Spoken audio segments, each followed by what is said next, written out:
Chapter 1282. With Lin Yu Laozu's meticulous planning and Lu Ping's full cooperation, Junling's side was able to barely maintain a stalemate despite the three Asuras going all out. However, both Lu Ping and Lin Yu Laozu knew that this stalemate wouldn't be maintained for too long. After all, Mara's side had the advantage in numbers. As time went on, their own side would be exhausted and the advantage would slowly return to Mara's side. Moreover, Lin Yu Laozu and Lu Ping could already see that Han Wuya was planning to flee. Once he successfully escaped with Huo Wuyin, the Asura would definitely launch a furious counterattack. At that time, Junling's side wouldn't be able to hold out for long before they were completely routed. Although the stalemate was short, and what Junling's sect needed was just one person to break the stalemate. Although the Devil Luo army had the advantage in numbers, the real deciding factor of the battle was the high-grade cultivators and the high-grade Devil Luo who were restraining each other. As long as one of these high-grade cultivators was free, they would immediately be able to reverse the situation. At that time, no matter how many Mara's army there was, it would be useless. By the same logic, if Mara's side was able to break the stalemate first, what awaited Junling would be a massacre and complete defeat. The only difference between the two was that if neither side was able to break the stalemate, Mara's army could rely on their advantage in numbers to slowly break the stalemate. The longer this dragged on, the more disadvantageous it would be for Junling. The person that Lin Yu Laozu's meticulous plan to break the stalemate was none other than the cultivators that were still watching from the sidelines. In Lin Yu Laozu's view, when Junling was able to block the all-out attack of Mara's army, the cultivators that had been watching from afar should see an opportunity. Once they were able to take this opportunity to attack, Junling's crisis would immediately be resolved. Unfortunately, Lin Yu Laozu had overestimated these cultivators. Or rather, he hadn't expected that Han Wuya, who was currently trying to break free from the great cultivators, would be able to escape. At this time, everyone could see that Han Wuya was planning to flee. Although Huo Wuyin was still somewhat muddle-headed, after such a long battle, the secret technique that Lin Yu Laozu had placed on him was also weakening. Once Han Wuya and Huo Wuyin left the battle, who would dare to take over the vacant Asura? At this time, if anyone wanted to intervene in the battle, they would have to be prepared to receive a head-on attack from the Asura. Apart from pure young cultivators, who else had the strength and courage to block an enraged Asura? Even if both sides were not lacking and there were great cultivators who could block the Asura together, why would they act as a shield for others? Could it be that when the time came, others would take the opportunity to kill their way into Mara's army and snatch battle merits? Due to this subtle state of mind, the cultivators who were watching the battle from the void far away from Junling's sect's encampment were reluctant to lend a hand. Since that was the case, they would wait until both sides were heavily injured before helping. At the very least, Junling's sect's encampment was not bad. When the time came, they would be able to reap the benefits while the Sandpiper and Clam fought. At this critical moment, a clear and crisp sound suddenly came from within Junling's camp. Near the camp's protective array disc, Black Fox sensed that something was amiss in the house of gold that Lu Ping had left beside him. Thus, he thought of what Lu Ping had told him before, and his eyes instantly lit up. Could it be Lu Qiner? Taoist mystic Fox hurriedly opened the spatial door of the house of gold. A strong gust of wind rolled up a pillar of fire and shot up into the sky. A beautiful greenish-red bird covered in raging flames emerged from the pillar of fire, bringing up a strong gust of wind. It soared into the sky and let out a series of cries that echoed for miles. What a good windfire blew Luan. It had actually managed to condense its Dharma power in such a short time and step into the Dharma phase in one fell swoop. Lu Qiner had been stuck at the 9th level of the core forging realm for a long time. However, under Lu Ping's repeated requests, she had never given up on tempering her cultivation base even though she did not have a suitable windfire dual attribute heaven rank spirit treasure. This was especially true after Lu Ping had given a Yuan Tier Pearl to Lu Qiner. Lu Qiner had been cultivating day and night, absorbing and refining the aura left behind by the Yuan Taoist. At this point, her foundation had already become exceptionally strong, and she was only missing one last opportunity. Coincidentally, at this time, Lu Ping had finally obtained the Windfire Jade Wall, a mid-grade heaven rank spirit treasure. This Windfire dual attribute heaven rank spirit treasure finally opened the floodgates for Lu Qiner's cultivation base to advance by leaps and bounds. Just as Junling and Mara's armies were in a stalemate, Lu Qiner finally succeeded in condensing her Dharma power. Although Lu Qiner's cultivation base was not too stable because she had just broken through to the Dharma phase, the current situation did not allow her to calm down and consolidate her cultivation base. After seeing the situation on the battlefield clearly, Lu Qin'er resolutely rushed out of the Five Elements formation. Wu Yinglan, who had been staying in the camp and knocking on the sea bell replica magic treasure that Lu Ping had left for her, was stunned for a moment when she saw Lu Qin'er turn into a streak of fire and rush out of the camp. Seeing the stalemate outside the camp, Wu Yinglan's expression changed continuously. In the end, she took out a white jade bottle from the storage magic treasure at her waist. Finally, as if she had made up her mind, she took out a vermilion pellet from the jade bottle, then raised her head and swallowed it. The moment Lu Qin'er rushed out of the camp, Lu Tianyuan suddenly abandoned Chan Yu and Chan Xiang and flew back. Chan Yu and Chan Xiang had to face the joint attack of a jade Shura and a jade demon with their own strength. At the same time, they also had to hold back the blood Shura that had been cooperating with the two jade Mara, so that it could not chase after Lu Tianyuan. They also had to deal with the attacks of many big and small Mara. The situation suddenly fell into a disadvantage, and the two sisters could only barely hold on for a moment. Lu Qin'er's sudden rush out and Lu Tianyuan's instant retreat caused a ripple in the situation for a moment. Then, the two of them simultaneously rushed towards Tian Tian, who was relying on the defense formation of the camp and had to cooperate with the Tao soldier formation behind him from time to time to barely resist the attacks of the two blood Shura. The two blood Shura obviously realized the danger of the situation. One of the blood Shura immediately rushed back, trying to stop Lu Tianyuan. However, it underestimated Lu Tianyuan's strength. As Junling's current third-generation disciple, it could be said that he was second only to Lu Ping. The strength of Lu Tianyuan, who had refined the Dharma Power Soul, was not so easily blocked by a blood Shura. Moreover, at this time, Junling had reached the point where he had to fight with his life on the line. In the midst of a loud bang, under the blood Shura's terrified gaze, Lu Tianyuan, whose mouth was bleeding, had actually managed to gain the upper hand in this collision and forced the blood Shura to retreat. Behind it, Tian Tian and Lu Qin'er, who had rushed up to attack together, had already completely suppressed the other blood Shura. The strength that Lu Qin'er had displayed was also secretly shocking. This was not a demonic practitioner who had just broken through to the Dharma Law stage. This level of strength was completely not below that of Tian Tian, who had been immersed in the early Dharma Law stage for many years. At this moment, Ji Tianxian, who had been presiding over the Dao soldier formation with Li Xuanru, suddenly left the formation. The entire operation of the Dao soldier formation was completely placed on Li Tianru alone, causing the emergency efficiency of the Dao soldier formation to suddenly drop.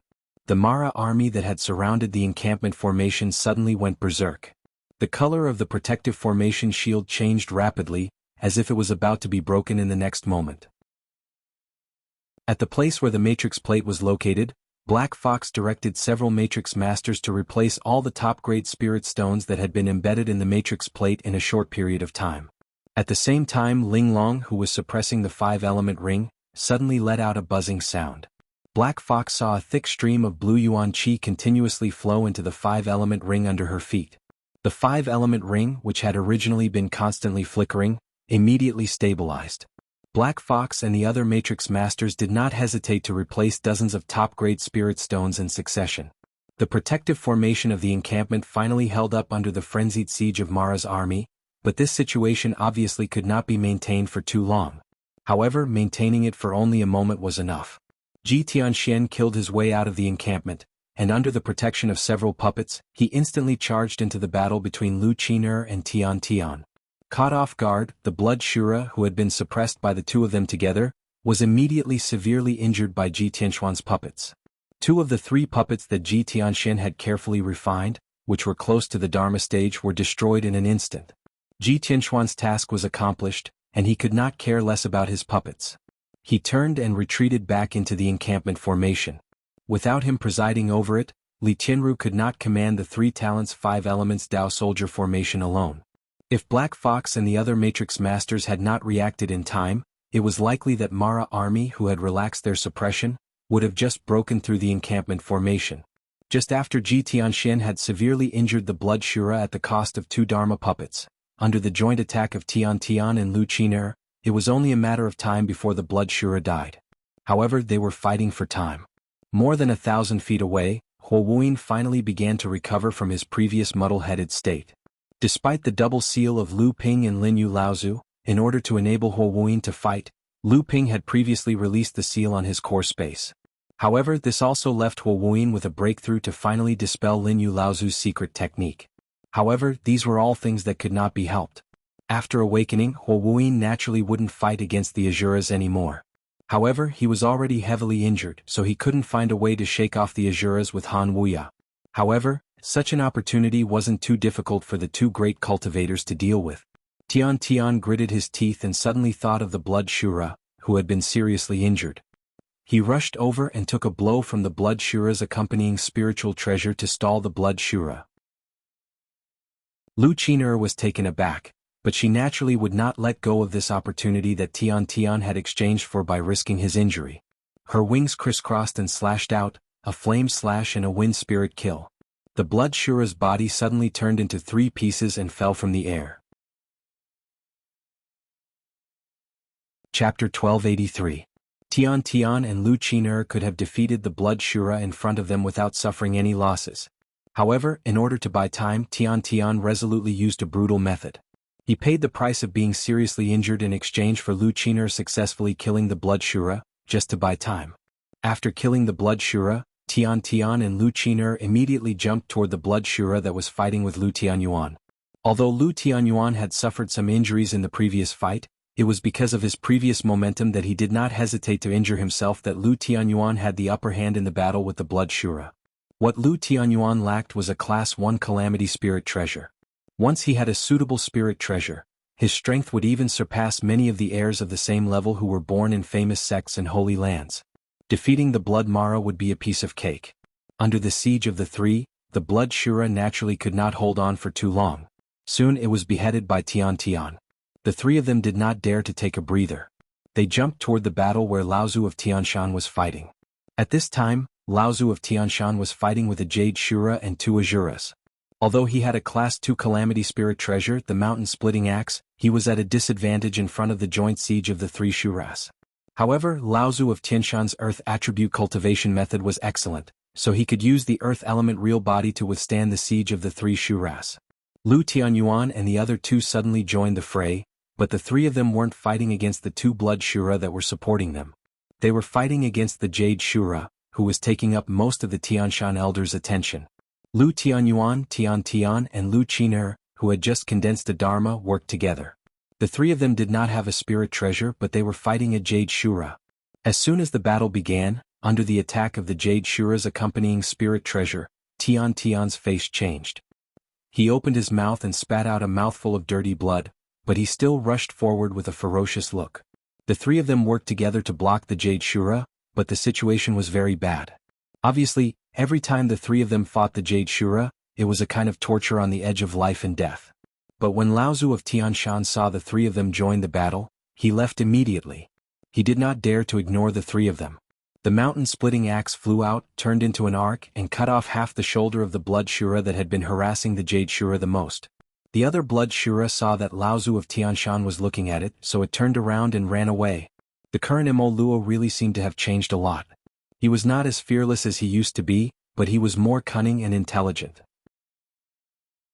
Laozu of Tianshan did not have time to chase after the Blood Shura that had escaped. Instead, he turned around and ran towards Lu Ping, who was fighting an injured Asura. But at this time, something happened on the battlefield. When Lin Yu, Laozu, Lu Ping, and the others saw that Lu Qin'er had suddenly advanced to the Dharma stage, their eyes brightened.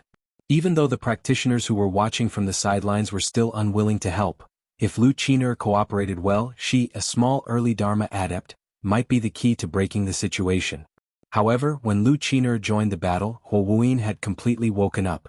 Although the 2 of them were still being chased by the Asuras who did not know what was going on, it was only a matter of time before they could escape.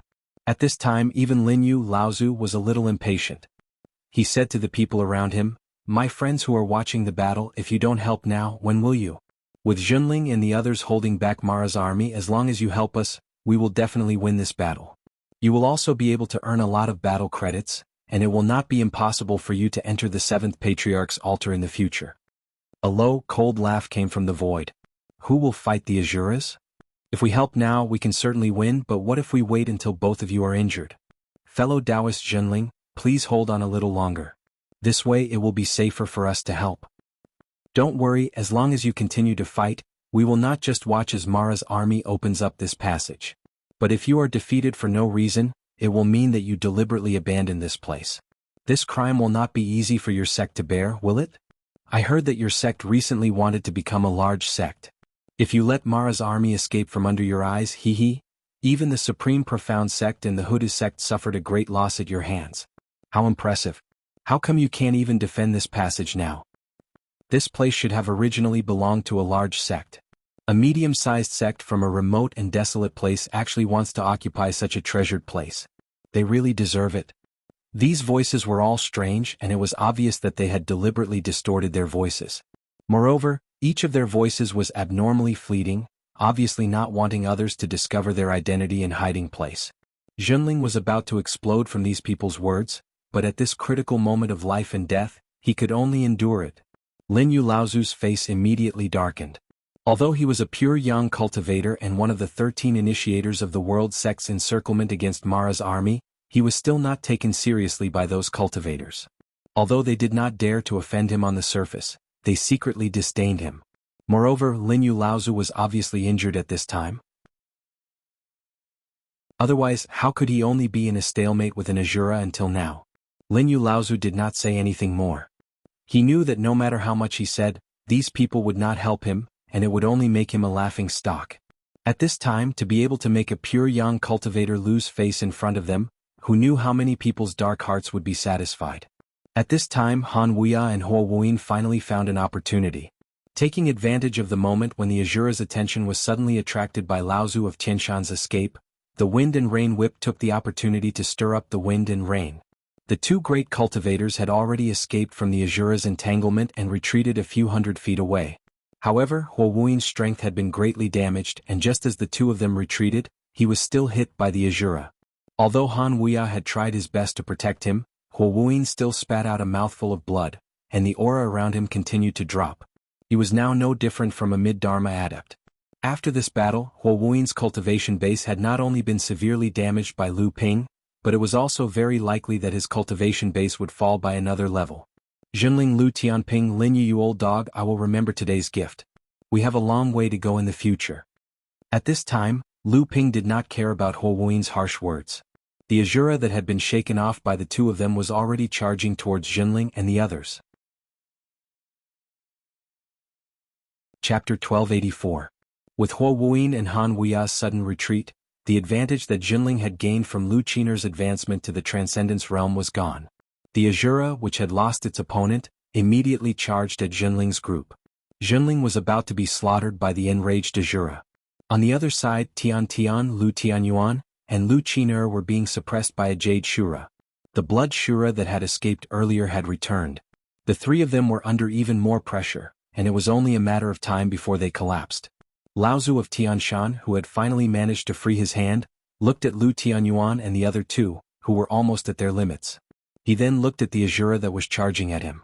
The mountain-splitting axe in his hand, which was about to attack the Azura that was fighting Lu Ping, was enveloped by a thick yellow Zhen Yuan.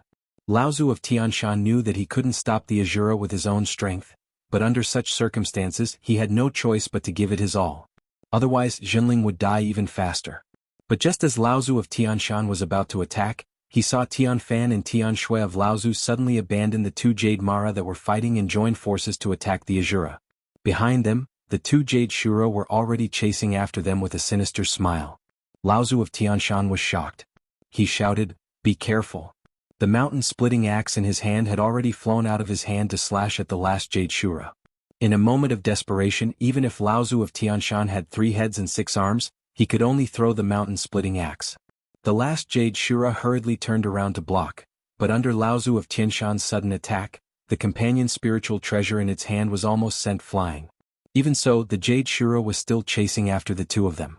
The Azura's attack was finally blocked by Tian Fan and Tian Shui, the two Laozu of Tianshan. However, the two of them were instantly sent flying by the Azura. In midair, the Jade Shura, who had caught up from behind, laughed strangely. It took the opportunity to attack Tian Fan and Tian Shui Laozu. At this moment, Tian Fan and old ancestor Heavenly Snow had just suffered a blow from one of their Azuras, causing their blood and chi to churn. Even now, their true energy was barely replenished, so how could they defend against this sneak attack from behind? At this critical moment, Tianfan Laozu extended his hand and pushed Tianshui Laozu, who was beside him. Tianshui Laozu was sent flying dozens of meters away. As for Tianfan Laozu, he had taken the Jade Shura's attack head-on. Before he could stabilize himself in mid-air, he spat out a mouthful of blood. Tianfan. Tianshui Laozu was like a crazed demon. Without waiting for her body to stabilize in mid-air, the Zhen Yuan in her body reversed. She couldn't care less about the damage to her body. She turned into an arc in mid-air, rushing towards Tianfan Laozu. However, Tianfan Laozu, who had been heavily injured by the Jade Shura's sneak attack, didn't die. However, just as Tianshui Laozu was rushing over, Tianfan Laozu's life force was being depleted at a visible speed. Tianshui Laozu's crazed state immediately woke up. Immediately, her face was filled with panic. However, before she could get close, Tianfan Laozu, whose clothes were stained with blood and was heavily injured, had already rushed back. The spiritual fan in his hand had already created a strong wind, temporarily repelling the Jade Shura that had injured him. He didn't look like someone who had been injured before. Tianshui Laozu had already reunited with Tianfan Laozu. Tianshui Laozu stared at Tianfan Laozu blankly. Her mouth was saying, you. She was so shocked that she couldn't say anything. Tianfan Laozu laughed. At this time we have to block it. But you will die. We can't care about that anymore. Otherwise more people will die. The Azura rushed over again. Tianfan Laozu shook the spiritual fan in his hand and said, "Come on. If we can't block it we will still die." The Jade Shura, who had been temporarily repelled, rushed forward again. Although Tianfan Laozu had used a strange secret technique to suppress his injuries and become even stronger than before, they were still beaten miserably by the Azura despite working together with Tianshui Laozu. However, they were still able to hold back the Azura. However, at this time, if the Jade Shura rushed forward again, even if Tianshui Laozu used the same secret technique, he would still be defeated. However, before the Jade Shura could rush over, a huge palm suddenly came from the side. In a moment of desperation, the Jade Shura used the spiritual treasure in front of her to block the palm. A huge force entered her body, and the Jade Shura was sent flying again. However, this kind of force was obviously unable to cause any damage to her. The owner of the giant hand screamed. There was a giant wound and it was bleeding. A giant brown bear stood up, and the wounded bear monster ran at Jade Shura. Jade Shura was shocked. She was shocked. She was shocked. She was shocked. She was shocked. In the Jinling camp, the pale Wu Yinglan looked at the bear demon that was rushing toward her. Her lips curled into a smile and she said, "I tried my best." Then she fainted on the ground. The practitioners of the spirit beast taming sect were usually in cahoots with murderers. However, for a practitioner of the spirit beast taming sect to be able to control a ferocious beast of the same level as him as his natal beast, it was already an impressive feat. For example, the Empyrean walker of the spirit beast taming sect, Sangyu, was now a mid-dharma adept, and his natal beast was also a primordial fierce crocodile that had just entered the mid-dharma adept not long ago. Sangyu himself relied on this primordial fierce crocodile that was born from a top-level demon clan to firmly occupy the first position among the Empyrean walkers of the spirit beast taming sect. Although Wu Yinglan was only at the early Dharma stage, her father was the previous Empyrean walker of the spirit beast taming sect, and he was now a great practitioner. Because he was worried that his daughter would encounter danger outside, he used the secret techniques of the spirit beast taming sect to allow his daughter to control a mid-dharma brown bear demon, so that she could summon it to save her life in times of danger. However, summoning this mid-dharma ferocious beast was obviously not an easy task for Wu Yinglan. Normally, it would have been easier if her abilities had not been damaged, but now that her divine will had been damaged by the sneak attack of the blood demon, she could no longer hold on after summoning this bear demon. She only had time to give an order to attack the Jade Shura before she fainted on the ground. Although this bear demon was at the mid-dharma stage, it was only an ordinary ferocious beast. Naturally, it could not compare to the bloodline of a top-level demon like the primordial fierce crocodile that Sangyu controlled. Similarly, it could not be a match for the Jade Shura. However, ferocious beasts did not have spiritual intelligence. Once they encountered an opponent, they would fight to the death. Although the Jade Shura's abilities were above the bear demon, it was impossible for her to defeat the opponent before her in a short period of time. Wu Yinglan's summoning this time could be said to be a life-saving move. At least, it delayed the eventual defeat of Jinling. Tianfan and Tianshui, the two Laozu, were already prepared to die. Tian Fan Laozu even used a secret technique to overdraft his own life force in exchange for stabilizing his injuries and temporarily increasing his abilities. However, in the face of absolute power, the two of them could only be sent flying by the Azura again and again, but they stubbornly charged forward again and again. Every time they faced the Azura's attack, Tian Fan Laozu would do his best to block it at the very front. Almost every time he received an attack from the Azura, Tian Fan Laozu would spit out a mouthful of blood. However, the cultivators hidden in the surrounding void still did not lend a helping hand. Lin Yu Laozu was persevering, Tian Shan Laozu was also persevering, and Xie Tianyang had tried his best to rush out to help, but he was always surrounded by the Jade Shura and Blood Mara. Su Jin had already tried his best, but at most he could only lure the Blood Shura that was attacking Lu Tianyuan and the other two. After Chan Yu and Chan Xiang lost Lu Tianyuan's support, they were already overwhelmed by the harassment from the two Jade Shuras and the other Mara around them. When Sang Yu saw Wu Yinglan summon the demon bear, his eyes had already turned bloodshot. He knew what it meant for Wu Yinglan to summon such a ferocious beast that far surpassed her own cultivation when her will was injured. However, although he had suppressed the Jade Shura in front of him, when faced with the Mara army that was about to surround them, Sang Yu was clearly powerless. At this moment, Lu Ping had already forgotten about the commotion that might be caused by the appearance of the two half-spiritual treasures. Now he only wanted to use the pure Yang spiritual treasure to defeat the Azura in front of him. However, an Azura was an Azura after all. Even if it was injured, its strength was still above Lu Ping's. For Lu Ping to be able to block an injured Azura was already beyond everyone's expectations. At this moment he still wanted to turn defeat into victory. However, under the Azura's suppression, how could Lu Ping have the time and energy to accumulate his true qi to summon the pure Yang spiritual treasure? Pooh! Under the Azura's continuous attacks, even though Tian Fan Laozu had deliberately blocked most of the attacks, Tian Shui Laozu was still heavily injured and vomited blood. The rage in Lu Ping's heart soared. It was as if there was a raging flood that was gushing out recklessly. However, no matter how hard it tried, it was unable to find an outlet. The flood accumulated within his body, and Lu Ping felt as if his entire body was swelling up, to the point where it was about to explode. Within his core space, a handkerchief was flickering with 7 colors of light. Line after line of words appeared on the surface of the handkerchief. Battle of the Icy Plains, a matter of Xiantian. For you I will kill my way through this world, only death awaits. The light on the handkerchief condensed and finally condensed on the first sentence, Battle of the Icy Plains. The dragon avatar's eyes were wide open. That pair of eyes that originally had a trace of blood red within the greenish-gold color was now glowing with a bright red light.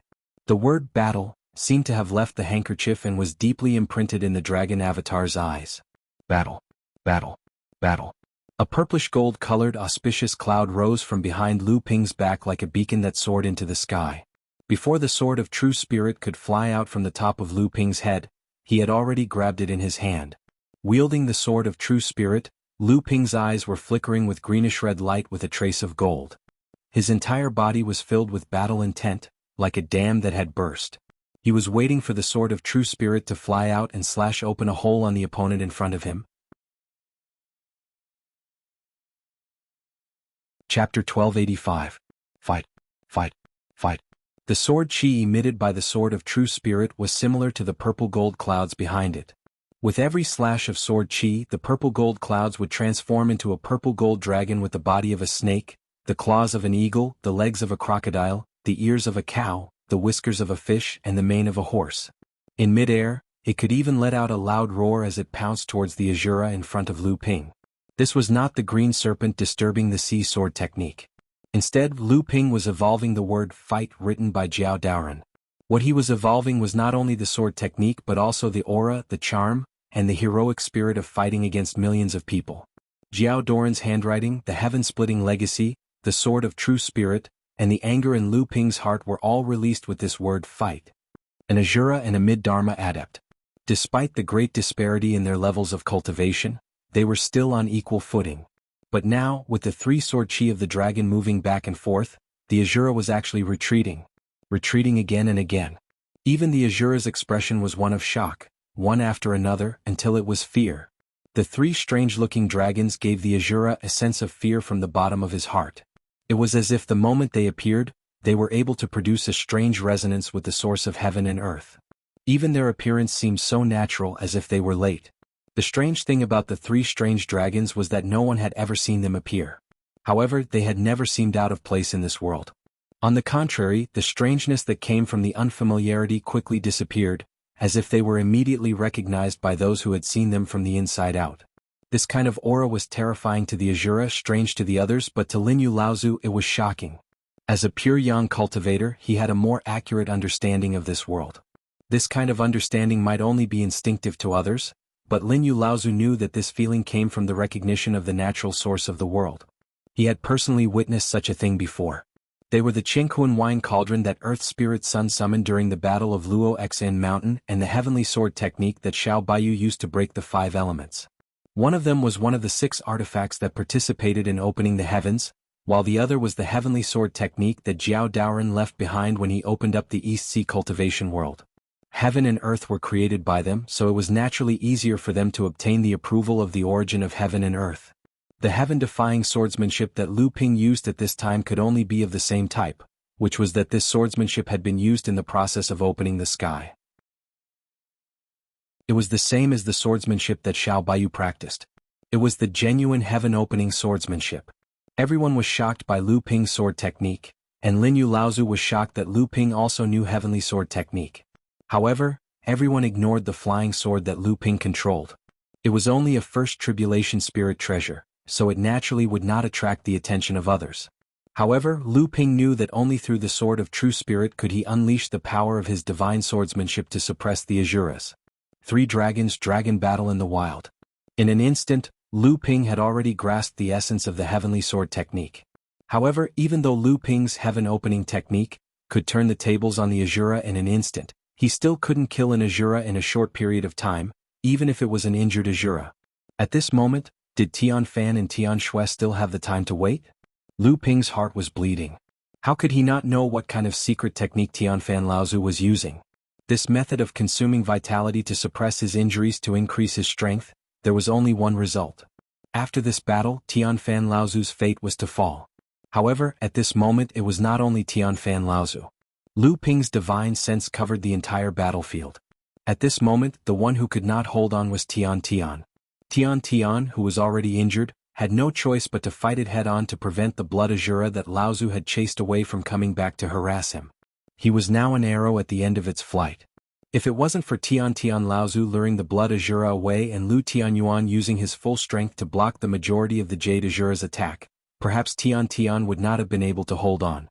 Although the Azura was temporarily suppressed by Lu Ping's heavenly sword technique, it seemed to understand Lu Ping's thoughts. In an instant, it actually began to defend with all its strength. And this type of defense was very familiar to Lu Ping. It was entanglement. It used all of Lu Ping's skills to entangle itself.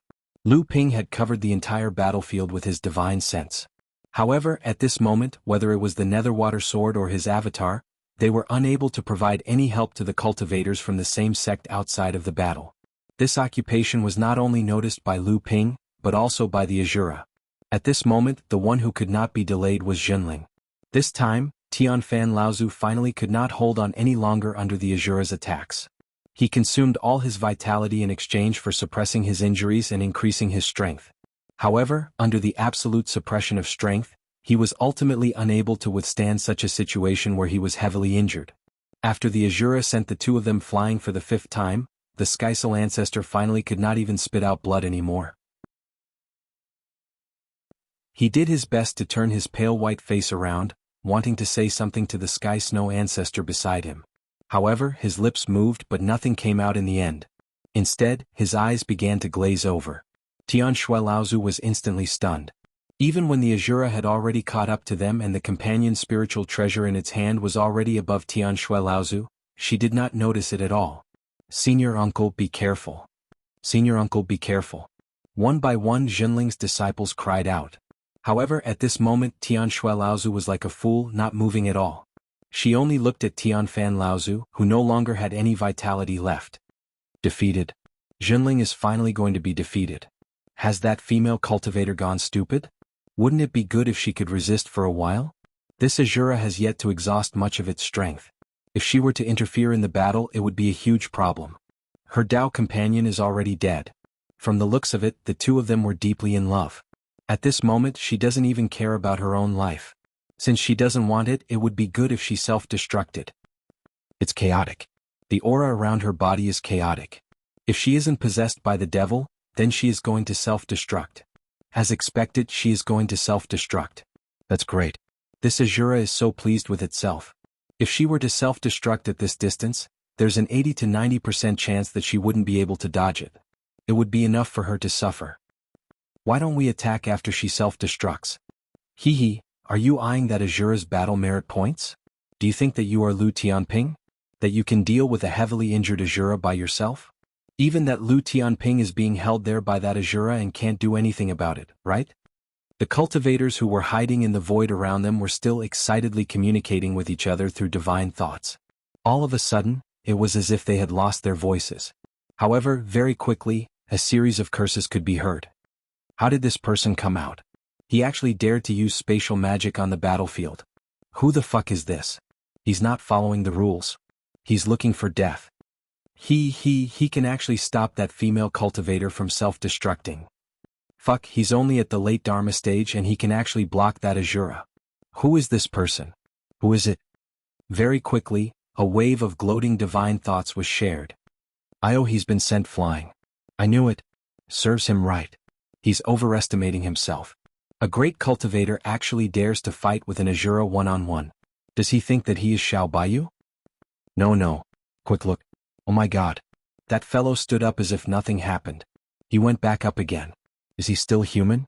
Strange, this is strange. How can this person's fleshly body be so strong? Wasn't the pure yang lightning tribulation just like an itch to him? In an instant, the divine thoughts in the air seemed to have sunk into silence. Just when Tian Shui Laozu was determined to die and wanted to take the opportunity to self-destruct, a great cultivator with a blurry face calmly opened up a spatial door in the midst of the turbulent battlefield. Allowing the turbulent space to tear his body apart, he appeared beside Tian Shui Laozu. Oh, it seems like I'm not too late. Following that, the old man seemed to have sensed the turbulence of the spiritual energy around him. His emotionless gaze swept across Tian Shui Laozu. After that, he pointed a finger at the back of Tian Shui Laozu's shoulder. Old ancestor Heavenly Snow, who was about to self-detonate his true essence and had already fallen into an uncontrollable state, suddenly fainted. Then, the turbulent aura around him immediately calmed down. Old ancestor Heavenly Snow's self-detonation had actually been contained. The Azura's attacks came one after another. However, the old man actually managed to block the killing blow that was originally aimed at Tian Shui Laozu, causing the Azura to be momentarily stunned. However, very quickly the Azura launched another attack. This time the old man was finally unable to block it. Or perhaps it was because the old man was distracted. He pushed the unconscious Tian Shui Laozu and the fallen Tian Fan Laozu into the encampment a few hundred zhang away. After that, he was sent flying by the Azura's powerful attack. However, a shocking scene occurred. After the old man was sent flying by the Azura, his fleshly body didn't suffer any injuries. He actually patted the dust off his body and stood up once again. This time, it wasn't just the cultivators from the various sects who were secretly watching the battle.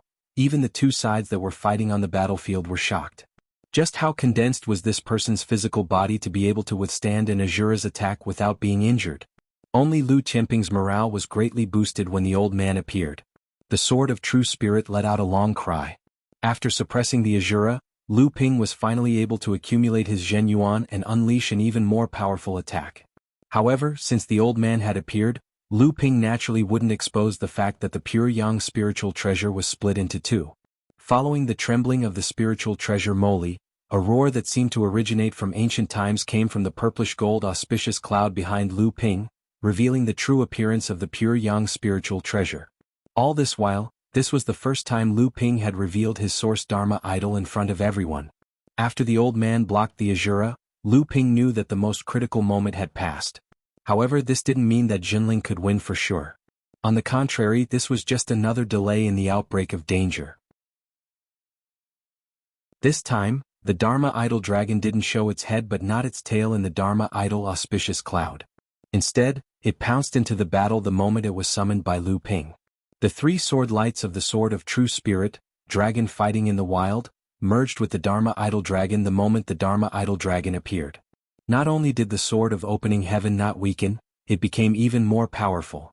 The Asura was already at a disadvantage when Lu Ping used the sword of true spirit to perform the sword of opening heaven. Now that Lu Ping used the Dharma idol dragon to control the sword of opening heaven, its power was even greater. However, in order to entangle Lu Ping with all its strength, the Asura had gathered all of Lu Ping's techniques other than swordsmanship. In other words, Lu Ping was not only dealing with the sword of opening heaven. At this time, the Asura's previous actions had completely become a trap of its own making. Although the spiritual treasure in the Asura's hands was not comparable to a pure yang spiritual treasure, it was much stronger than a second tribulation spiritual treasure. However, under the combination of the Dharma idol dragon and the sword of true spirit, it was sent flying the moment the two sides came into contact. Then the Asura's body flashed and dodged to the side. However, it was inevitable that the sword of true spirit would cut open a wound on its shoulder. However, Lu Ping's methods had always been like a flood. The sword of true spirit missed and Lu Xiaoping appeared again. The green willow sword was pointing in the direction the Asura was dodging. But after all, Asuras were existences on the same level as pure yang cultivators. Even if Lu Ping had the upper hand, he still had to make sure his attacks were relentless in order to kill an Asura. He couldn't afford to give the Asura any chance to catch its breath. The Asura swung its hand and a spiritual light turned into a sharp wind. Like a slap, it slapped Lu Xiaoping 30 feet away. However, the Asura was too slow, and the torrent of sword techniques had already swept the Asura. The Asura stretched out its hand to summon the spiritual treasure. At the same time, it tried its best to resist the attack of the great river flows east. However, in the blink of an eye, it saw that the strange dragon had already opened its mouth in the torrent of sword techniques. The Asura's eyes turned black and it struggled to break free. However, it was all in vain. In an unknown place, the Asura's eyes were pitch black. It opened its mouth and let out a roar, wanting to ask for help, but no sound came out of its mouth. It struggled in all directions, wanting to touch something, but to no avail. The only thing it could feel was that its consciousness seemed to be fading away, and then completely falling into endless darkness. That Lu Tianping actually killed the Asura. How is this possible? Is he using the legendary Heaven Opening Sword technique? Since when did the Heaven Opening Sword technique become so worthless? Purple Sun Palace has it, Xiao Baiyu has it, and now Lu Tianping has it too. What is that Dharma form of his? Is it the Dharma form of a dragon? Why is it so strange? Is there some mystery behind it? That's not the problem now. The problem is whether we should fight. Lu Tianping killed the Asura. With his strength he can completely break the stalemate. If we don't go out and fight for the battle merits now, I'm afraid that all of them will fall into Jinling's hands. For a time, the cultivators who had been watching from the sidelines fell into a strange silence again. This was a situation they had thought of before, but for some reason they could not make up their minds now. This Lu Tianping. 3 or 4 voices rang out at the same time and then everyone fell silent. Everyone knew that the reason for their hesitation was because of Lu Tianping. This was a demon. This was an existence that could even kill Asuras when he was at the mid-Dharma stage. His strange Dharma power, his unparalleled swordsmanship, and his unbelievably powerful inner yuan cultivation all showed that he was no less powerful than Xiao Baiyu. He might even be more difficult to deal with than Xiao Baiyu had been all those years ago. After today's battle, many of the cultivators who were watching knew that their sects had greatly offended Jinling. If it was just a Jinling sect, it would be fine. Even if it became a large sect in the future, so what? Could it come to the Central Plains to settle scores after the fall? But if this sect produced another person like Xiao Baiyu, damn it, let's do it. It'll be a waste if we don't snatch it. There are so many people here today. Is he going to make things difficult for everyone in the future? It's a free reward. Doesn't anyone want to enter the 7th Patriarch's Taoist platform? The 7th Patriarch's Taoist platform. Everyone's hearts burned with passion when they thought about the place where the 7th Patriarch would teach. Settling scores after the fall and taking revenge in the future was nothing compared to the 7th Patriarch's Taoist platform. Jinling, don't panic. I'm Yu Lu from the Xiaoxiang sect. I'm here to lend you a hand. I'm Mo Fan from the Snow Mountain sect. Han Yu from the Tsongshan sect. Stars from the Yunpan Mountain sect. Zhou Ruashi from the Feiyun Pavilion. As soon as Lu Ping killed the Asura, more than 10 rays of light rushed toward the battlefield from a few kilometers away from Jinling's base like meteors. Lu Ping let out a cold laugh and said in a low voice, "Snatching the rewards? I hope you won't snatch them from me."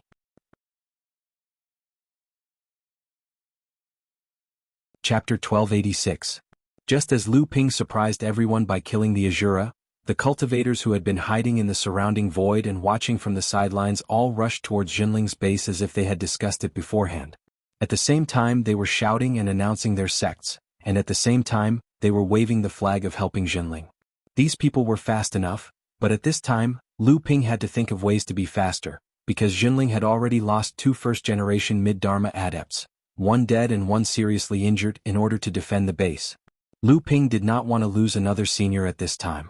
Faced with the Jade Shura's continuous attacks, Lu Qinyuan's power was getting stronger and stronger, but Tian Tian's injuries were getting worse. Fortunately, the 3 of them were working together to block the Jade Shura in front of them, but at this time another Blood Shura came running towards them. Tian Tian once again blocked the Blood Shura's attack, but the Jade Shura immediately seized the opportunity, using the companion spiritual treasure in her hand to far exceed that of Lu Tianyuan and the others, and directly attacked at close range. Lu Tianyuan and Lu Qiner used all their strength to block the attack, but Tian Tian was already at the end of his rope. The treasure in his hand and the companion spiritual treasure collided and broke, and Tian Tian himself was sent flying. Naturally, the Jade Shura would not let go of this opportunity to attack them one by one. While Lu Tianyuan and Lu Qiner had not recovered from the previous attack, the Jade Shura was already rushing towards Tian Tian. Seeing that Tian Tian's life was about to be lost, a sword chi dragon roared and rushed over first. The Jade Shura saw that the situation was not good, and immediately turned to escape. This was the sword of opening the heavens which could even kill Azuras. Although the Jade Shura did not know what the sword of opening the heavens was, it knew that the person who used this sword skill had killed a Azura before. The Jade Shura turned to escape, but at this time, Lu Tianyuan and Lu Qiner had already calmed the fluctuating inner yuan in their bodies, and the 2 of them saw this opportunity and immediately blocked it. Lu Ping saw this and his true spirit sword swept across. The Jade Shura's arm, which was holding the companion spiritual treasure, was torn off by the sword chi dragon. Lu Tianyuan and Lu Qiner took the opportunity to attack the Jade Shura when it was down, and the Jade Shura died in Lu Tianyuan's hands. But as the 3 of them worked together to kill the Jade Shura, there was a sudden grunt from behind Lu Ping. Lu Ping's face changed and he quickly turned around.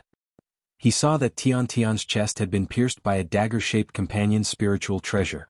Behind Tian Tian, Blood Shura, who was grinning hideously, immediately panicked when he saw Lu Ping turn around. He wanted to pull back his companion spiritual treasure and turn around to escape. But the companion spiritual treasure seemed to have taken root in Tian Tian's chest, and it didn't move. Lu Ping could clearly see that Tian Tian's hands were in front of his chest, and he was holding the dagger that had pierced through his chest. Big brother. Lu Ping's eyes almost popped out of their sockets. The Blood Shura didn't even dare to take his companion's spiritual treasure anymore. He turned around and tried to escape, but it was too late. Just as he was about to pull out his companion's spiritual treasure to escape, it was already too late. The sword chi of the dragon came roaring, and the Blood Shura was completely destroyed. But Tian Tian's hands were still holding the companion's spiritual treasure in his chest, and he smiled at Lu Ping. Then his eyes lost their light and he fell to the ground. Big brother. Senior brother Tian Tian. Tian Tian's death shocked everyone in Jinling. Almost all the cultivators in Jinling went crazy. Even Xie Tianyang and the others were affected by this tragedy, and they all launched counterattacks. For a moment, although Lu Ping didn't have an absolute chance of winning because he was free, he actually had the upper hand. Before Lu Ping's sudden rise and Lu Qinyuan's smelting of the Dharma form soul, Tian Tian was the well-deserved number 1 among the 3rd generation of disciples in Jinling. When Lu Ping and Lu Tianyuan were still struggling to reach the core forging stage, Tian Tian, as the first disciple under Jiang Tianlin Laozu, had become Jiang Tianlin Laozu's right-hand man, and he began to take charge of the sect's affairs. In Jinling, Tian Tian was the most respected and most prestigious disciple among the entire 3rd generation. Some even regarded him as a capable candidate for the next sect master of Jinling. When the battle between Jinling and Mara was at a stalemate, it was Tian Tian who made the first sacrifice and killed Blood Shura at the cost of injury, which gave Jinling a chance to breathe. When Han Wuya and Huo Wuyin retreated and Jinling fell into the most critical situation, it was Tian Tian who blocked Blood Shura's sneak attack at the cost of serious injury, which stabilized Lu Ping's last line of defense, which was already on the verge of collapse. But now, when Jinling was about to achieve the final victory against Mara's army, Tian Tian finally failed to escape Blood Shura's assassination. It was not that he could not escape, but that the successive serious injuries made it impossible for him to escape Blood Shura's attack from behind. Lu Ping reached out and grasped in the air, and a river of spiritual qi instantly formed. Tian's corpse floated on the river of spiritual qi and slowly floated into Jinling's station. For the battle of this station, Jinling had paid a heavy price. Lu Tianyuan and Lu Qiner had already entered the battlefield. With the successive deaths of an Azura and a Jade Shura, Jinling had freed up enough manpower, and there was no doubt that Jinling would win this battle. But at this time all the Jinling practitioners were holding back their anger, which was to seize as many battle points as possible, so that the practitioners from various sects who came out to take advantage of the situation would not be able to gain anything. At this time, the practitioners from various sects had already entered the battlefield. Although Mara's army still had the advantage of numbers, among the high-level practitioners above the Dharma phase, the human clan had an absolute advantage. And without Mara's harassment, Xie Tianyang and the others had also displayed their strength. The Blood Shura that had been harassing Xie Tianyang was lured away, and the Jade Shura in front of him was instantly stabbed twice by Xie Tianyang's sword. At this time, a mid-Dharma adept had also taken advantage of the situation, and wanted to join Xie Tianyang in attacking the Jade Shura to steal the battle points. Get lost! Xie Tianyang roared, and the blazing sky sun sword did not attack the Jade Shura, but instead slashed at the mid-Dharma adept who was trying to steal the battle points. Ah, Xie Tianyang, what are you doing? Are you with Mara? This adept was quite unlucky. He had originally attacked Mara's escape route to steal the battle points, but he did not expect Xie Tianyang to turn and attack him instead. But the Jade Shura was also angry that someone had attacked her from behind, and she also threw her spiritual treasure at him. This adept was just an ordinary mid-Dharma adept who had taken advantage of the situation, so there was no way he could block the combined attack of the Jade Shura and the heir of the Ziyang Palace. He was immediately hit so hard that he spat out blood, and before he could take advantage of the situation he was already covered in injuries. Although the adept was filled with hatred, the person in front of him was the heir of the Ziyang Palace, and he was not someone he could provoke. He had no choice but to retreat from the battle. With Xie Tianyang's status, since he had already made it clear that he would not allow others to steal the battle points, the other adepts all went around him. There was no need to offend the heir of a holy land. When an early Dharma adept joined the battle, the first thing he did was not to steal the battle points from Jinling, but to fly directly to a position in the middle of the battlefield. Before this, when Tianfan Laozu had fallen, the spiritual treasure fan in his hand had fallen to the ground. Tian Shui Laozu had also been prepared to die, so she naturally did not think of picking up the spiritual treasure. After that, the Longhuai ancestor had saved Tian Shui Laozu, but under the attack of the Azura, he had not been able to pick up the spiritual treasure in time. As a result, the battle had continued until now, and the spiritual treasure had still been left there on the battlefield. There was more than one person who had their eyes on this spiritual treasure. Just as the early Dharma adept was about to snatch it, there were also two other Dharma adepts who had already discovered the location of the spiritual treasure, and they rushed forward to snatch it. However, right after that, a flash of sword light flashed past so fast that no one could react in time. Following that, another two cries of pain could be heard. The two people who had snatched the spiritual treasure before the early Dharma adept had their wrists cut off by the sword light. A silhouette stood there and slowly squatted down. With both hands he picked up the spiritual treasure fan and kept it in his ritual storage device. When he lifted his gaze to look at the few adepts who wanted to snatch the spiritual treasure, his eyes were filled with a cold, murderous intent. Lu Tianping, what are you trying to do? We came here with good intentions to help, but you actually attacked us so viciously. Lu Ping smiled sinisterly and said, Help? This is Jinling's spiritual treasure. Whoever tries to snatch it, I will kill them. His murderous intent surged in all directions like a huge wave, causing all the surrounding adepts to shut their mouths. This was a ruthless person who could even kill Azuras. At this time, no one dared to challenge Lu Ping's patience, and no one dared to go and verify what Lu Ping had said. When they had rushed to the battlefield under the guise of helping, they had indeed taken some of the pressure off Jinling. However, this was originally a battle that Jinling had already won. Even if these adepts had not rushed to help, Jinling would at most have delayed the time of victory. However, although these people had rushed into the battlefield at this time, in most cases, they did not fight to the death with Mara. Most of the time they would leave after one blow. However, every time a Blood Shura fell into a state of near death, these people would attack with all their might and snatch the last blow. They were the typical type of people who were only willing to take credit and not put in more effort. However, at this time, the Jinling adepts were already tired from the continuous battles, and there were very few who could snatch the last blow from these people. Qin Yu and Qin Gang had just used the power of the protective array to severely injure a blood Shura. They did not expect that immediately 3 Dharma adepts would rush towards the blood Shura in front of them, wanting to give it the last blow. Qin Yu and Qin Gang were furious, but at this time, it was already too late for them to snatch it. Seeing that they were about to lose the points that they had worked so hard to obtain, a little person about a foot tall suddenly appeared behind the blood Shura and kicked the blood Shura's butt. The blood Shura immediately flew forward. Qin Yu and Qin Gang were overjoyed. The two quickly rushed forward. Qin Gang blocked the blood Shura's struggling attack, and Qin Yu took the opportunity to behead the blood Shura.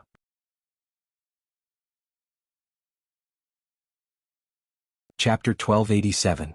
The 3 Dharma adepts were furious that their attacks had missed. One of them yelled at Lu Xiaohai, "What is this thing? Why does this Jinling have so many weird things?" When the other 2 people heard this, they quickly distanced themselves from this person, as if they didn't know this person. The cultivator was slightly taken aback, then he saw Lu Xiaohai was looking at him with a stubborn nose and snorted. The cultivator was startled. He was very familiar with the face of this little person.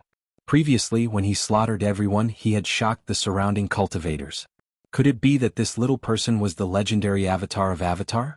The cultivator suddenly realized why the other 2 had run so far away. They had no sense of loyalty. But it was better to avoid this little person first. He didn't want to attract the attention of the Jinling. Just as Lu Ping sent out his clone, the thin stream sword had already cut off the path of retreat for Mara, who was fighting Laozu of Sky Mountain. By then, the humans had already gained the upper hand.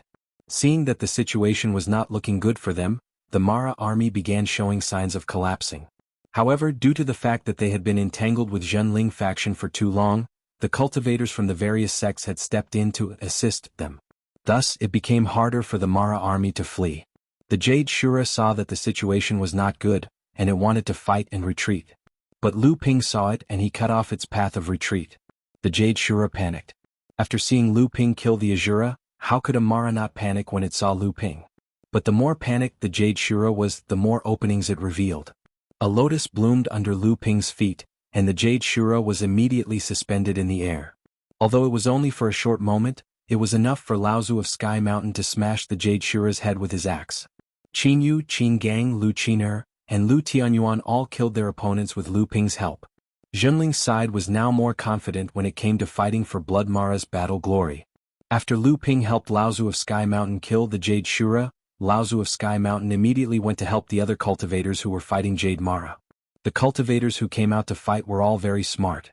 Aside from getting the last hit, if they weren't confident, they wouldn't fight Mara head-on. Aside from some of them who had good training, most of them were only going for Blood Mara. They didn't want to fight the Jade Shura. Aside from the Jade Shura's power, they didn't want to fight her.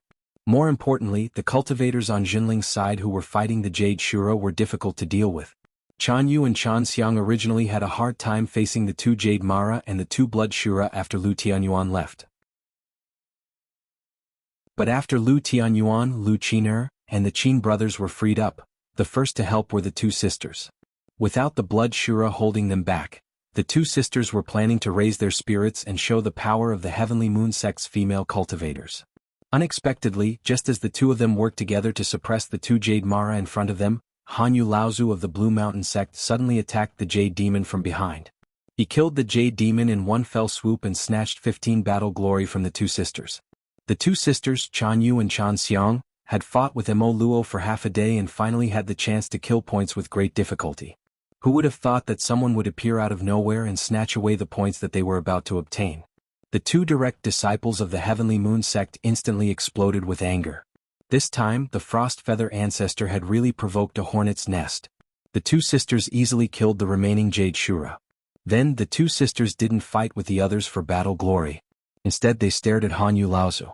Wherever he went, the 2 sisters would follow far behind. Once Hanyu Laozu tried to snatch the battle glory from others, the 2 sisters would immediately attack. Even if they couldn't snatch it, the 2 sisters definitely wouldn't let Hanyu Laozu snatch it himself. The 2 of them also wouldn't fall out with Hanyu Laozu.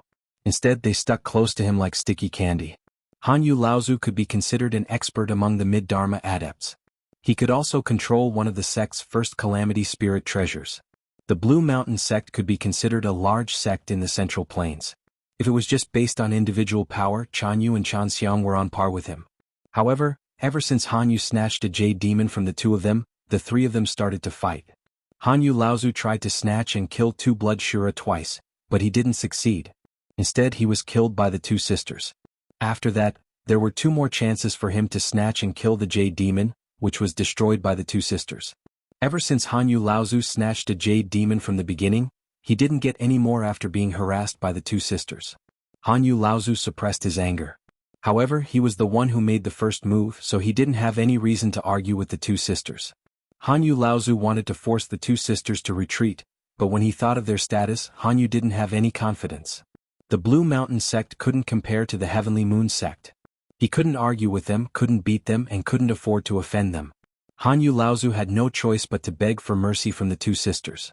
Unfortunately, the two sisters didn't care at all. As long as Hanyu Laozu made a move, the two sisters would follow behind him again. It was said that the female practitioners of the Heavenly Moon sect were difficult to deal with. Even the Crystal Palace would have a headache whenever they saw them. Otherwise, they wouldn't have been able to resist the Crystal Palace for thousands of years. Today he had accidentally offended these two women.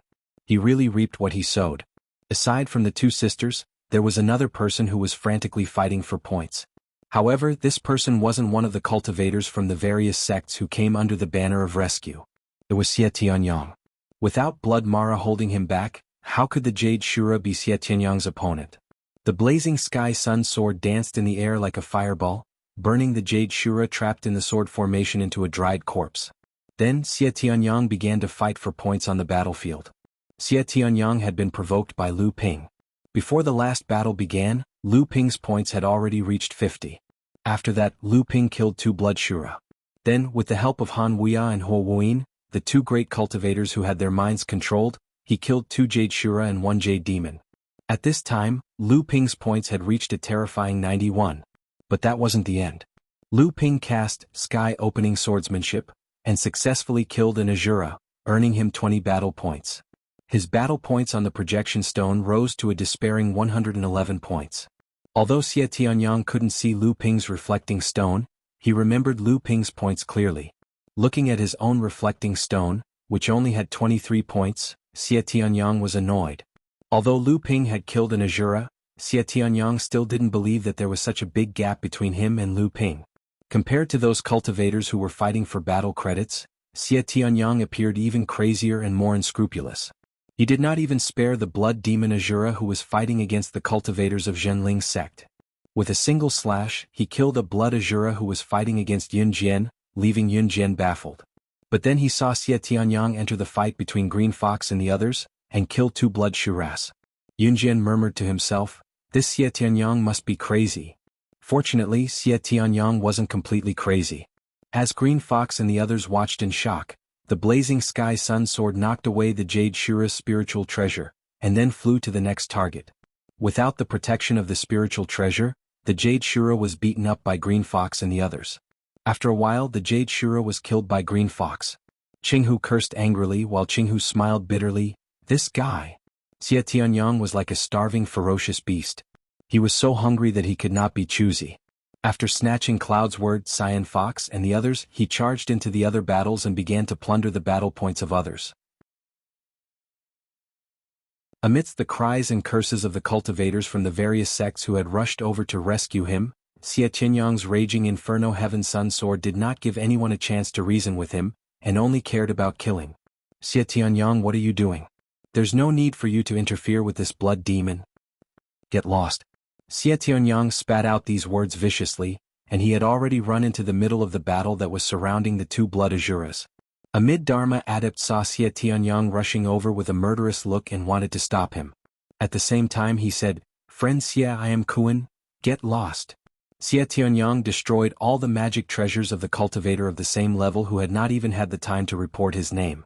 He spat out a mouthful of blood and rushed into the battle. Amidst the screams and curses of the crowd, he beheaded two blood Azuras. The cultivator who had been sent flying by Xie Tianyang struggled to get up and said, "Xie Tianyang, aren't you afraid of angering the crowd?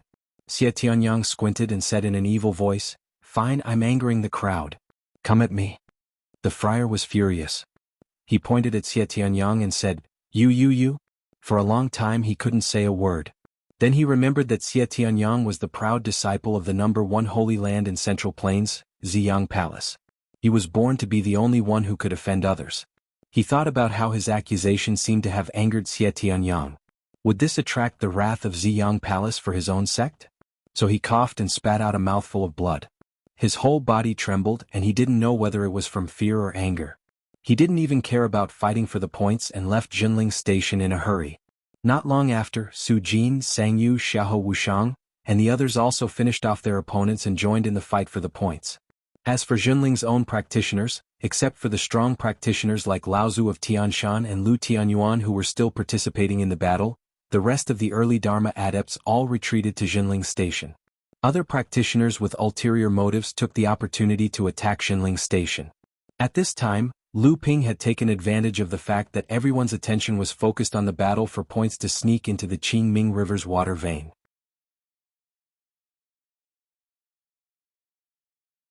Chapter 1288.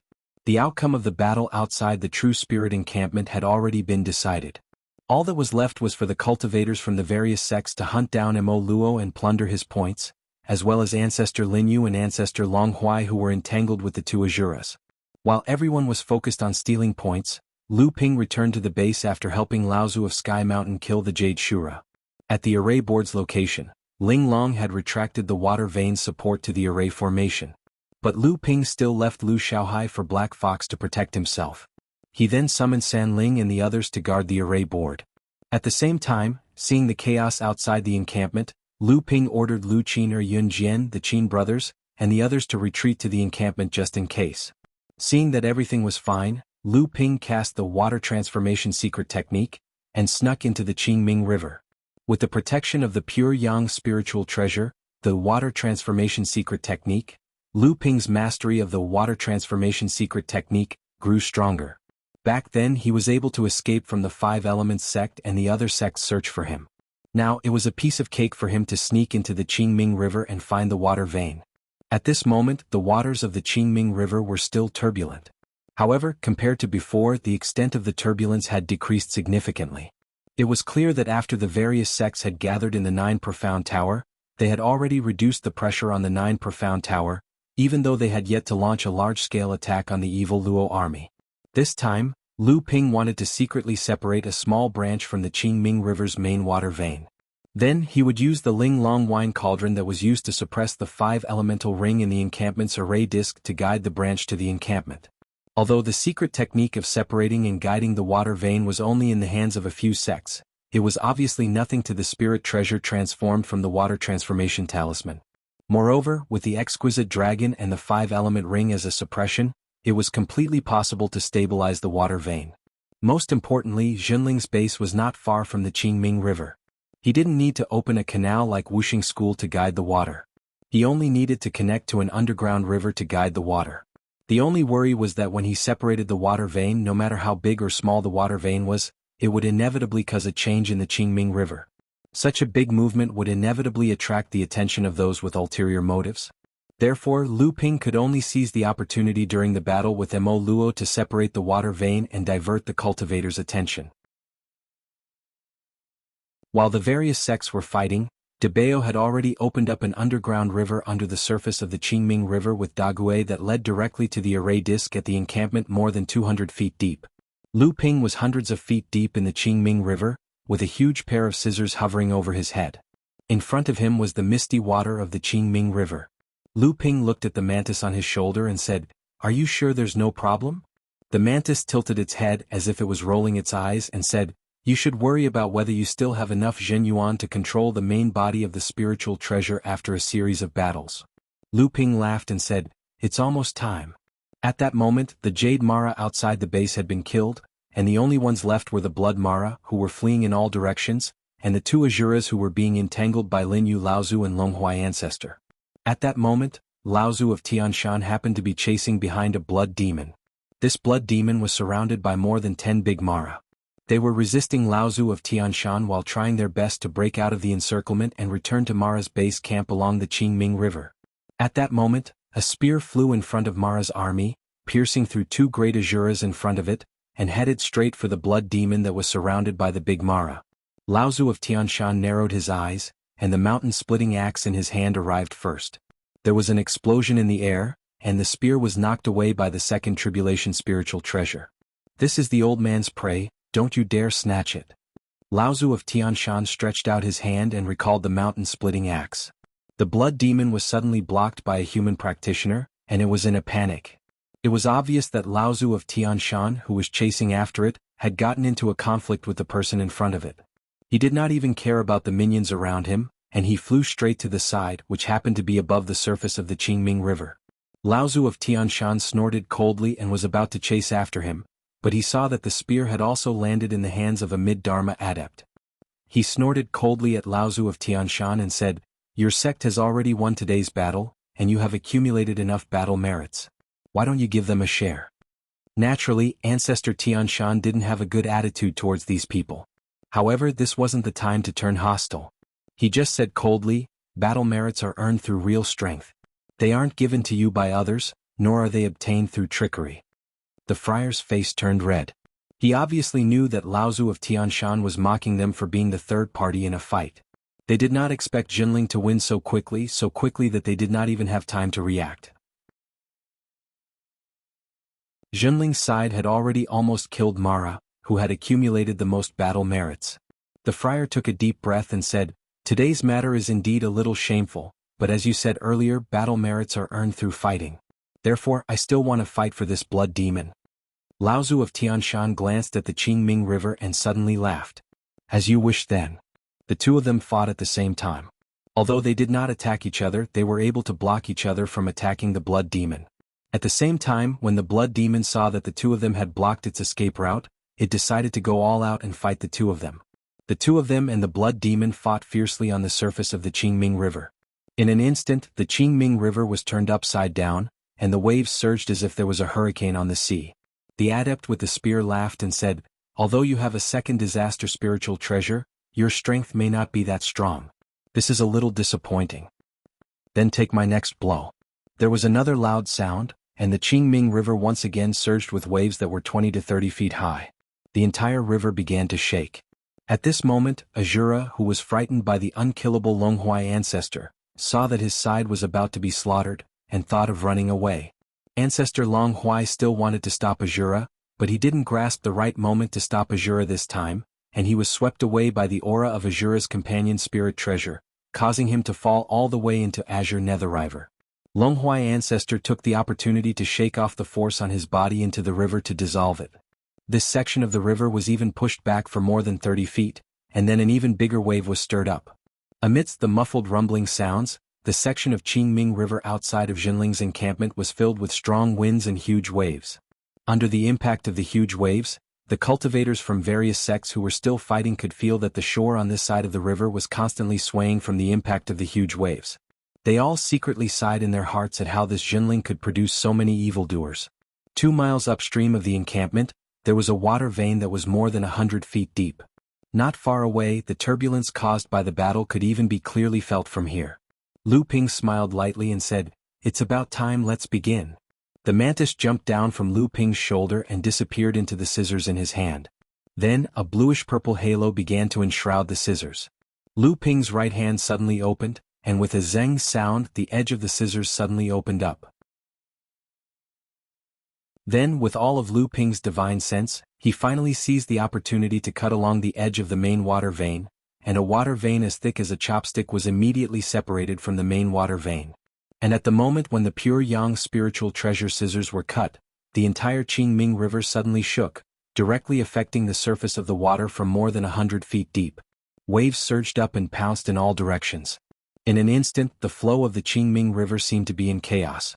The waves collided with each other and very quickly, layer upon layer, piled up to a height of several tens of feet, and then fell down heavily, smashing on the edge of the river as if the entire ground was shaking.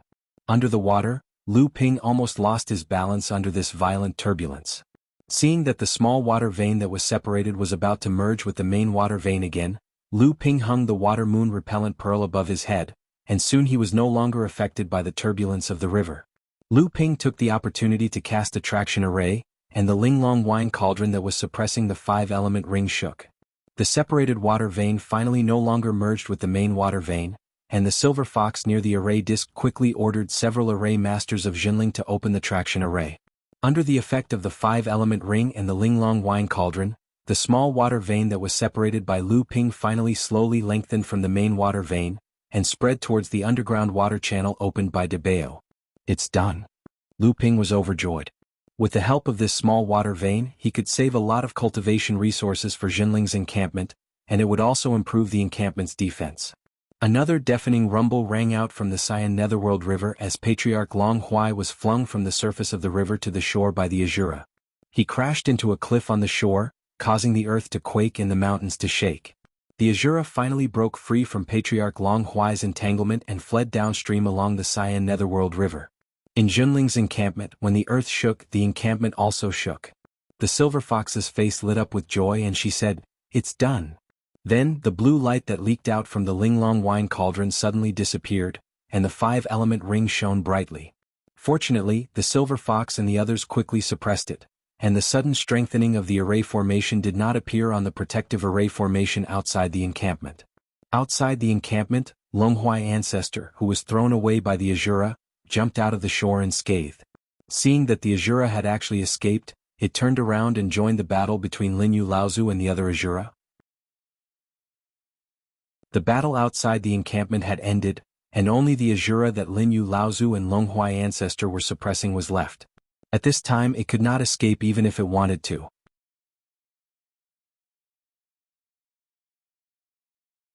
Chapter 1289. Even though Linyu Laozu was not able to use even 50 to 60% of his power, it was not difficult for him to suppress an Azura. Hence, the Azura that could not kill the Longhuai Ancestor could escape when it saw that the situation was not in its favor. This Azura that was being suppressed by Linyu Laozu also tried to break out of the encirclement several times, but each time, it was blocked by Linyu Laozu. The Longhuai Ancestor saw that the Azura that it was fighting with had escaped, but it did not care. Instead, it turned around and joined Linyu Laozu's battle, and began to help Linyu Laozu kill the Azura. At this time, the Mara army outside the Jinling station had basically been wiped out. Occasionally there were a few Mara that escaped, but they were all small fries, and the crowd did not pay much attention to them. However, at this time, more and more practitioners gradually formed a circle around the battle between Linyu Laozu and the Azura, surrounding them. The eyes of some of the cultivators who were not weak flickered. It was obvious that they wanted to kill the Azura in the depths of the mountains. This Azura was worth 20 battle points to a mid-Dharma adept. This time, the battle had been smooth sailing and many of the mid-Dharma adepts had only managed to kill a few blood demons. In fact, none of the people present had reached 20 battle points. If they could really kill the Azura in the end, their battle points would definitely increase by leaps and bounds. Lu Ping snuck back from the Qingming River and saw that the water was already in place. The power of the entire 5 elements matrix was gradually increasing, and with a flick of his hand, he put away the wine tripod of the Linglong. The silver fox looked at the wine tripod and asked in a low voice. Before this, there was a bluish-purple spirit light seeping out of the wine tripod, and it stabilized the defense matrix that was on the verge of collapse. Why does that spirit light look so similar to the water? Lu Ping smiled and said, there was originally a water vein inside. Reverend Mystic Fox stared at Lu Ping with widened eyes. What were the recent major events in the cultivation world? One of them was the crushing defeat of Wuxia School at the foot of Luo Xian Mountain. A mysterious cultivator had taken away half of the Qingming River's branch. Furthermore, this mysterious cultivator had broken the spiritual treasure that originally belonged to Wuxia School in half and triggered the pure Yang Thunder Tribulation at the foot of Luo Xian Mountain. The entire cultivation world was guessing who the mysterious cultivator was. When Jinling and the others entered the central region and heard the news, they were also dumbfounded. After all, it was an incredible thing to be able to be the aureole under the nose of more than 10 pure Yang Laozu. However, Black Fox did not expect that person to be Lu Ping. Lu Ping smiled proudly and said, "How is it? Scared?" Black Fox covered his mouth with one hand and nodded vigorously, which made Lu Ping feel even more proud. Outside the station, none of the cultivators from various sects dared to fight with Linyu Laozu for the Azura. Before this, Lin Yu Laozu alone was able to suppress the Azura. Now that the Longhuai ancestor had joined in, the Azura was soon beaten to a pulp by the two of them.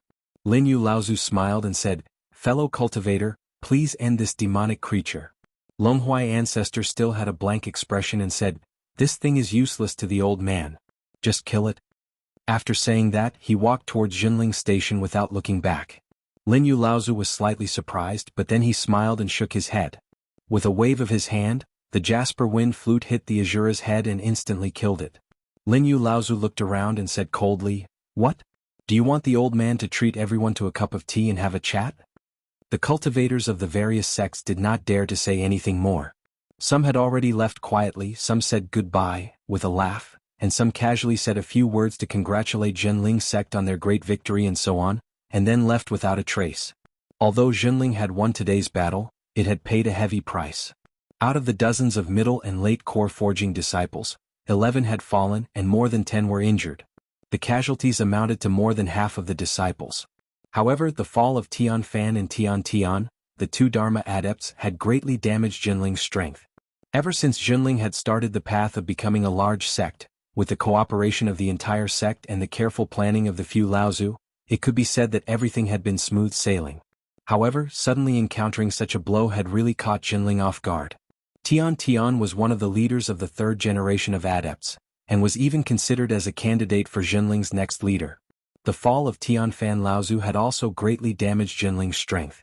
Before Tian Xiang Laozu had advanced to the late Dharma stage, the fundamental reason why Jinling was able to stand up to Xianling sect in the North Sea was because the two Laozu, Tian Fan and Tian Shui, had the ability to fight against late Dharma adepts. It could be said that before Tian Xiang Laozu had advanced to the late Dharma stage, the two of them could be said to be Jinling's biggest backers. Even after Tian Xiang Laozu had advanced to the late Dharma stage, the two Laozu, Tian Fan and Tian Shui, were still the cornerstones of Jinling. They were the guarantee that Jinling could firmly suppress Xianling, vast seas and other sects, and secure its position as the #1 sect in the North Sea. In the North Sea training world, the two Laozu, Tian Fan and Tian Shui, had always been seen as one, and were treated as one great adept. Now that Tian Fan Laozu had fallen and Tian Shui Laozu had been seriously injured, even after they had recovered, the two of them would no longer be a team. Jinling had essentially lost a late Dharma adept. Such a loss was a huge blow to Jinling's strength and morale. The atmosphere in Jinling was unusually heavy. Tianshan Laozu began to instruct the disciples to collect the corpses of the fallen disciples, while Lu Ping still had to entertain Xie Tianyang, Sangyu and the rest. Lin Yu Laozu was obviously very interested in Longhuai ancestor. However, Longhuai ancestor obviously did not want to have too much contact with Jinling and the rest. After nodding at Lin Yu Laozu, he and Lu Ping came to a secluded place. "We came a little late. Otherwise, your martial granduncle and senior might have been able to save them." Lu Ping smiled bitterly. "Jinling is already grateful that you were willing to lend a helping hand. If not for your help, I'm afraid I don't know how many people from our sect would have survived." Longhuai ancestor obviously did not dwell on this matter. He only nodded and said, "This time, you have to enter the 7th Patriarch's Tao altar." Lu Ping looked at Longhuai ancestor in surprise. However, he did not ask for the reason because he knew that Longhuai ancestor would definitely tell him. As expected, Longhuai ancestor continued, "Think of a way to get a few chiming rocks from Jiao Doran's Tao altar." Longhuai ancestor also wanted chiming rocks, and it had to be from Jiao Doran's Tao altar. This was slightly out of Lu Ping's expectations. However, Lu Ping did not ask Longhuai ancestor for the reason. Instead he said, "Senior, why don't you go to the Tao altar yourself? With your strength, even if you're just an avatar, you're one of the best among the great cultivators of the same realm. You only need to use the imaging stone to obtain merits." Longhuai ancestor shook his head and said, "This avatar is naturally unable to enter the Tao altar. The old man only wants to hear the voice of Jiao Daoran from all those years ago. So, the more chiming rocks you bring, the better. Of course, it has to be the rocks from Jiao Doran's Tao altar." Lu Ping nodded in agreement and said, "I'll do my best, but I may not be able to enter the Tao altar. Moreover, even if I do enter the Tao altar, I may not be able to obtain the chiming rocks." Longhuai ancestor nodded and said, "Since that's the case, old man will go. I've seen many interesting things in my travels this time. Oh, right, you just have to be careful of the Yuan clan in the battle to annihilate Mara." "The Yuan clan?" Lu Ping thought in his heart and he said, "Senior, have you noticed something?" Longhua ancestor said, "This clan has an indescribable relationship with Peng Daoren from all those years ago. The old man isn't too sure about the specifics, so you just have to be careful." Longhua ancestor left directly after he finished speaking, and it caused Lu Ping to be at a loss for whether to laugh or cry. What indescribable relationship? The Yuan clan has never denied the fact that they're a direct line descendant of Peng Daoren, so what's there to conceal about this relationship? Even though Lu Ping knew that the deeper meaning behind Longhua ancestor's words wasn't so simple, merely such a general statement still caused Lu Ping to be slightly bewildered. "And that fellow Taoist Longhua has left?" Lu Ping returned to the residence while his mind was slightly preoccupied, and Lin Yu Laozu instantly asked with a strange expression when he saw that only Lu Ping had returned. "Oh yes. Senior Longhua seemed to have some matters to attend to, so he left." Lin Yu Laozu said with slight disappointment. "Unfortunately, this fellow Taoist is extremely mysterious. Longhua, this name is extremely strange as well. Have you seen this fellow Taoist's true appearance?" Lu Ping was stunned by Lin Yu Laozu's words, and only now did he recover from his shock. Perhaps this external avatar of the Longhua ancestor was capable of concealing itself from cultivators of the same cultivation realm, but Lin Yu Laozu had obviously noticed something. Not to mention the Longhua ancestor had been struck numerous times during the battle with the Azuras, yet it hadn't suffered the slightest injury. Lin Yu Laozu didn't believe that there was someone in the cultivation world that could condense the body to such an extent. Lu Ping hesitated for a moment, yet he still said, "I haven't seen this senior's full appearance." Lu Ping wasn't lying when he spoke these words. The Longhua ancestor's main body was enormous, and Lu Ping was really unable to see his full appearance at that time. Truly a pity. This fellow Taoist Longhuai's external avatar technique is much more formidable than yours. Lu Ping understood that Lin Yu Laozu wanted to say that the Longhua ancestor's external avatar already possessed such strength, so what sort of level had his main body reached? However, Lu Ping smiled and said, "That's only natural. Junior's external avatar technique was originally taught to me by Senior Longhua." 3 days later, Chan Yu, Chan Xiang, Xiahou Wushang, Yun Jian, and Su Jin took their leave first, whereas Xie Tianyang and Sang Yu stayed behind. Even though they were nominally waiting for Lu Ping to refine pills to heal Wu Yinglan's injuries as Xie Tianyang had said, Lu Ping knew that these two good friends had stayed behind because Jinling's strength was at its weakest right now. They had stayed behind to deter those who still coveted Jinling's base.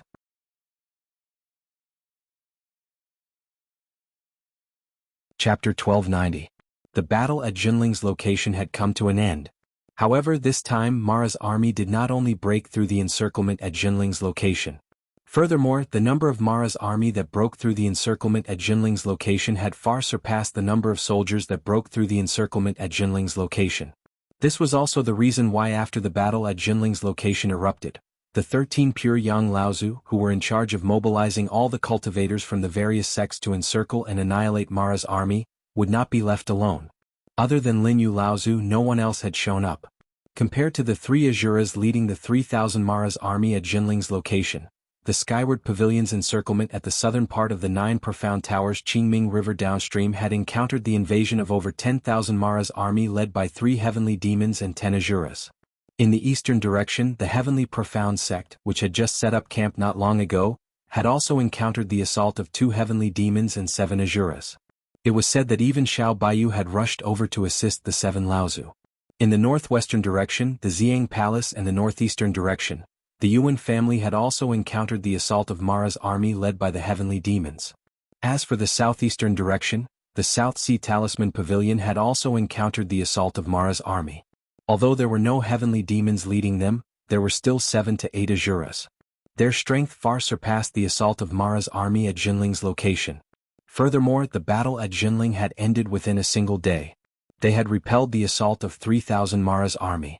In the other directions, the battle with Mara's army that had ended the earliest had lasted for 3 days and 3 nights. As for the battles at the other directions, they had all entered a stalemate. Until now, the outcome had yet to be determined. Tian Shui Laozu had only fainted for a day before waking up. Originally, Lu Ping and the others were worried that Tian Shui Laozu would die. However, they had clearly underestimated Tian Shui Laozu. Tian Fan has already fallen.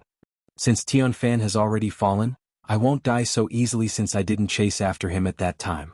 I still want to live well and see the day when our sect becomes a large sect for Tianfan. However, I'm currently heavily injured and there's no point for me to stay here. Therefore, I'll bring Tianfan's ashes back to the North Sea. At the same time, if our sect wants to defend this place, we'll need reinforcements from the North Sea. This time Tianshan will follow me back. Tianru will be in charge of the matters regarding the station.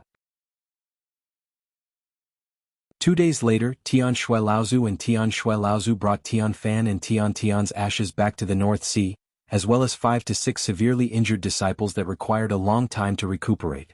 In the entire Jinling, only the third-generation disciples were left to guard the sect's encampment. Lu Ping had never been in charge of the sect's affairs. Despite Tian Shui Laozu's orders, the affairs of the encampment were still handled by Li Tianru and Lu Tianyuan. As for Lu Ping, he began to prepare the pure yang blood stasis dispelling pill for Lin Yu Laozu's recovery. As for Wu Yinglan's injuries, from Lu Ping's point of view, it wasn't too serious. Although the injuries of spiritual sense were known to be thorny, Lu Ping had a few secret pill formulas that could treat spiritual sense injuries. After a battle, there was no lack of soul-devouring crystals. After consuming a few of the pills that Lu Ping had meticulously refined, it was only a matter of time before she recovered. Another 3 days had passed. The news of Mara's army breaking through the encampment had spread like wildfire. Xie Tianyang was already unable to hold himself back. Lu Ping knew that the Purple Sun Palace's encampment had also encountered a powerful attack from Mara's army. Even though the Purple Sun Palace was a sacred ground, Xie Tianyang was still the direct disciple of the Purple Sun Palace. It wasn't easy for him to stay in Jinling for 6 to 7 days for the sake of friendship. Hence, he took the initiative and said, "Brother Xie, your sect has yet to repel Mara's army's attack. It's better for you to return quickly." Xie Tianyang didn't mind and smiled, "You can be at ease." Previously, third senior brother had already returned. Purple Sun Palace isn't your Jinling. Even if 3 heavenly demons attacked, they might not be able to break through our encampment. Furthermore, aren't you afraid that if I return to my encampment and start a massacre, my battle merits will surpass yours? Lu Ping chuckled and said, "Even if you go back now, you might not be able to surpass me. But if you go back now, I believe there will be many people who will surpass you in terms of battle merits." Xie Tianyang was slightly stunned. Previously, during the battle at Jinling's encampment, although he had frantically snatched battle merits at the end, he had only managed to snatch 42 points after the battle. Compared to Lu Ping's over 100 points, there was still a huge gap. The invasion of Mara's army was still ongoing. The gap between Xie Tianyang and the others was far greater than the gap between him and Lu Ping. If Xie Tianyang still didn't hunt down Mara, his battle merits might be surpassed by even more people. Lu Ping could naturally see that Xie Tianyang was extremely concerned about the accumulation of battle merits this time. He had only stayed here for 6 or 7 days because he was worried about the safety of his good friend's sect. Now, the defensive array of Jinling's encampment had become increasingly sturdy and stable with the injection of the water vein. In addition, Lin Yu Laozu wouldn't be leaving Jinling anytime soon. As time passed, his injuries would stabilize and his strength would also recover. Jinling wouldn't have to worry about encountering too much danger, so he was confident in persuading Xie Tianyang to return to the sect first. After Xie Tianyang left, everything in Jinling's encampment was basically on the right track.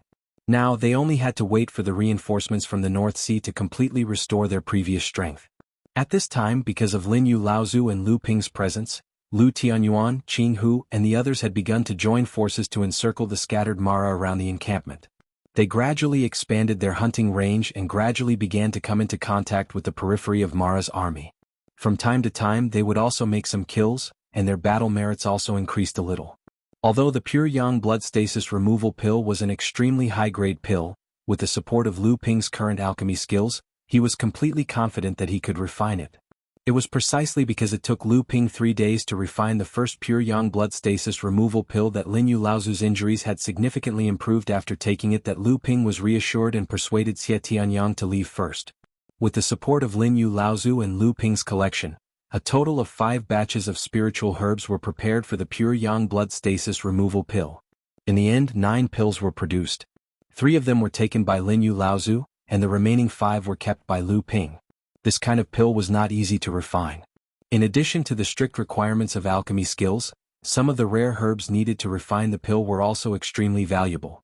If Lin Yu Laozu had not found some of them, even Lu Ping's own collection would not have seen many of them. Half a month after the battle at Jinling's encampment, Lu Ping finally received a message from his sect in advance on this day. Early in the morning he left the encampment and went dozens of kilometers away. In less than half a day, Lu Ping saw a ball of golden light surging in the sky. As it neared, it slowly split into several rays of light in front and dozens of rays of light behind. Lu Ping was slightly stunned. He did not expect the sect to send so many reinforcements this time. Almost half of the sect's strength had been sent to the central plains. Lu Ping hurriedly went forward with a happy expression, but he was still a little surprised. He said, "Uncle Master Xiang, Uncle Master Tianshan, Uncle Master Tianqin, Uncle Master Tianqing, Brother Lei, why are all of you here? Senior Brother Tianfeng, you have advanced to the Dharma phase." Because of the deaths of Tianfan Laozu and Tian Tian, the people of Jinling looked a little solemn. Xiang Lu Laozu only smiled, while Tianqin Laozu snorted coldly. Tianqing Laozu, Tianfeng and Lei Laolu only nodded in acknowledgement. Uncle Master Tianshan said, "This is not the place to talk. Let's go back to the encampment first." The group of Jinling, including Lu Ping and the other 7 Dharma adepts, flew back to the encampment in a grandiose manner. Before they reached the encampment, the Jinling adepts who had rushed to the encampment after hearing the news were all cheering. The gloom that had been brought about by the deaths of the 2 Dharma adepts, Tianfan and Tian Tian, had finally been swept away. Lu Ping suddenly hovered in midair outside the encampment. Tianshan Laozu and the others looked at him in confusion. Lu Ping smiled and said, Uncle Master and Senior Brother, please go back to the encampment and rest for a while. I will be there in a while." Only Tianqin and Laozu seemed to sense something, and they seemed to be deep in thought. The others looked at Lu Ping suspiciously and returned to the encampment first. After everyone had entered the encampment, Lu Ping smiled at the empty space beside him and said, "I didn't expect Junior Brother Yin to come as well." There was a ripple in the empty space and Yin Tianchu, dressed in black, appeared not far from Lu Ping. A look of joy flashed in Lu Ping's eyes and he said, "Junior Brother, you've already passed through your first thunder trial?" Yin Tianchu nodded and said, "My luck is not bad, and it's all thanks to the inheritance of the Ice Dragon Pearl that you gave me. If not for the fact that I'm about to pass through the Thunder Trial, I might have come to Central Plains earlier. However, I've already heard about Tianfan and Senior Tian Tian, so I'm late." For Yin Tianchu to be able to advance to the mid-Dharma stage in such a short period of time, other than his own talent, it was obvious that he had his own opportunities. In addition, he had the inheritance of the Jinling Shen Yin stream and the Ice Dragon clan, so it was not surprising that he had been able to advance to the mid-Dharma stage after Lu Ping. Lu Ping nodded and said, "If not for the fact that you've just passed through your first thunder trial and your unstable aura, it would not have been easy for me to discover you, given your secret technique of concealment." Lu Ping paused and said, "Let's go to the encampment first and talk about it later. We need a place to stay after all." Yin Tianchu hesitated for a moment, but he finally nodded. Jinling's encampment was filled with jubilation because of the arrival of a strong reinforcement. However, when they saw that Lu Ping had brought an unfamiliar practitioner with him, many of the 4th-generation disciples looked curiously at Yin Tianchu, who was by Lu Ping's side. Yin Tianchu had left Jinling for more than 100 years. Not just the 4th-generation disciples, but even many of the 3rd-generation disciples had already forgotten about Jinling's Shen Yin stream. As for Yin Tianchu, one of the 3 heroes of Jinling's 3rd-generation disciples, they had long forgotten about him. They only knew that of Jinling's 1 immortal and 1 demon, the person who was known as the Demon Sword, alongside Lu Tianping, was a former disciple of Jinling.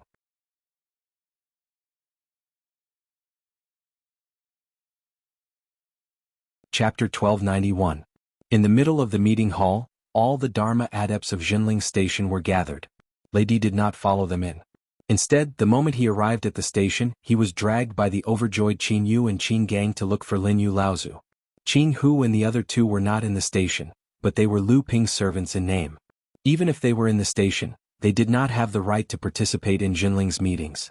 In the meeting hall, although Xiang Lu Laozu had the highest seniority, he was an outer elder of Jinling and did not usually participate in Jinling's decisions. Although he was sitting at the head of the meeting hall, the person in charge was still Tianshan Laozu. However, at this time, although everyone was discussing something in low voices, it was obvious that the meeting had not officially started. Everyone was waiting for Lu Ping to return. However, when Lu Ping stepped into the meeting hall, The people of Jinling were stunned to see Yin Tianchu behind Lu Ping. Ji Tianxian jumped up with a shout and said, "Little Lu Ping, you're here too." "Ah, I knew it. That's great, that's great. You've actually advanced to the mid-Dharma stage? Ah, this is too much of a blow. It's not enough for our sect to have the water sword deity, and now there's you." Yin Tianchu's arrival obviously made everyone in Jinling happy. However, Ji Tianxuan's impolite and loud shouting still made Tianqin Laozu, who had been looking better because of Yin Tianchu's arrival, with much difficulty. Now his face darkened and he scolded, "What are you shouting for? Sit down." Ji Tianxian was shocked by the cold expression on Tianqin Laozu's face. He quickly stuck out his tongue at Yin Tianchu and sat down obediently with a smile. Yin Tianchu, who had always been cold, smiled at his good friend, but in the end he could not bring himself to smile. Lu Ping chuckled and said, "Martial granduncle, martial uncles, senior brothers, senior sisters, junior brother Tianchu came a step late because of his tribulation, but he still came back in the end." Yin Tianchu silently stepped forward and bowed to the elders of Jinling. Then he stood behind Lu Ping. Laozu of Tianshan smiled happily and said, "Going through the heavenly tribulation is a big thing. Now is the time when we need people. You've come just in time. Let's do it." Lu Ping sat down below Tianfeng, and Yin Tianchu sat down next to Ji Tianxian. Lu Ping took the lead and asked, "Martial uncle, although our sect has come to help, the sect is still our foundation. If we transfer so many Dharma adepts, will North Sea seem empty?" Although Xiang Lu Laozu had only brought his ears to the meeting hall, at this time, there were 3 second-generation disciples, Tianshan, Tianqin, and Tianqing. Above Lu Ping there were also third-generation disciples like Li Tianru and Lu Tianyuan, who had more seniority than Lu Ping. However, at this time, Lu Ping had the right to speak in this meeting hall, and everyone in Jinling had always thought that this was a matter of course. But this time it seemed to be a little different. As soon as Lu Ping finished speaking, Tianqin, who was beside Laozu of Tianshan, suddenly scolded, "Shut up, when did you have the right to speak? Don't you have any manners?" This time, not only was Lu Ping stunned and frowned, but the other practitioners in the meeting hall also fell into a strange silence. Tianqing Laozu glanced at Tianqin, expressionless, and then returned to his previous calm state. Ever since Tianqing Laozu's foundation had been severely damaged by Mara in the Battle of Frost Island, although he had recovered, it was difficult for his foundation to recover, and he had almost lost the chance to advance to the mid-Dharma stage. Because of this, Tianqing Laozu had become more and more taciturn. If Lu Ping had not revealed the news of the Samling 5 Elements leaf to him, which restored a glimmer of hope to Tianqing Laozu. But after so many years there had been no news of this item, and this made Tianqing a lot more discouraged.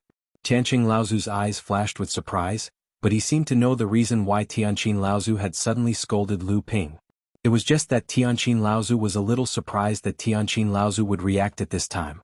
Tianqing Laozu coughed and said, "All right, let's talk about what has happened in the encampment and the Battle of Jioshuan Tower." Li Tianru was naturally displeased that her junior was being scolded, but the other party was an elder after all, and it was Tianqing Laozu who was asking questions at this time. Li Tianru suppressed the displeasure in her heart and told Tianqing Laozu about the recent news of the sects surrounding Mara's army breaking out of the encampment. Lu Tianyuan also added some information, but Lu Ping did not say a word. After listening to their reports, Tianqing Laozu nodded, and then changed the topic to talk about Jinling's current situation in the North Sea. This time, the reason why our sect has transferred so many experts into the central mainland cultivation world is, of course, to build up the reputation of our sect, and also to prevent Mara's army from launching another surprise attack on our encampment and causing damage to our encampment. Although Tianqing Laozu was speaking frankly to all the practitioners in the conference hall, everyone knew that this was actually Tianqing Laozu explaining to Lu Ping the question he had previously.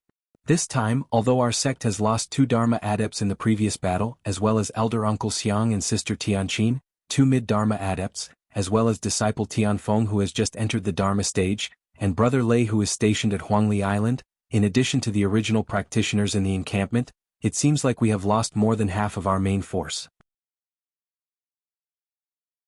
However, brother Jiang will be facing his second Thunder trial soon, and brother Tianfeng has just passed his first Thunder trial. Our sect has gained another mid-Dharma adept. Tianshang and Tianfeng have also successfully condensed their Dharma powers, and with the addition of brother Tianshang and brother Qianhua, who have taken a shortcut to condense their Dharma powers through a secret technique but have not told anyone about it, our sect's power has increased instead of decreased. Therefore we do not have to worry about the situation in the North Sea.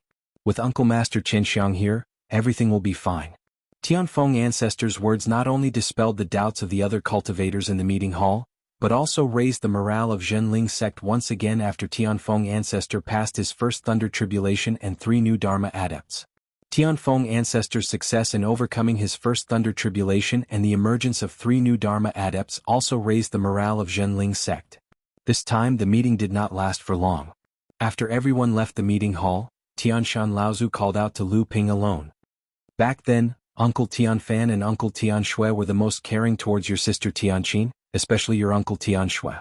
Back then, her care for Sister Tianqin had reached the point of spoiling her. This was also one of the external reasons why Sister Tianqin and Sister Tianling eventually fell out. This matter was related to the feud between the previous generations, and Tianshan Laozu obviously did not want to explain it too clearly to Lu Ping. This time, Uncle Tianfan died and Uncle Tianshui was seriously injured. Because of Uncle Tianfan's death, Sister Tianqin's emotions were a little out of control. So she's taking her anger out on me? Tianshan Laozu laughed bitterly and said, most likely so. You and Tianyuan were the first to send the news back to the North Sea, and you were also the one who strongly advocated for us to participate in this battle against Mara.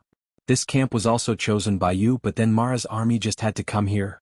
Lu Ping felt a little helpless.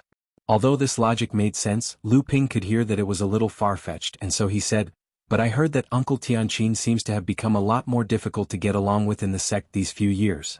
Tianshan Laozu sighed and said, are you trying to say that her temper has become a lot more violent these few years?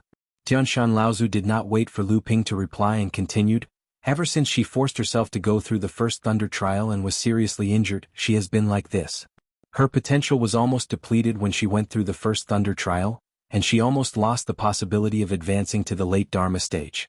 For someone as proud as her, this is no different from a death sentence in the future. Lu Ping did not understand and asked, was her foundation damaged when she went through the thunder trial? Tianshan Laozu said, although her foundation was damaged during the thunder trial, it was not serious. Potential is like a practitioner's talent, and it is also equivalent to a practitioner's foundation from the beginning. Sister Tianqin is an alchemist, and she relied too much on elixirs, especially when she broke away from the sect for decades. Without the support of the sect, she could only rely on elixirs to maintain her own cultivation. Although her level of practice did not fall behind, she still lacked some of her own hard work, and her potential was depleted.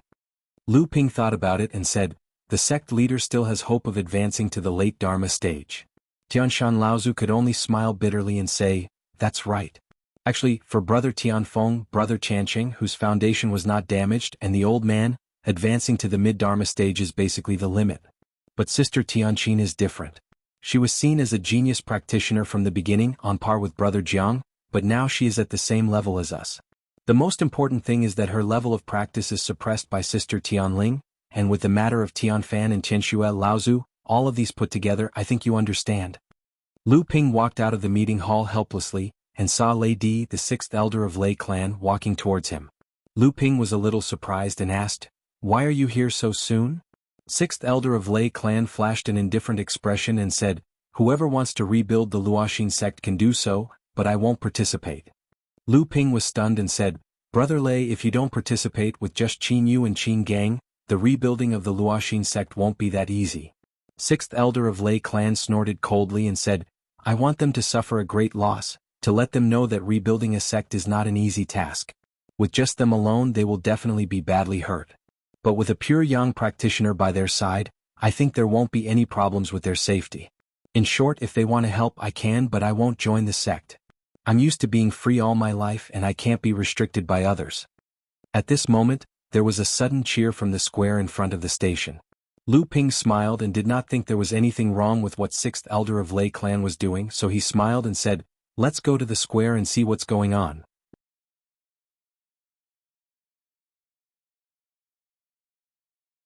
Chapter 1292.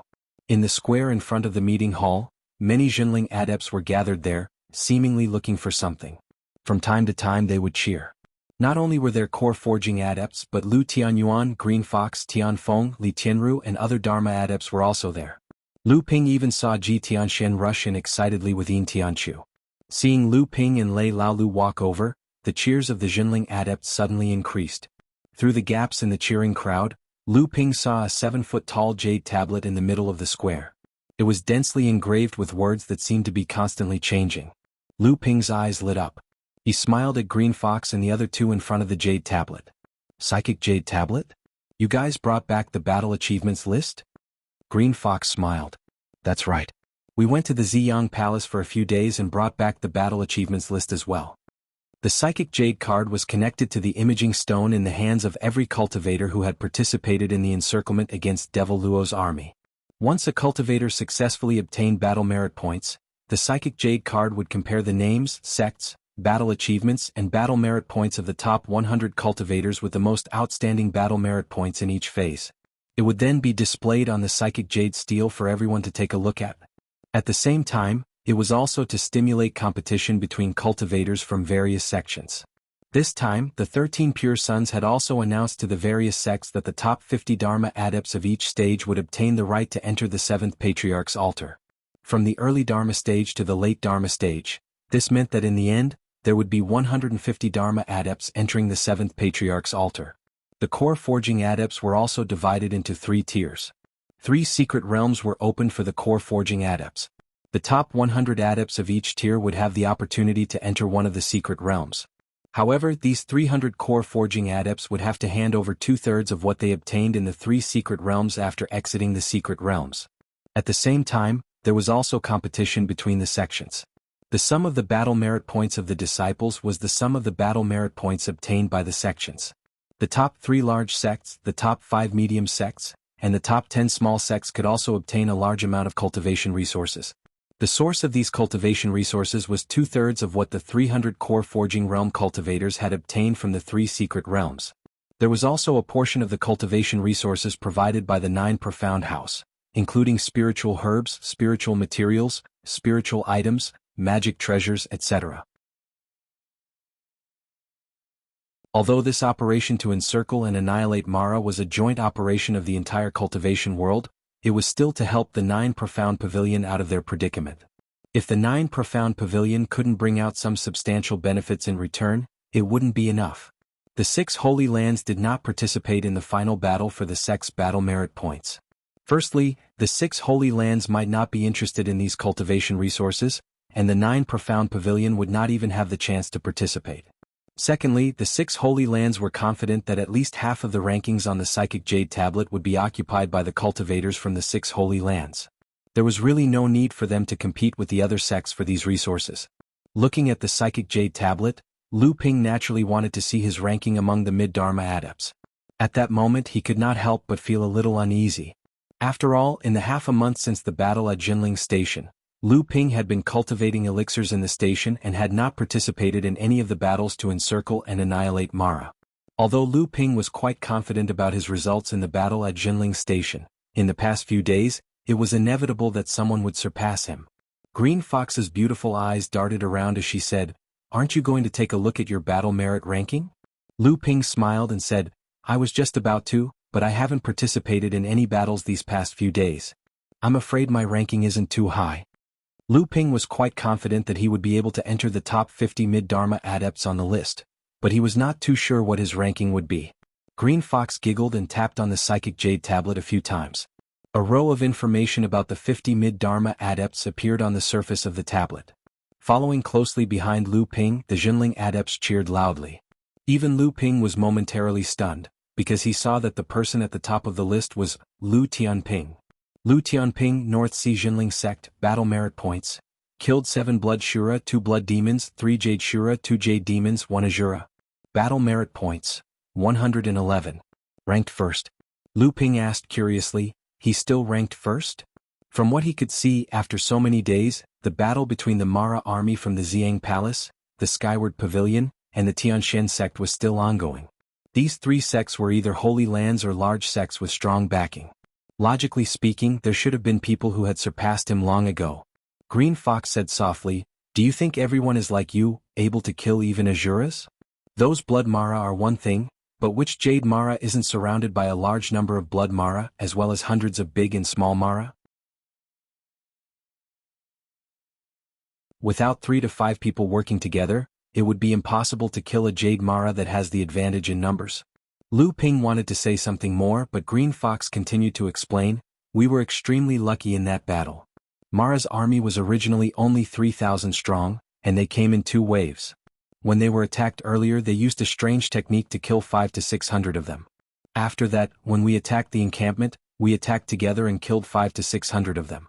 In addition, although they were all big and small Mara's army had not even entered the final battle, but they had lost almost half of their own forces. That was why we had the chance to fight Jade Mara and Blood Mara directly. Even so, there were still a large number of big and small Mara as well as Blood Mara guarding them from the side. Otherwise, Xie Tianyang and the others would not have been unable to take down even one Jade Mara. However, after our battle, the Mara on the other battlefields seemed to have learned their lesson.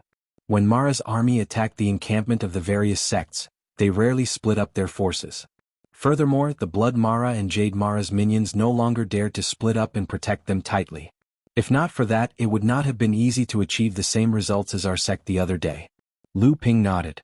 That day, Junling's results were mostly at the end of the battle. After the Mara's army was defeated, Junling's subordinates and the other sect's practitioners took the opportunity to kill them.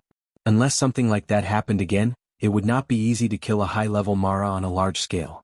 Looking from top to bottom, the second place belonged to a cultivator from Purple Sun Palace. However, it was not Xie Tianyang, but the second of the 6 heirs of Purple Sun Palace, Little Shang Sword Fan Mingjie. He had 92 points and was not too far away from Lu Ping. In third place was the direct disciple of the Soaring Sky Pavilion, the Southern Pavilion Master, Nangong Xiaojian. He was right behind Fan Mingjie with 89 points. Surprisingly, in fourth place was not a cultivator from a sacred land, but a cultivator from South Sea Talisman Pavilion. His name was Yu Ziqing and he had 85 points. When South Sea Talisman Pavilion first set up camp, they were also attacked by Mara's army. Although this Mara's army was far stronger than what Junling faced, Talisman Pavilion was still a large sect. Later on, the only pure Yang practitioner in South Sea, Yuxiang Laozu, came to their rescue. That was how they managed to stop the advance of Mara's army. However, after the battle, Talisman Pavilion also suffered heavy losses. Although they had Grand Adepts and pure Yang practitioners, the number of Dharma Adepts they had was not much stronger than Junling's. Although they had the help of a few small and medium-sized sects in South Sea, Mara's army was also much stronger than Junling's army. Hence, their losses were even greater than Junling's. It was said that Yu Ziqing was not the 3rd-generation heir of Talisman Pavilion, but a 2nd-generation practitioner. It was said that he was only a step away from advancing to the late Dharma stage. When he heard that there was a chance to enter the 7th Patriarch's altar, he gave up on his training in South Sea and went to Middle-earth to participate in the battle against Mara. However, although his points were high, it was also because he had killed 2 Jade Shuras and 1 Jade Demon, as well as several Blood Mara, when Mara's army was defeated. Hence, he had pushed his points to where he was now. In 5th place was another familiar face of Lu Ping. It was Yuan Feixiang of the Yuan family. It was said that he had been helping the Tianxian sect fend off Mara's attacks on the sea. Lu Ping did not expect him to come to 9 Shen Tower this time. His points had also reached 83 points. Although the Yuan family had also been attacked by Mara's army, the Yuan family's unique thunder magic was more effective against Mara's army than any other magic of the same level. For Yuan Feixiang to be able to reach such a level, it was clear that he was also an extraordinary being among the 3rd-generation practitioners. In 6th place was the Tianxian sect's first descendant of the 3rd generation, Chao Jianpain. She was a female practitioner and she also had 83 points. However, she had killed 1 less Jade Demon than Yuan Feixiang, which was why she was in 6th place. In 7th place was none other than Xie Tianyang.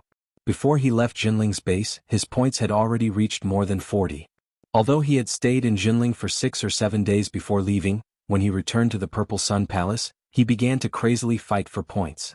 However, Mara's army, which was facing the Purple Sun Palace, did not show any signs of collapse. They advanced and retreated in an orderly manner, and although Xie Tianyang did his best, he only managed to push his points to 78. Ranked 8th was Water Crystal Palace's Qin Wuliang. It wasn't that Qin Wuliang couldn't compare to the few people in front of him. It was just that it was easier for the few people in front of him to obtain points in a direct battle with Mo Luo. The battle with Mo Luo was a long one. In just over half a month's time, the victor on the battle merit rankings would not be decided. In ninth place was the Skyward Pavilion's West Pavilion Master, Sima Chongfeng, who was also Lu Ping's acquaintance. In 10th place was the person who had fought with Lu Ping before. It was the Nine Profound Towers' first descendant, Pavilion Master of First Origin, Wei Zhen. This person had escaped from the Nine Profound Tower together with 8th Sister Zhu, who had been besieged by Mara. Now that 8th Sister Zhu had been severely injured by many Asuras in order to kill the Sky Demon, only Wei Zhen was left to bring glory to the Nine Profound Tower.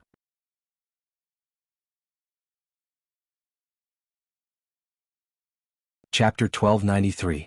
On the list of mid-Dharma adepts, 6 of the top 10 were from the Holy Lands, and this was because many of the disciples from the Holy Lands had yet to show their prowess. There were also 3 who were from large sects or clans. Only Lu Ping was at the top of the list, and he was from a medium-sized sect from the North Sea.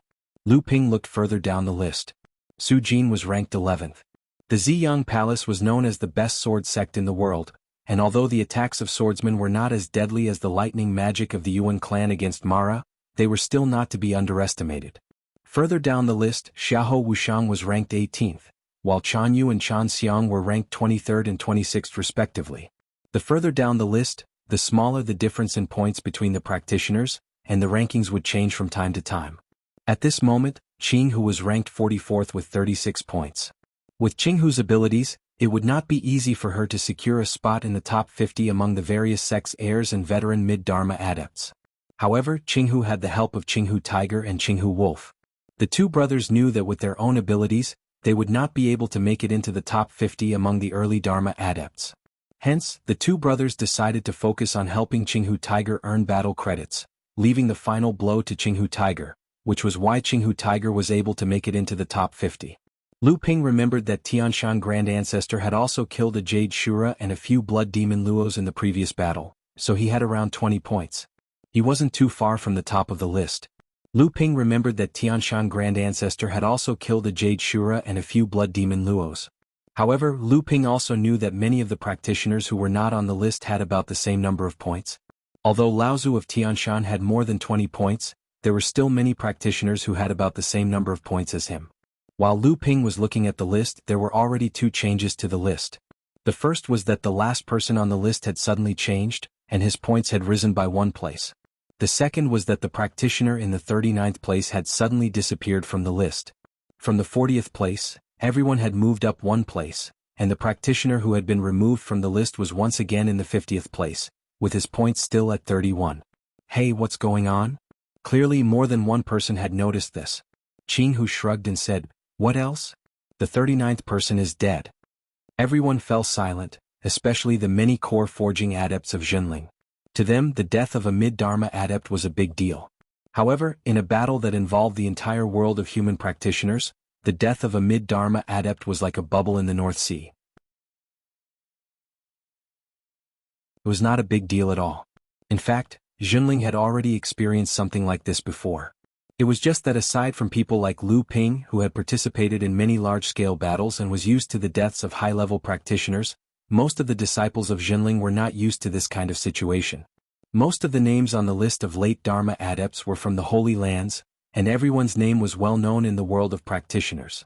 However, to the people of Zhenling, these names were a little confusing. No matter what, the world of practitioners in the North Sea was still very isolated compared to the outside world. However, the names on the list of early Dharma adepts shocked everyone in Zhenling. In the 8th place, Lu Tianyuan had killed a Jade Shura, 3 Blood Shuras, a Blood Demon, and more than 10 Big Mara, who were equivalent to late core forging cultivators. He had a total of 78 battle credits and was ranked there. It was a pity that besides Lu Tianyuan, none of the other early Dharma adepts in Zhenling had made it onto the list. Tian Tian, who had originally been the most hopeful, had died. Li Tianru and Ji Tianxian had been in charge of the 3 talents and 5 elements formation.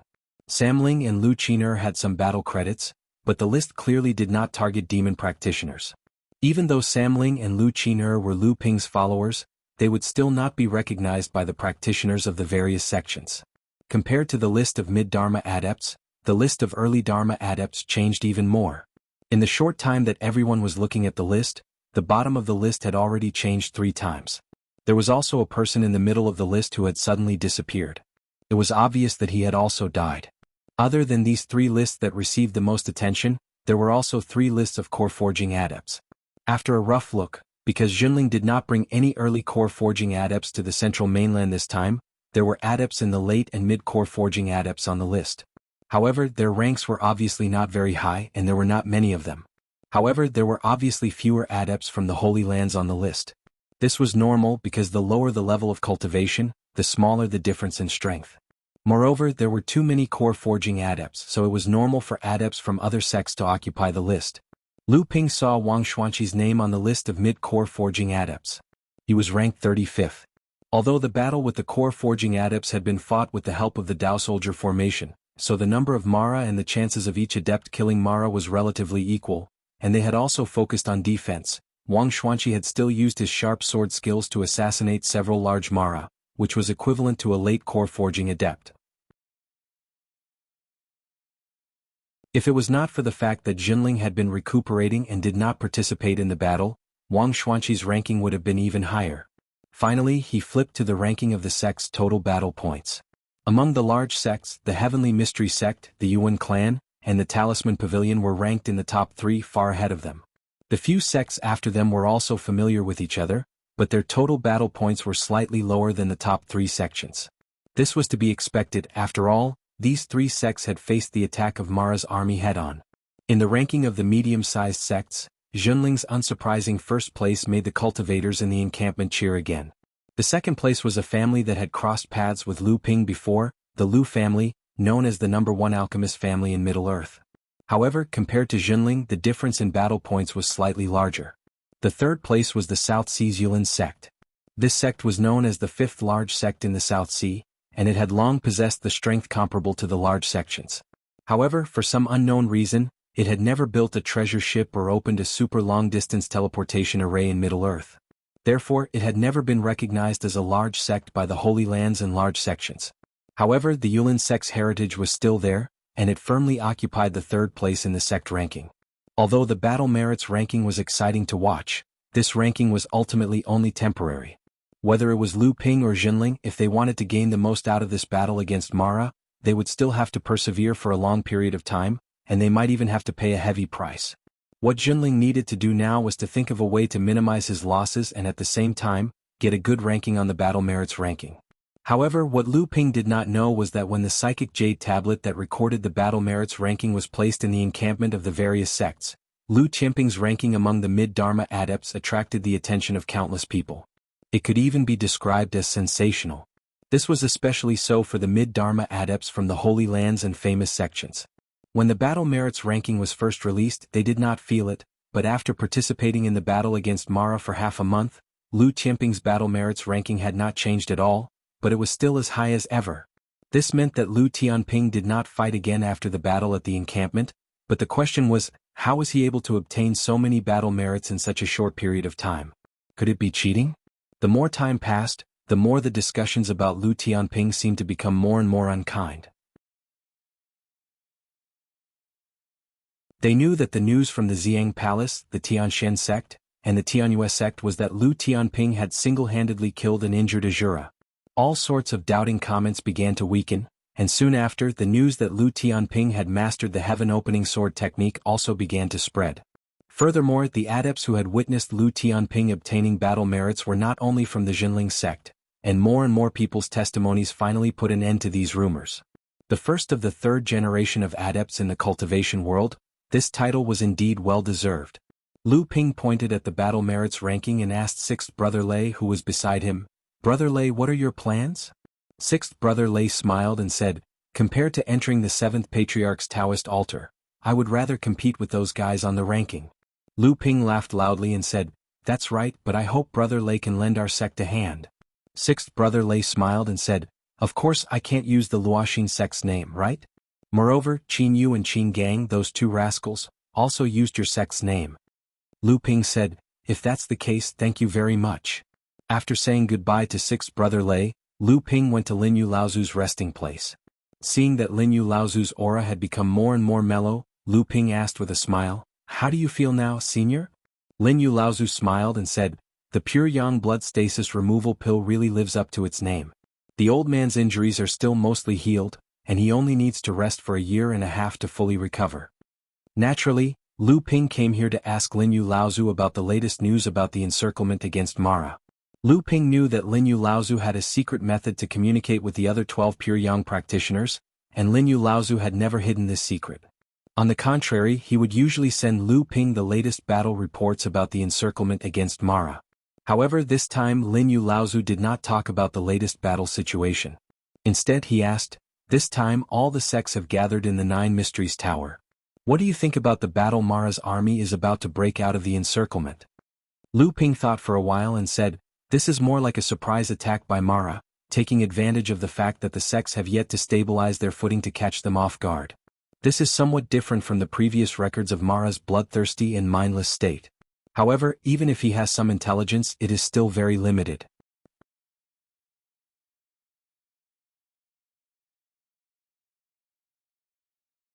Chapter 1294. The so-called Battle of Mara's army breaking out of the encirclement was just what the human cultivators had thought of Mara's army at the beginning. In their eyes, the human cultivators had already surrounded Mara's army in another layer of encirclement, so Mara's army would definitely be afraid and break out of the encirclement. But in reality, who knew that Mara's army would definitely be afraid? Mara's army had suddenly split up to attack when the cultivators from the various sects had not stabilized their footing. The Mara's army had different strengths and different charging forces, but they were definitely not trying to break out of the encirclement. This was because, according to the information brought back by the various sects' cultivators, Mara's army was still besieging the Nine Profound Tower, and there were no signs of their main forces moving at all.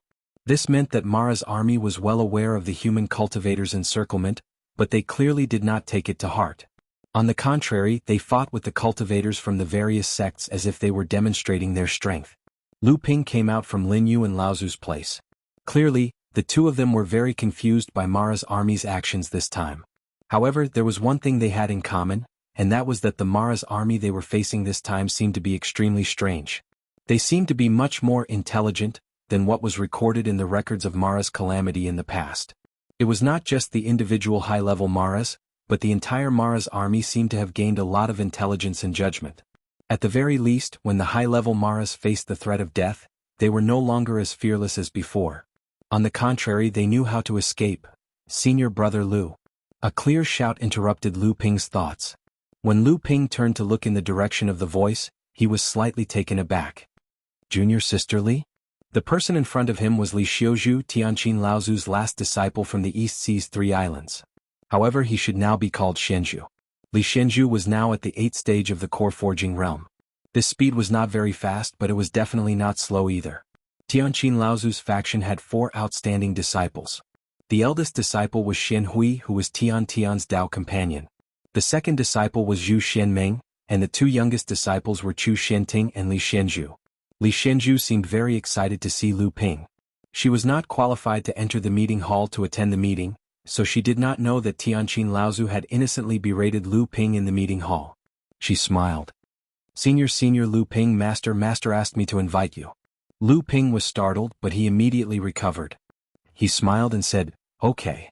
It must be said that the relationship between Tianqin Laozu and Lu Ping was originally very good. Although Tianqin Laozu and Lu Ping's master, the Heavenly Spirit sect, did not get along, this did not affect the relationship between Lu Ping and Tianqin Laozu. Even when Tianqin Laozu returned to the sect, Lu Ping had played a great role.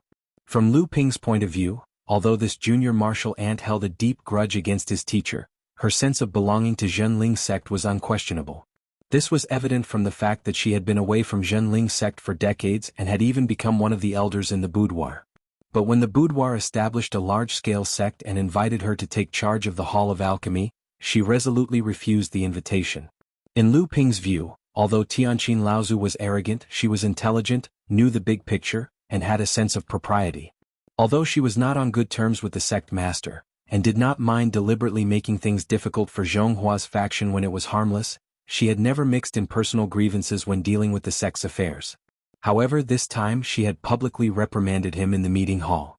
Although there was an explanation from Tianqin Laozu afterwards, Lu Ping did not think that it was only because of her personal reasons and the matter of Tian Fan and Tian Shui Laozu that she had vented her anger on him. In his view, Tianqin Laozu's self-control would not be so bad. In other words, even if Tianqin Laozu had a personal grievance, there should be a bigger reason. Although Li Xianzhu was a woman, she had a cheerful personality and was far less meticulous than other women. She did not notice the change in Lu Ping's expression. She only cared about exchanging pleasantries with Lu Ping all the way to Tianqin Laozu's cultivation hall. A female cultivator walked out of Tianqin Laozu's cultivation hall. Seeing Lu Ping coming over, she smiled and said, "Greetings, senior brother Lu." This woman was none other than Chu Xianting, the disciple who had been carefully cultivated by Tianqin Laozu and inherited his alchemy skills. Lu Ping smiled and said, "So it's junior sister Chu. Long time no see." This time, junior sister was sent by the sect to take charge of the alchemy in the encampment? Chu Xianting was now also a senior alchemy master in Jinling. At this time, she came to the central region with Tianqin Laozu, obviously to temporarily take charge of the alchemy in the encampment. After all, in the process of war, the demand for elixirs by cultivators increased, especially those used for healing and recovery, which were in short supply. Chu Xianting smiled and said, "Isn't there no other way? Do you think I can let senior brother Lu take charge of the alchemy in the encampment?" Lu Ping quickly waved his hand and said, "Me? Forget it." Although Lu Ping was an alchemy master, if he was really willing to take charge of the alchemy in the encampment, naturally no one else would have a share, but Lu Ping was not willing to put his energy into this. However, when he was refining the pure yang blood stasis pill for Linyu Laozu, he still took time to refine a batch of other elixirs as a backup. At this time, there was no shortage of high-grade elixirs in Jinling's encampment.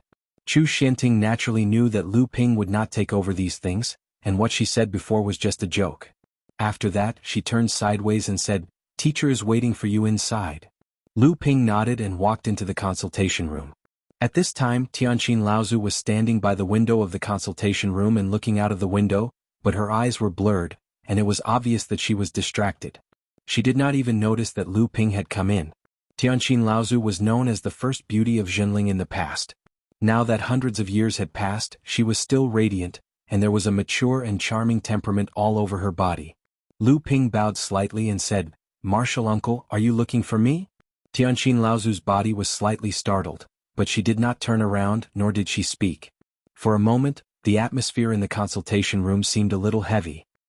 This time Martial uncle is sorry." After a long time, Tianqin Laozu finally said. Lu Ping was stunned.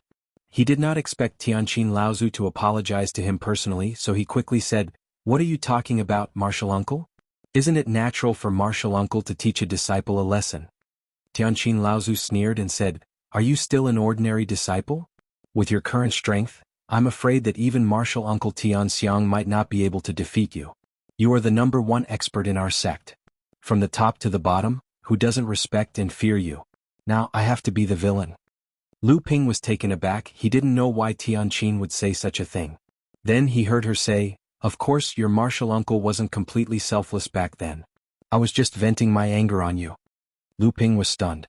He did not expect that there would really be a personal grudge mixed in. For a moment he forgot that Tianqin Laozu had said that he was intentionally being the villain. He said, "Martial uncle, is it because of Tian Fan and Tian Shui the two martial uncles matter?" This time, it was Tianqin Laozu's turn to be stunned. Hearing Lu Ping mention Tian Fan and Tian Shui Laozu, Tianqin Laozu sighed and said, "It was Senior Tianshan who told you. Did he also say that it was because of the grudge between me and your teacher?" Lu Ping nodded and said, "He mentioned a little, but martial uncle Tianshan did not say much." Tianqin Laozu laughed bitterly and said, "Senior Tianshan is too considerate. He is a good person. Although his wisdom and shrewdness are not weak, he still lacks a resolute and decisive character. From this point, it can be said that the position of sect master is indeed your teacher. The rise of Jinling sect requires a sect master like Senior Tianling." This was the first time Lu Ping heard Tianqin Laozu's affirmation of his teacher. Although it was not the first time Lu Ping heard such words, when it came from Tianqin Laozu's mouth, Lu Ping still found it hard to believe. Seeing the strange expression on Lu Ping's face, Tianqin Laozu was not angry. Instead, she continued, "Let's not talk about the grudge between me and Lu Tianling. This time I made you lose face. Let me ask you, do you know why our sect Taishan Laozu was not able to become a large sect 6,000 years ago?" Lu Ping was slightly stunned. He knew a little about the true spirit cultivators who spent a large amount of cultivation resources to advance to the true spirit realm, eventually leading to the collapse of the sect. Initially he thought old ancestor Tai Ginseng must have done the same. In order to advance to the true spirit realm, he spent too much of Zhenling sect's resources. Hence, after old ancestor Tai Ginseng went missing, Zhenling sect, which was on the verge of becoming stronger, immediately fell into decline. In fact, it was almost wiped out by Fei Ling's sect. However, hearing Tianqin Laozu's words today, it seemed that there was a hidden story, and it might even involve the current Lu Ping. This made Lu Ping a little curious. Back then, Zhenling was actually called a one-man sect of Taishin Laozu. Tianqin Laozu finally turned around. She was still as radiant as before, but Lu Ping saw a deep exhaustion in her expression, and even a trace of grief. Perhaps something really happened, Lu Ping thought. Tianqin continued, Taishin Laozu was too amazing, and the entire Zhenling was overshadowed by his light. Everyone thought that Taishin Laozu would lead our sect to glory. In fact, our sect's light was indeed able to overshadow the Fei Ling sect's overlord Fei Ling sect. However, everyone overlooked that the light of Fei Ling sect was only Taishin Laozu's light. Everyone thought that Taishin Laozu was the savior of Zhenling, and everyone was looking forward to Taishin Laozu's new contributions to our sect. Everyone even thought that everything that Taishin Laozu did was right, and that they could enjoy all the glory that Taishin Laozu brought to them. Taishin Laozu's light became Zhenling's light, and Taishin Laozu's strength also became Zhenling's strength. When Taishin Laozu advanced to true spirit, all the cultivators of Zhenling thought that our sect would welcome new glory, but Taishin Laozu suddenly disappeared. Tianqin Laozu's lips curled into a mocking smile, and she said, "Can you imagine the scene of our sect at that time? Panic, cowardice, unable to withstand a single blow." Tianqin Laozu's gaze was fixed on Lu Ping, and she said, "The current you is extremely similar to Taishin Laozu from back then. Although this cannot be blamed on you, if a sect places its hopes on a single person, then that sect may not be able to go far."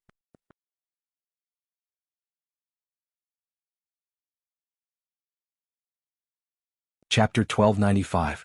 Lyra Laozu's words made Lu Ping feel very uncomfortable, but he had to admit that Lyra Laozu's words were not without reason. Lu Ping's light in Zhenling was too bright, even to the point where people could only look up to him, making those who chased after him feel despair. Even in the eyes of the fourth and fifth generation of Zhenling, Lu Ping had become a legendary existence, an existence that no one could touch. Lu Ping said, "Then what should we do? Should we let the sect try to suppress me for a period of time?"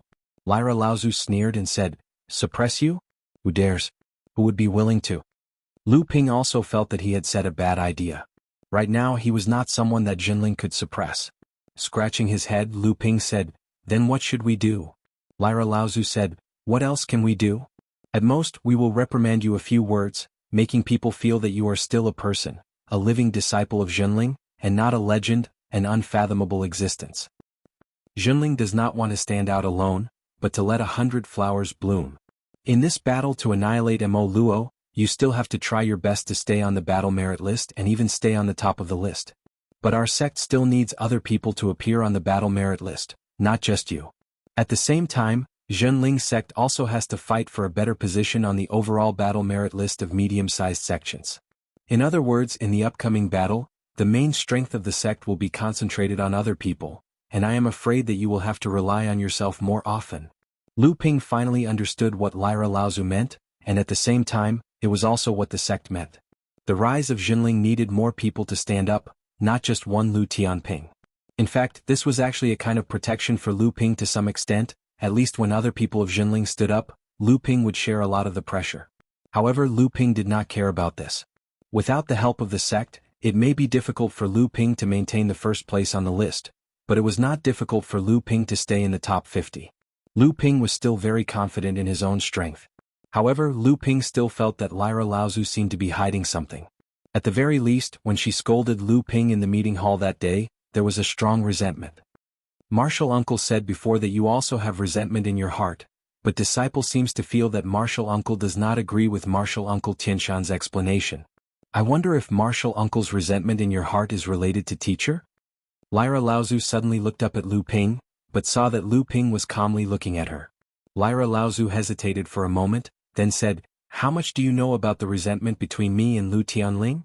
Lu Ping hesitated for a moment, then said, "Disciple also heard a lot." Heard a lot. Lyra Laozu smiled coldly, then said with great melancholy, "I am not as good as your teacher." This time it was Lu Ping's turn to be shocked. His understanding of this martial uncle had always been that she was proud and strong, especially towards teacher Lu Tianling. It could be said that she would compete with Lu Tianling in everything, but he did not expect that one day she would say that she was not as good as teacher Lu Tianling. Seeing Lu Ping's shock, Lyra Laozu laughed. "What, you don't believe what martial uncle said?" This made Lu Ping not know how to answer for a moment, so he could only say, "It's not that disciple doesn't believe martial uncle's words, but I don't believe that these words came from martial uncle's mouth." Lyra Laozu laughed bitterly. "Sure enough, even you think that I am not as good as Lu Tianling." Lu Ping blinked his eyes. This time he learned his lesson and kept quiet. "Forget it, there are some things that you will know in the future, there is no need to hide it." Lyra Laozu looked at Lu Ping and said, "Your teacher has a daughter, you know, right?" This question really made it hard for Lu Ping to answer, but in the end he still said, "Are you talking about junior sister Xian Xian or fifth senior sister?" Lyra Laozu was stunned, glanced at him and said, "The dead doesn't count." "Then it is junior sister Xian Xian, disciple naturally knows." Lyra Laozu closed his eyes and his tone suddenly became low. "How many times have you seen her in the North Sea?" Lu Ping thought for a moment, then said, "I really haven't seen her many times." Disciple has asked teacher during those years in the North Sea, but teacher said that junior sister has always been in seclusion in martial uncle Jiang's Xiaoyao palace. Lyra Laozu laughed coldly and said, "This seclusion began when I returned to Zhenling, right?" Lu Ping didn't know what Lyra Laozu wanted to say, but thinking about it, it didn't seem to be much different, so he nodded. Lyra Laozu's expression finally revealed a trace of a strange expression. It seemed to be resentment, exhaustion, joy, and reluctance. He heard her say faintly, "Xian Xian is my daughter." Huh. This was really like a thunderclap and Lu Ping was stunned. With a strange expression on his face he stammered, "Martial uncle, this joke is a bit too big." Lyra Laozu smiled bitterly and said, "I know my daughter, she is my and Jiang Tianlin's child." Lu Ping didn't know how he walked out of Lyra Laozu's consultation hall. Along the way he just kept thinking about Lyra Laozu's words. After telling this secret to Lu Ping, Lyra Laozu could no longer maintain her previous calm. Her expression was emotional, and her words became disjointed, but Lu Ping still heard a lot of grievances between the three of them. "Back then, all the elders in the sect valued me, and said that my talent was second only to martial brother Jiang Tianlin. But no matter how hard I tried, Lu Tianling could always suppress me. Of course I wasn't convinced and I wanted to fight with her. I wanted to fight with her for everything. Back then all the cultivators in Jinling thought that Jiang Tianlin and I were a golden boy and jade girl, a match made in heaven, but Jiang Tianlin just had a soft spot for Lu Tianling. Why, I just couldn't accept it. Why couldn't I compete with her for everything? No one was optimistic about their marriage. Everyone was trying to persuade them, and even the elders in the sect began to secretly hint at them, but they still went together under the pressure. After becoming Tao companions, their cultivation advanced by leaps and bounds, and the voices of opposition in the sect became fewer and fewer. I just couldn't accept it. Why did I lose to Lu Tianling in everything since I was young, and now even the man I like has to lose to her? Break them up by any means necessary. Back then when I did this wrong, I originally thought that I could make Jiang Tianlin change, but I didn't expect him to not hide anything from Lu Tianling and tell her everything. Why is this happening? Why is this happening? But in the end the two of them still fell out, but why didn't senior brother Tianlin return to my side? In the end I couldn't hide it anymore. Everyone was blaming me, and even martial uncle Tianfan and martial uncle Tian Shui called me over and scolded me. I was pregnant with a child and I didn't dare tell anyone, but I didn't get senior brother Tianlin's heart, so what was the point of having his child? I threw the child into the water, hoping that she would return to the sea with the flowing water. Her coming to this world was a mistake. I didn't have the face to stay in the sect, and even though many senior brothers and senior sisters tried to persuade me, I still decided to leave. But I didn't expect that my child was still alive, and the person who saved her was actually Lu Tianling. How could it be her again? She hid it from everyone, saying that this was her second child with Jiang Tianlin, and after I returned to Jinling she purposely sent her to Xiaoyao Palace to cultivate in seclusion, so that I wouldn't be able to see this child. But in the end I still saw her. Just before I was ready to summon the lightning tribulation at the foot of the mountain, she, who had just broken through to the late stage of core forging, was celebrating with a few senior sisters. Even though she looked more like her father, the moment I saw her, I knew that she was my flesh and blood. I've never been convinced by Lu Tianling my entire life, but the moment I saw my daughter, I realized that I was at a disadvantage from the very beginning. I wanted to compete with her in everything, but she never put these things in her eyes. Was it because she didn't care? Was she just pretending, or was it something else? Should I be grateful to her, or should I hate her for being so shrewd and scheming? Although Lu Ping wanted to leave immediately after hearing Tianqin Laozu's words, he knew that Tianqin Laozu was standing at a crossroads. Either she became more paranoid about this matter, or she completely understood the grievances between the two sides. Lu Ping naturally hoped that the two sides could resolve this grievance, but he didn't dare to intervene at this time. He was Lu Qianling's disciple. If he tried to persuade her, not only would it be useless, it might even backfire. He could only remain silent and hope that Tianqin Laozu could cross this hurdle in her heart, which was also the best way for Jinling's future. At this time, Lu Ping came to a realization. With Tianqin Laozu's intelligence, how could she summon the first lightning tribulation when she wasn't fully prepared? And with Tianqin Laozu's potential, she shouldn't have been so embarrassed by the first lightning tribulation. In fact, Tianqin Laozu's preparation was very sufficient. With her strength, it wasn't too difficult for her to pass the first lightning tribulation. The only thing that could affect her or even make her calm was the daughter she gave birth to. Lu Ping was stunned. It seemed that he finally believed that Xian was Tianqin Laozu's flesh and blood. Lu Ping returned to his training room in a daze, but suddenly saw Yin Tianchu in a shadow outside the training room. "Senior brother Lu, I was 70% sure that I could assassinate you just now."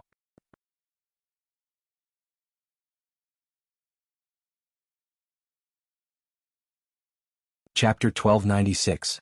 Lu Ping was taken aback for a moment, but then he smiled and said, "Indeed, there were too many unexpected things just now and I was distracted.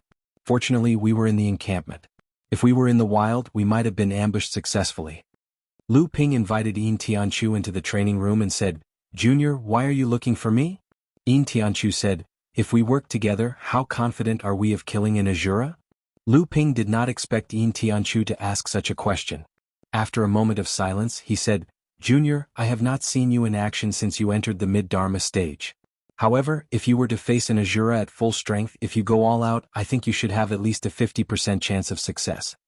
Yin Tianchu nodded and said, "Then I would like to try out the war credits list. I want to see how big the gap is between us and the other sects of the cultivation world." Lu Ping was overjoyed and said, "How about you and I work together?" "That's exactly what I was thinking." On the second day after Jinling's reinforcements arrived, the Jinling practitioners were mobilized. The Dharma adepts of the third-generation disciples were all out. At the same time there were also Tianqing Laozu, Qinyu, Qingang, Lei Laolu, Lu Qin'er, Lu Hai and others. Among them were Li Tianru and Ji Tianxian, led by Lu Tianyuan, Lu Qin'er and Lu Hai, led by Tianfeng, Laozu led by Tianqing Laozu, Qinyu and Qingang, led by Lei Laolu, Qinghu and Qinglang, led by Qinghu. They were divided into 5 groups, and each group did their best to assist the leader in killing Mara and snatching the war credits. As for Lu Ping and Yin Tianchu, they had left the encampment at some point. No one knew where they had gone. Of course Linyu Laozu might know, but he would not spread the news.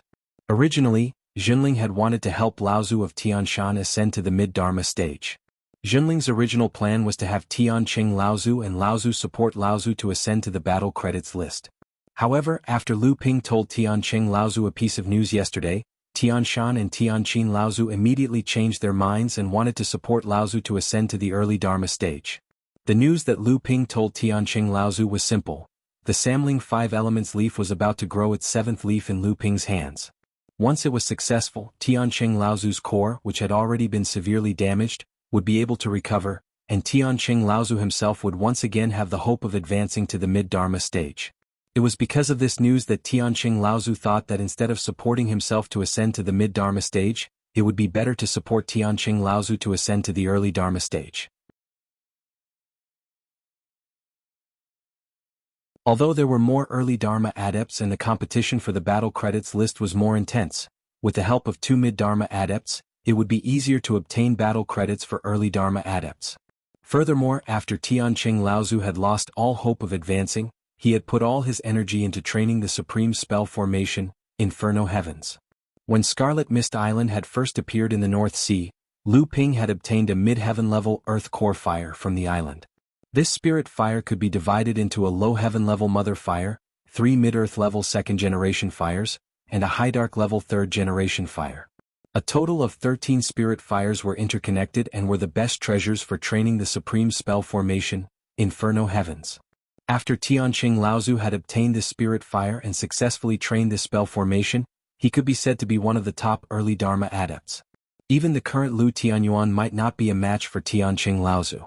Although the Sky Mountain Elder had the second Tribulation Spirit treasure, the Mountain-Splitting Axe, and was not considered weak among the mid-Dharma adepts, one only needed to take a look at the people on the mid-Dharma Battle Credits leaderboard to know that this leaderboard was basically a competition between the top third-generation disciples of the various sections.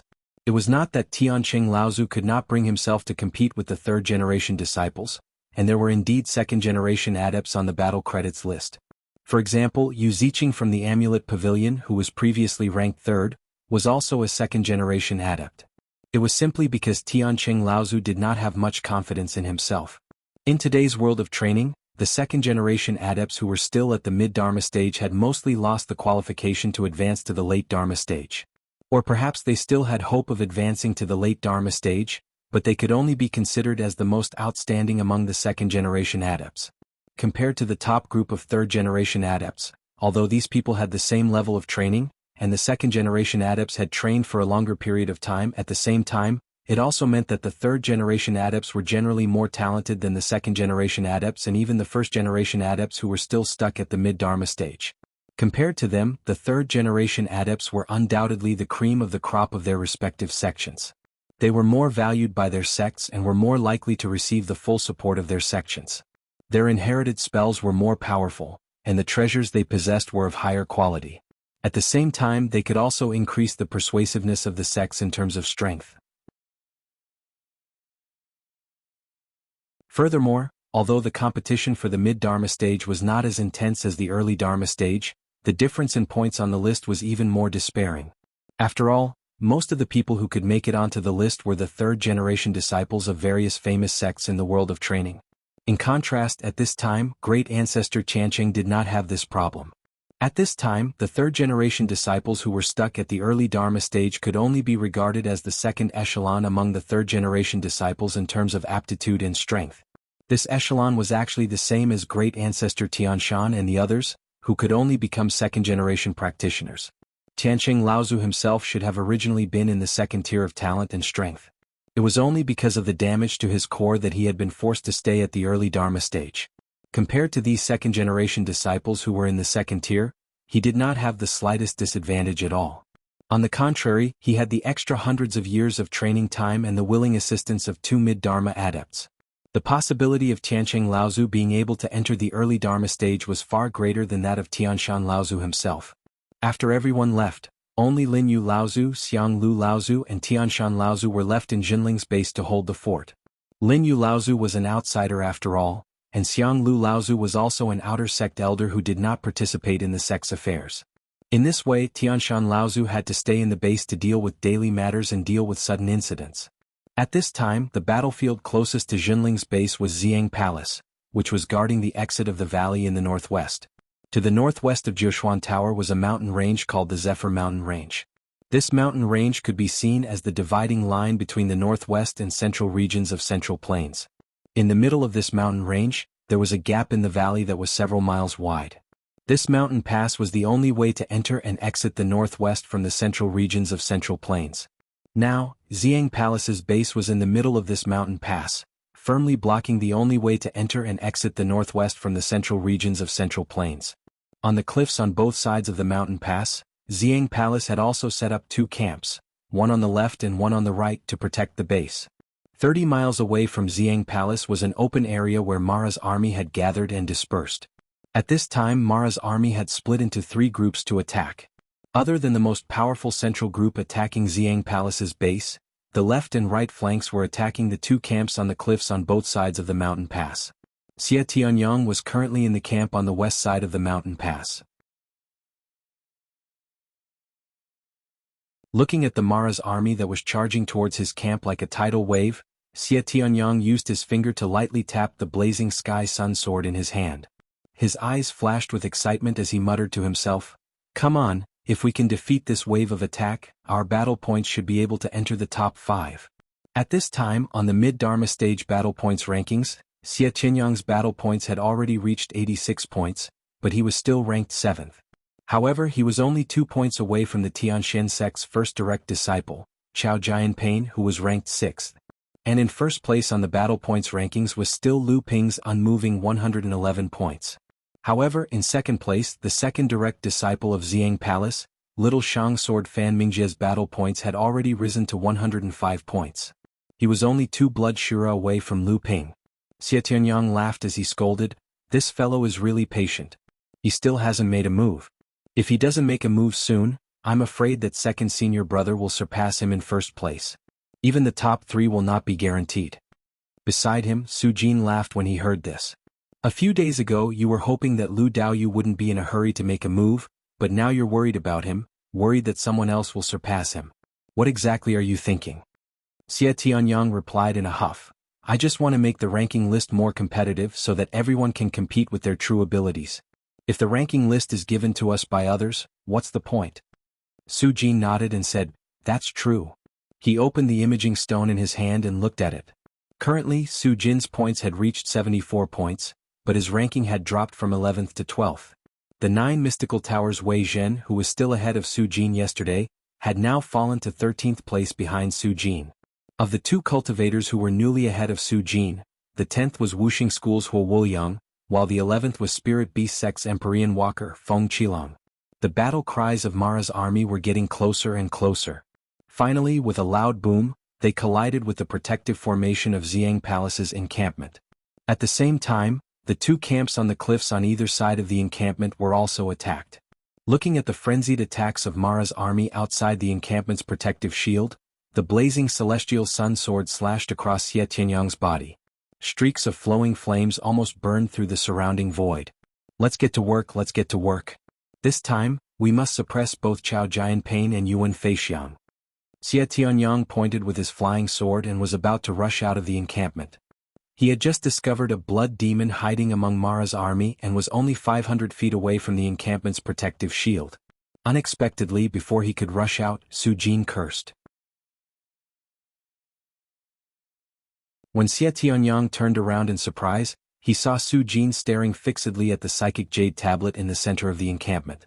In an instant, the number 1, North Sea Jinling Lu Tianping's points had suddenly increased by 15 points.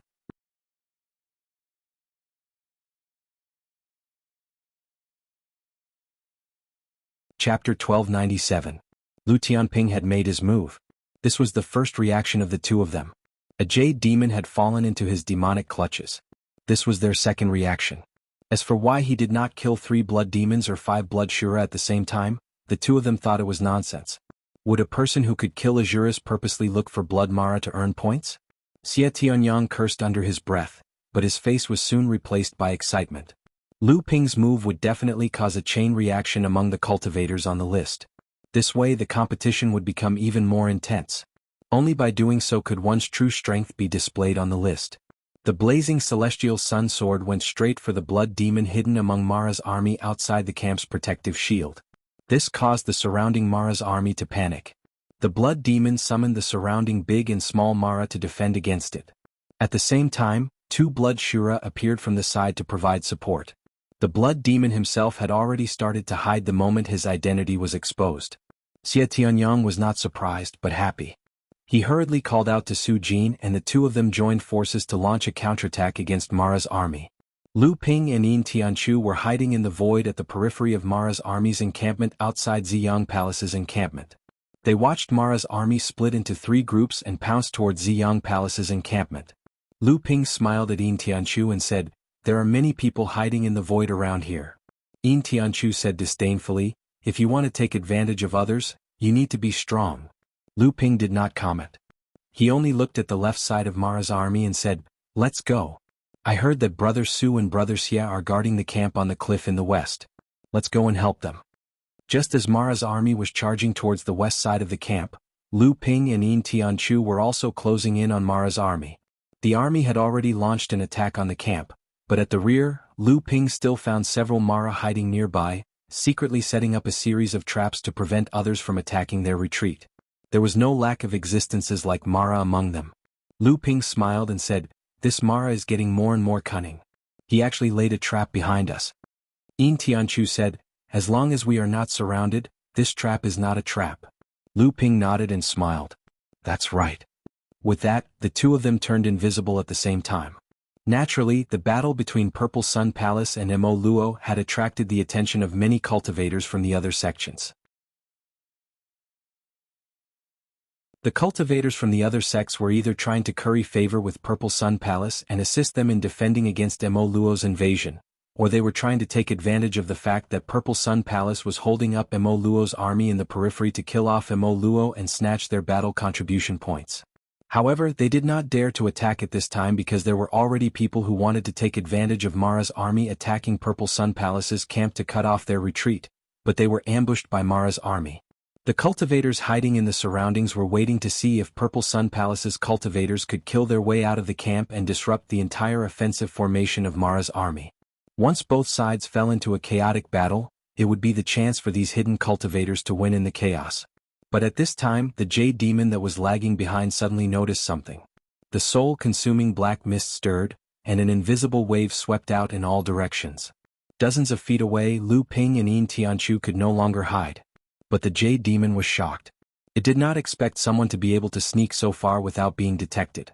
The soul-consuming black mist was stirring even more violently, and a sharp scream came from the mist. It went straight into their ears. At the same time, many of the blood Mara hiding around the area gathered around the Jade Demon.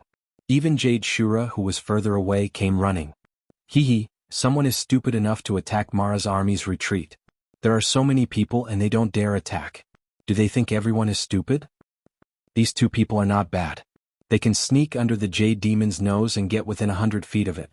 Hey, why does the person in front look so familiar? He's charging forward. No way, he's actually charging towards the Jade Demon.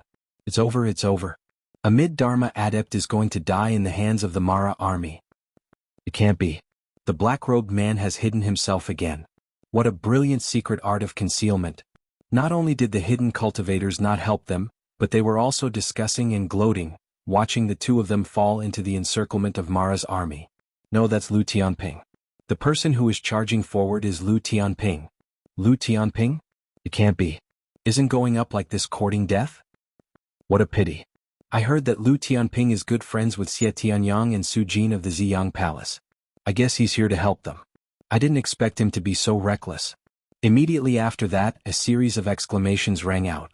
It was as though something unexpected had suddenly happened on the battlefield, causing the cultivators from the various sects who were hiding in the void to fall silent. As soon as the Jade Demon discovered Lu Ping and Yin Tianchu cast another, concealment secret technique, and disappeared. Lu Ping, on the other hand, didn't retreat. Instead, his thin water sword turned into two spiraling green flood dragons that pounced towards the Jade Demon. The Jade Demon retreated, but it did not completely avoid Lu Ping's double flying sword attack. On the contrary, the Jade Demon wanted to take Lu Ping's attack head-on. That way, the Blood Mara would be able to take advantage of the opportunity to completely surround it. The soul-devouring black mist churned, and two huge black crows emerged from it. Then they flapped their wings and rushed toward the two Cyan WRMS, pecking at the eyeballs of the Cyan WRMS with their black beaks. Unexpectedly, the two black crows were smashed into pieces by the two green dragons. Two flying swords shot out from the dragons' mouths and went straight for the Jade Demon, who was hiding in the soul-consuming black mist. The Jade Demon clearly did not expect Lu Ping to ignore the Blood Mara and the two Jade Shuras that were coming from afar. Instead, he charged towards it. Although this surprised the Jade Demon and it had no choice but to retreat to avoid Lu Ping's attack, a terrifying scene suddenly unfolded before its eyes. The two blood Shuras that came to help suddenly staggered. A cold light flashed twice and their heads flew into the sky. The two blood Shuras still maintained their flying posture. They then drew two diagonal parabolas in the air and fell to the ground. The moment the two blood Shuras fell, the man in black who had been hiding behind Lu Ping suddenly appeared behind them. His cold eyes glanced at the other blood Mara that were rushing over, and then he disappeared again.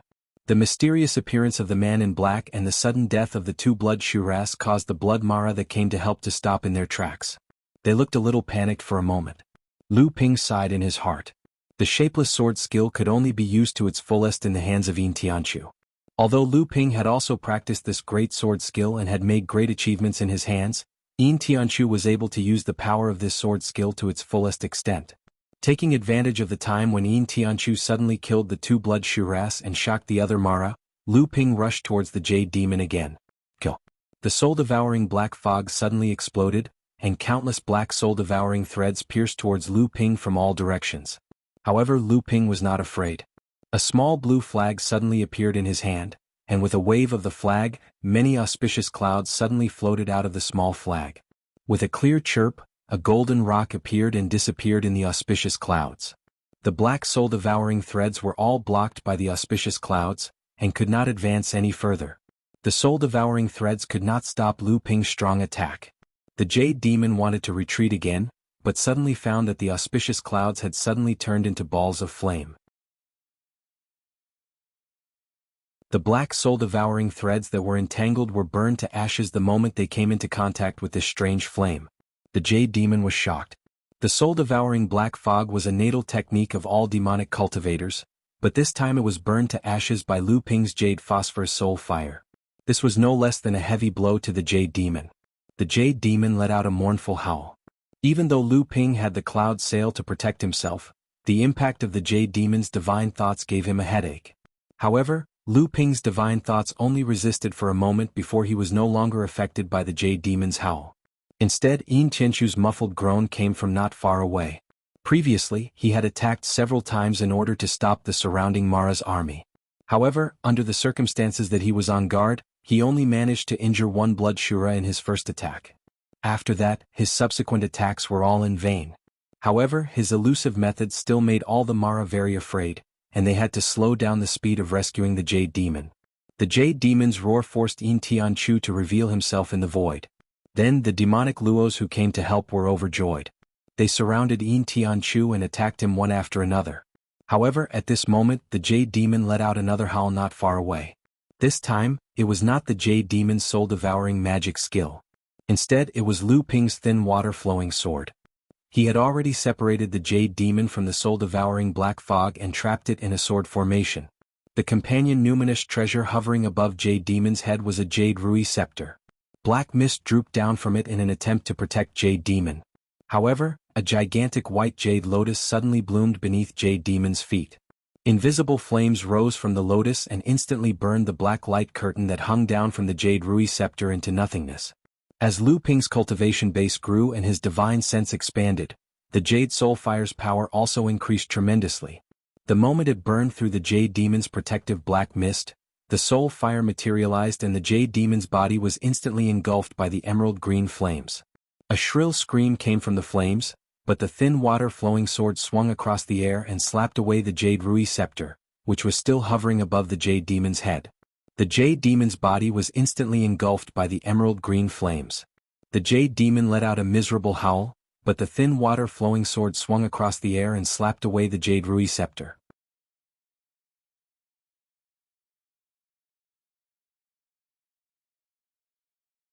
Chapter 1298.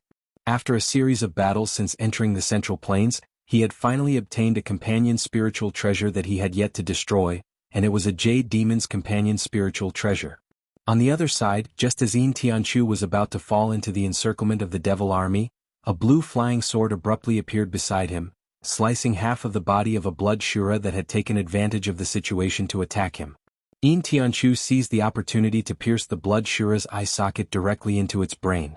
The thin water-flowing sword had already entered the encirclement, forcibly opening up a gap for Yin Tianchu. Two Jade Shuras in the distance were already pouncing over, and Yin Tianchu did not dare to continue fighting. He turned around and escaped the encirclement under Lu Ping's cover. On the other side, after Lu Ping had sent the Jade Demon's companion spiritual treasure flying, Lu Ping only cared about saving Yin Tianchu, who was about to be surrounded by Mara. The Jade Rui had flown more than 100 feet away. The companion spiritual treasure in the Jade Demon's hand was equivalent to a second tribulation spiritual treasure.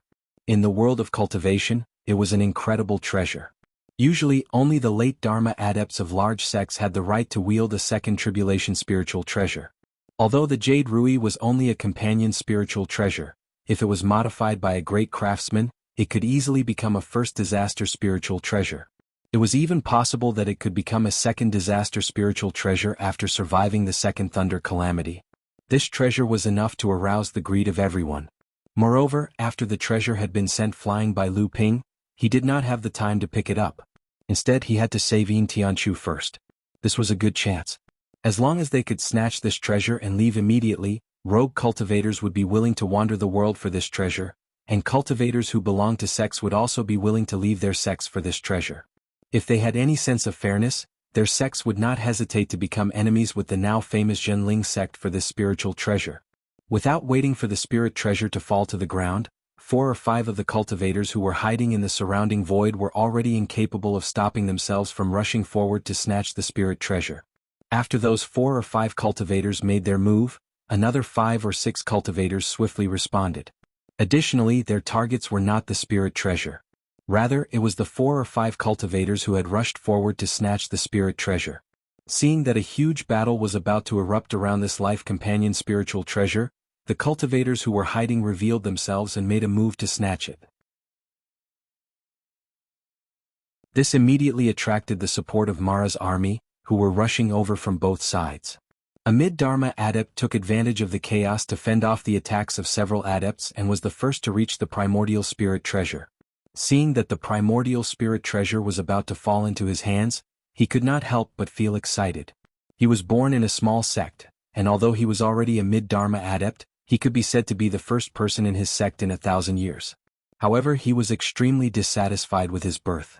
In his opinion, if he had been born in a large sect or a holy land, even if he had not reached the level of a late Dharma adept, he would at least be a peak Dharma adept. He would not be weaker than people like Lu Tianping, Fan Mingjie or Yuan Feixiang. Even if he had been born in a mid-sized sect, he might have had at least one spirit treasure in his possession. However, he had been born in a small sect, and as a mid-Dharma adept, he only had a top-notch spirit-nurturing treasure in his possession.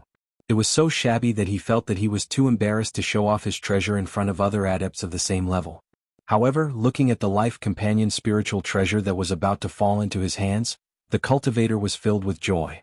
As long as he could get his hands on this Rui Jade, even if it could only become a first-level spirit treasure in the future, his abilities would definitely improve by leaps and bounds. It would not be a problem for him to even be able to squeeze into the list of battle achievements.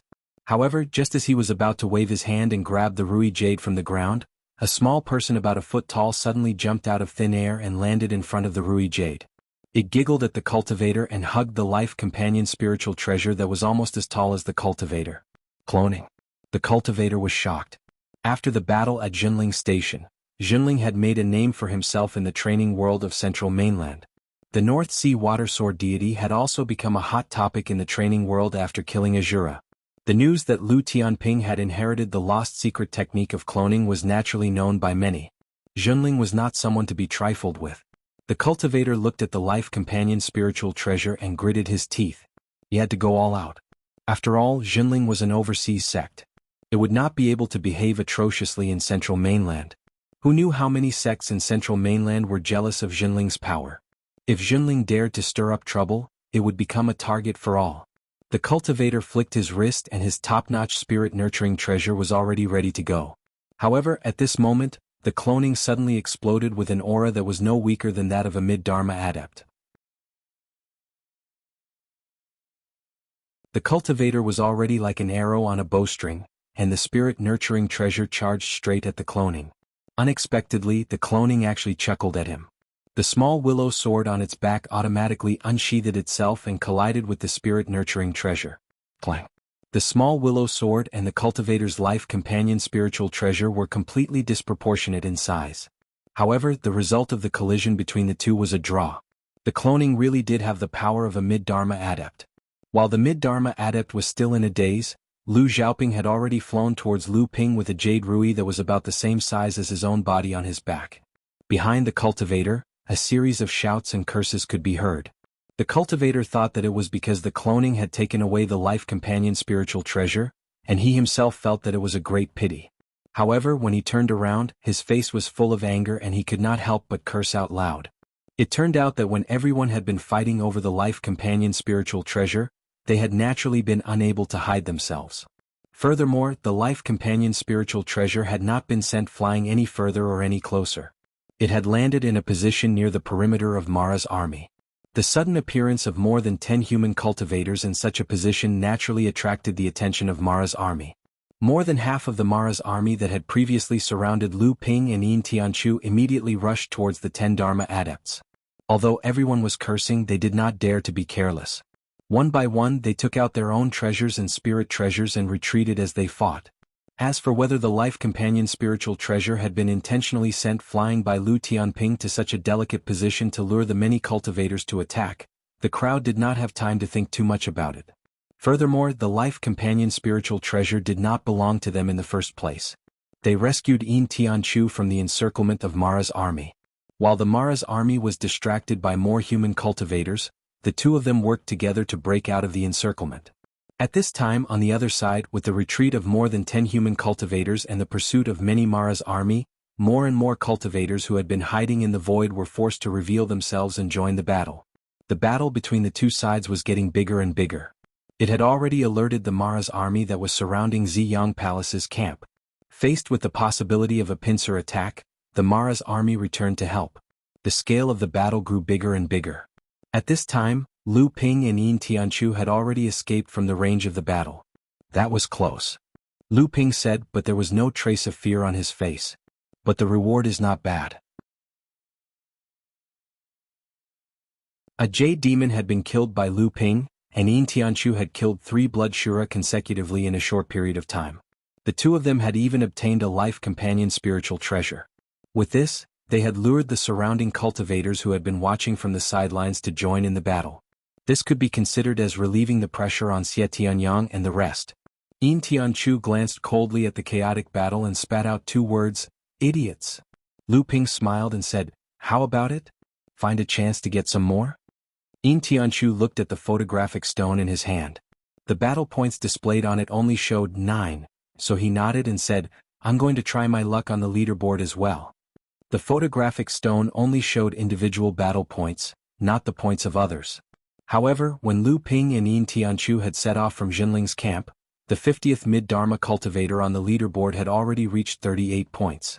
At this time he might have even more points. Yin Tianchu had managed to get 9 points in such a short period of time, which was not considered slow. However, he was still far from being able to make it onto the leaderboard. Hearing this, Lu Ping nodded and said, "All right, if you and I work together to make it onto the leaderboard, it shouldn't be too slow." Lu Ping knew that the sects wanted more disciples to make it onto the leaderboard. In fact, Lu Ping himself also believed that the rise of a sect did not depend on the strength of just one person.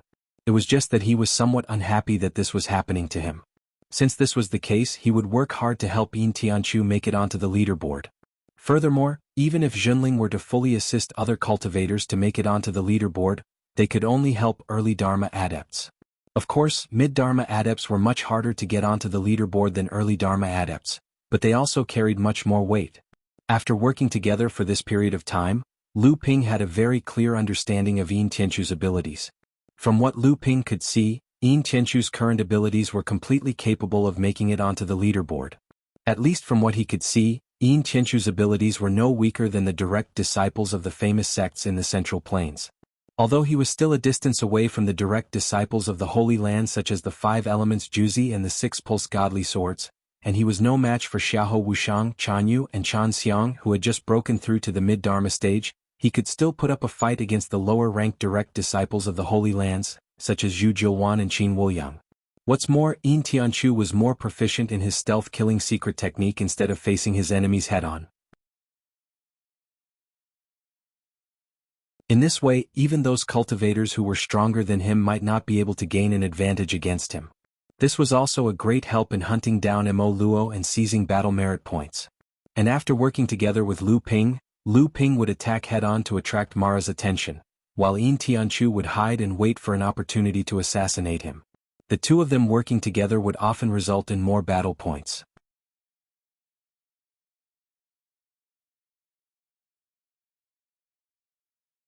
Chapter 1299.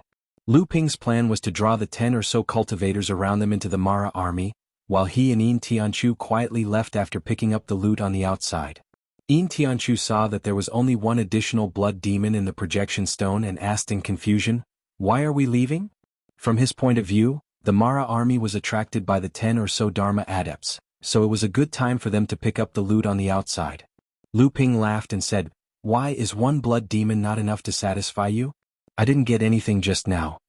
After a pause, Lu Ping explained, "The battle between the 10 or so Dharma adepts and the Mara army will soon attract the attention of the high-level Mara. When that happens, it will not be so easy for us to escape." Ziyang Palace was not like Jinling. The number of Mara attacking Ziyang Palace was much greater, and they were much stronger.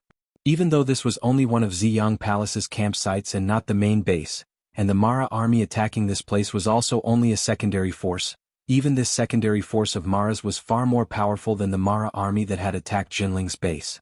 The two of them walked around the perimeter of the Mara army. After a while, a loud sound came from the direction of the previous battlefield. A strong aura came from that direction.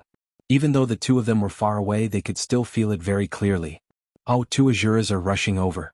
I wonder if any of the 10 or so people noticed and broke out of the encirclement. Otherwise, I don't know how many of them will still be alive." Yin Tianchu had heard Ji Tianxian talk about how dangerous it was when Mara's army attacked Jinling's base. The cultivators who were hidden in the surrounding void had watched from the sidelines and watched Jinling fall into danger. When the Longhuai ancestor appeared and Lu Ping killed the Asuras and turned the situation around, these people were the first to jump out and fight with Jinling. Naturally, Jinling's sect didn't have a good impression of these people. But they didn't expect Lu Ping to hate them so much that he would set up such a trap to deal with them. Strictly speaking, Lu Ping could not be blamed for doing this on purpose. If these people had not been greedy for Lu Ping's accompanying spiritual treasure, the situation would not have turned out this way. At the very least, this could reduce the pressure on Xie Tianyang and the others. From Lu Ping's point of view, since the cultivators from the various sects had come to join forces to annihilate Mara's army, they should at least do something. Even if they were just harassing Mara on the periphery or even killing a few Asuras of various sizes, that would be good enough. However, these people were just watching from the sidelines. When there were benefits they would swarm forward, but when there was even the slightest bit of danger, they would run as far away as they could. Just as the attention of Mara's army was attracted by the 10 or so Dharma adepts, Lu Ping and Yin Tianchu once again wandered around the periphery. For the next 3 days, the two of them worked together and succeeded several times. The points in Lu Ping's imaging stone had increased from 126 to 139 points. Yin Tianchu's points had even exceeded Lu Ping's, increasing from 14 points to 38 points. It was a pity that the two of them did not know how many points had increased to the lowest 50th place on the battle points leaderboard. However, it was clear that Yin Tianchu's current points were not enough to make it onto the leaderboard. Over the past 3 days, the two of them would always find an opportunity to strike and escape. Regardless of whether they succeeded or not, they never gave Mara's army a chance to react. And every time they succeeded, they would cause chaos in Mara's army, causing the high-level Mara's army to repeatedly run for their lives. At the same time, the siege of Ziyang Palace's west camp by the Mara's army was alleviated. The cultivators from Ziyang Palace who were stationed at the west camp quickly noticed this. Xie Tianyang and Su Jin quickly informed the seniors from their sect who were stationed at the west camp of Ziyang Palace. There were 3 great cultivators stationed at Ziyang Palace's west camp. 2 of them were second-generation disciples of Ziyang Palace, while the one in charge was a first-generation cultivator. After Shui Sanyi and Lao Zu received the news from the two, he pondered for a moment and said to the other 2 great cultivators, "Could it be that someone is helping us from the periphery? Who would be so kind? Those cultivators from the various sects who only know how to take advantage of others?" The other second-generation great cultivator, Meng Shui, scoffed, "I'd rather believe that this is our station exerting more pressure on Mara's army, causing Mara's army to have no choice but to transfer reinforcements from the 2 sides." The first-generation great cultivator of Ziyang Palace, Hao Xiqing, who was the leader, shook his head and said, "From the news from the station they are under more pressure than us. Clearly, they are unable to attract more reinforcements from Mara's army. And from the news from the peripheral family forces, it seems that a huge battle broke out outside the camp 3 days ago. It even attracted 2 Asuras to suppress it." When Hao Xiqing and Lao Zu mentioned the peripheral family forces of Ziyang Palace, Meng Shui snorted coldly. However, when he heard that there were really cultivators fighting with Mara's army on a large scale, he was taken aback and said, 3 days ago wasn't that the time when Mara's army was besieging and the situation was tense? Then Mara's army suddenly retreated. Could it be that someone is really helping our sect? Not necessarily. This time, it was Laozu Shui Sanyi's turn to deny it. I'm more willing to believe that those cultivators who were watching from the sidelines were accidentally discovered by Mara's army and chased after them. It's just that these people have always been very concerned about their own lives. How could they have fallen into the hands of Mara's army this time? For the past 3 days, the Mara's army outside the camp has been in chaos from time to time. Could it be that someone has been harassing them outside? Xie Tianyang and Su Jin looked at each other. The two seemed to have thought of something and wanted to say something but stopped themselves. Hao Xiqing, who was watching from the side, asked directly, "Did the two of you think of something?" Xie Tianyang thought for a moment and said, "Martial granduncle, martial uncles, have you paid attention to the battle merit ranking for the past few days?" Battle merit ranking? The 3 Laozu Shues looked at each other. Shui Sanyi Laozu coughed and said, "If you have something to say, just say it." Xie Tianyang chuckled and said, "The battle merit ranking of the Great Dharma cultivators is one thing. The Great Dharma cultivators Laozu are basically guarding the various camps and rarely go out to hunt down Mara to fight for points. As for the early Dharma cultivators, although the competition for the battle merit ranking is intense, due to the limitations of their abilities, they may not be able to make much of an impact on the battlefield. However, the battle merit ranking of us mid-Dharma adepts is different." That makes sense.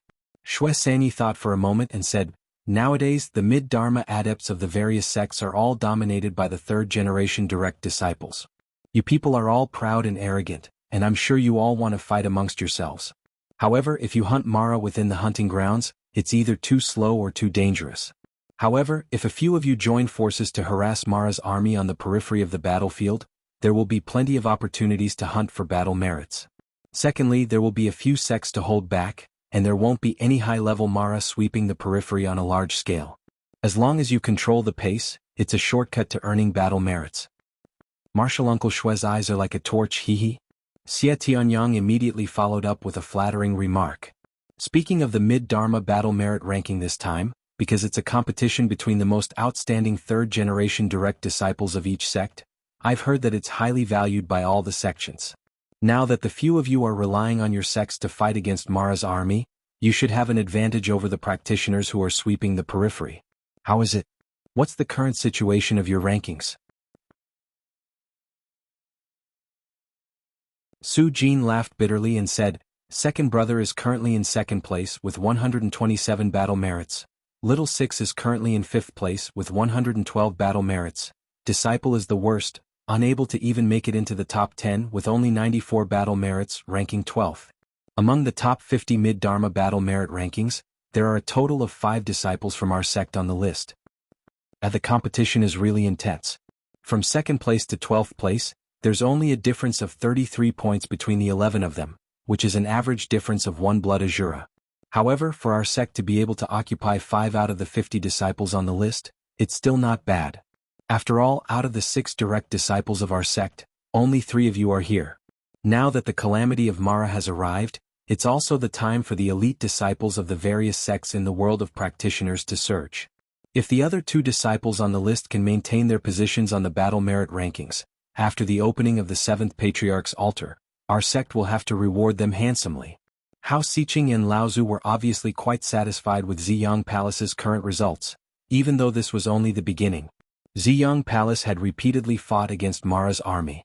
Meng Shui and Laozu however asked, "What's the ranking of the North Sea disciple who was lucky enough to kill the Azura?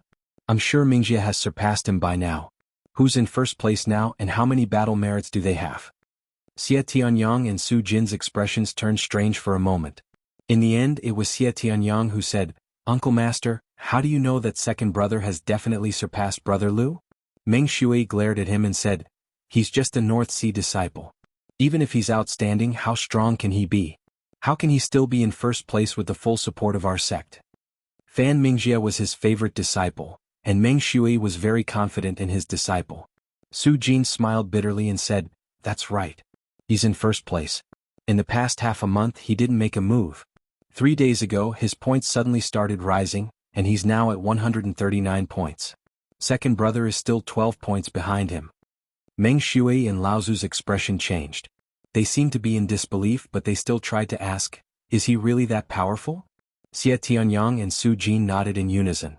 At the side, Shui Sanyi and Lao Zu said, 3 days ago? Wasn't that when Mara's army suddenly retreated? This Lu Tianping and Little Six have been through life and death together.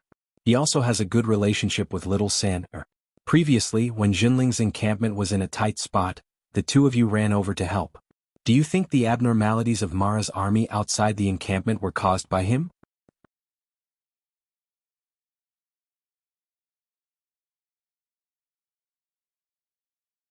Chapter 1300. This time, the Ziyang Palace's western camp is going to be in trouble. Lu Ping and Yin Tianchu were lying in ambush on a hillside. They held their breaths and retracted all of their auras as they looked at the Mara's army gathering at the foot of the hill about 10 miles away. Reinforcements. Although Yin Tianchu did not have Lu Ping's 3 pure true eyes, or his insane divine will, he could still roughly see what was happening about 10 miles away. Lu Ping nodded and said, it seems that our continuous harassment and the conflict between the Dharma adepts and the Mara over the past 3 days have attracted the attention of the high-level Mara. An Azura has come with 3 or 4 Jade Mara and close to 10 Blood Mara as reinforcements. Yin Tianchu asked curiously, there is no way that the Ziyang Palace would not notice such a large-scale mobilization. Mara had always moved in groups. An Azura leading 4 or 5 Jade Mara and 10 Blood Mara would mean that there would be at least 1,000 Mara of various sizes following them. It would be difficult for the Ziyang Palace not to notice such a large-scale mobilization. I'm afraid that the Ziyang Palace really did not notice this time. The green light in Lu Ping's eyes shot out a foot. Yin Tianchu, who was watching from the side, was also amazed. These 10 high-level Mara are not accompanied by a single low-level Mara. Not only that, these 10 or so Mara have come in 2 waves. Each wave has about 7 or 8 Mara. It would be difficult for them to attract the Ziyang Palace's attention. Lu Ping's expression changed. We have to think of a way to inform the Ziyang Palace. Otherwise, the camp that Brother Xie and the others are at will definitely be at a disadvantage in the upcoming battle. They might even lose the camp on the west side. Just as Lu Ping was paying full attention to Mara's army, Yin Tianchu said, are you sure we still have a chance to inform Ziyang Palace? Lu Ping was taken aback. When he looked in the direction that Yin Tianchu was pointing at, he saw that the Jade Mara that seemed to be patrolling Mara's army had gathered together and were circling around the hillside. The direction they were circling seemed to be where Lu Ping and the others were. He had been discovered. Lu Ping shouted in a low voice, let's go. The two of them hid themselves and quickly retreated from the hillside. However, at that moment, a low growl suddenly came from the camp of Mara's army. The Mara that was pretending to be patrolling immediately sped up and chased after the two of them. Damn it! Lu Ping cursed fiercely. There's no need to hide. Run with all your might. There's actually a heavenly demon. Even though Yin Tianchu had always been indifferent, his expression also changed at this moment. The two of them no longer concealed their figures. 2 rays of conveyance lights rose up from the hillside and turned around to fly backward. They wanted to use the mountain range as a cover to get rid of Mo Luo's pursuit. The Jade Mara that had caught up earlier were about to split up and chase after the two of them. Unexpectedly, a low growl came from behind them again. The Jade Mara chased after them for a while before all of them returned.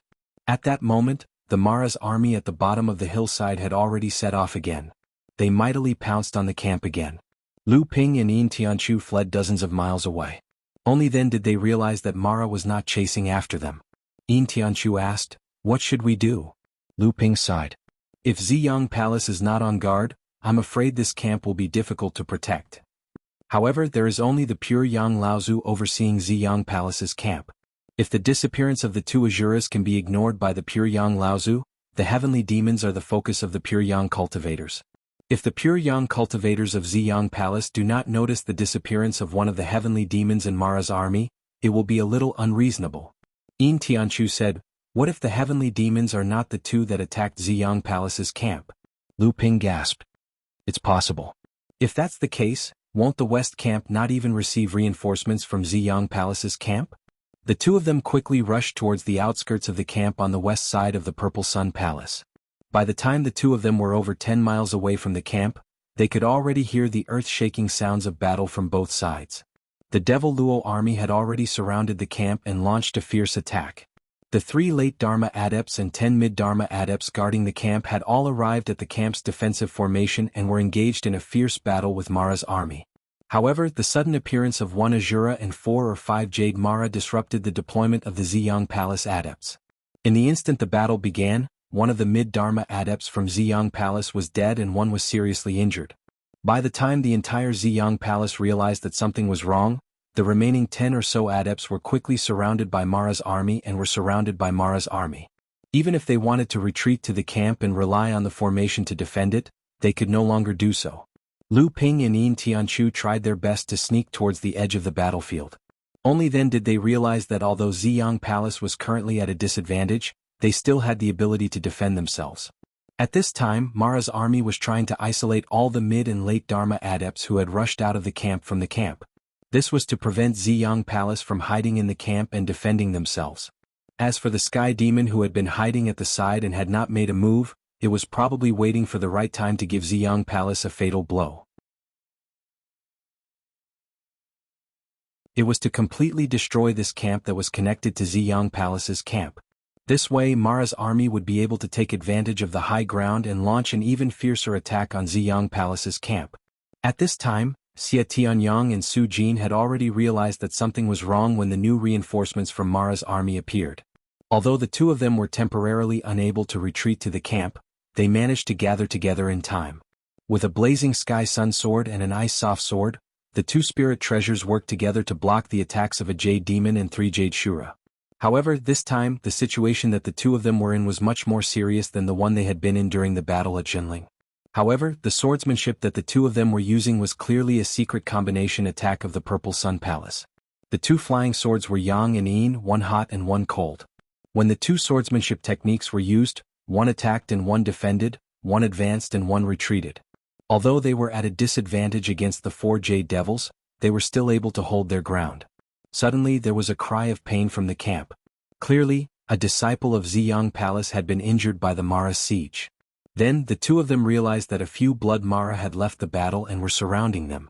It was already difficult for the two of them to resist the siege of 4 Jade Mara. If a few more Blood Mara joined in, the two of them might not be able to handle it. The two of them continued to defend against the Jade Shura's attacks, and at the same time they tried to move the fight back. They wanted to return to the camp and use the Matrix to defend against the Shura's attacks. But the 4 Jade Shura had clearly noticed what the two of them were trying to do, and their attacks intensified. 2 of the Jade Shura circled behind the two of them to block their retreat. The 3 Blood Mara were the first to rush into the battle, but before they could attack, one of the Blood Shura suddenly screamed and turned around as if to avoid something. However, a short sword had already pierced through its chest, and it was killed in one hit.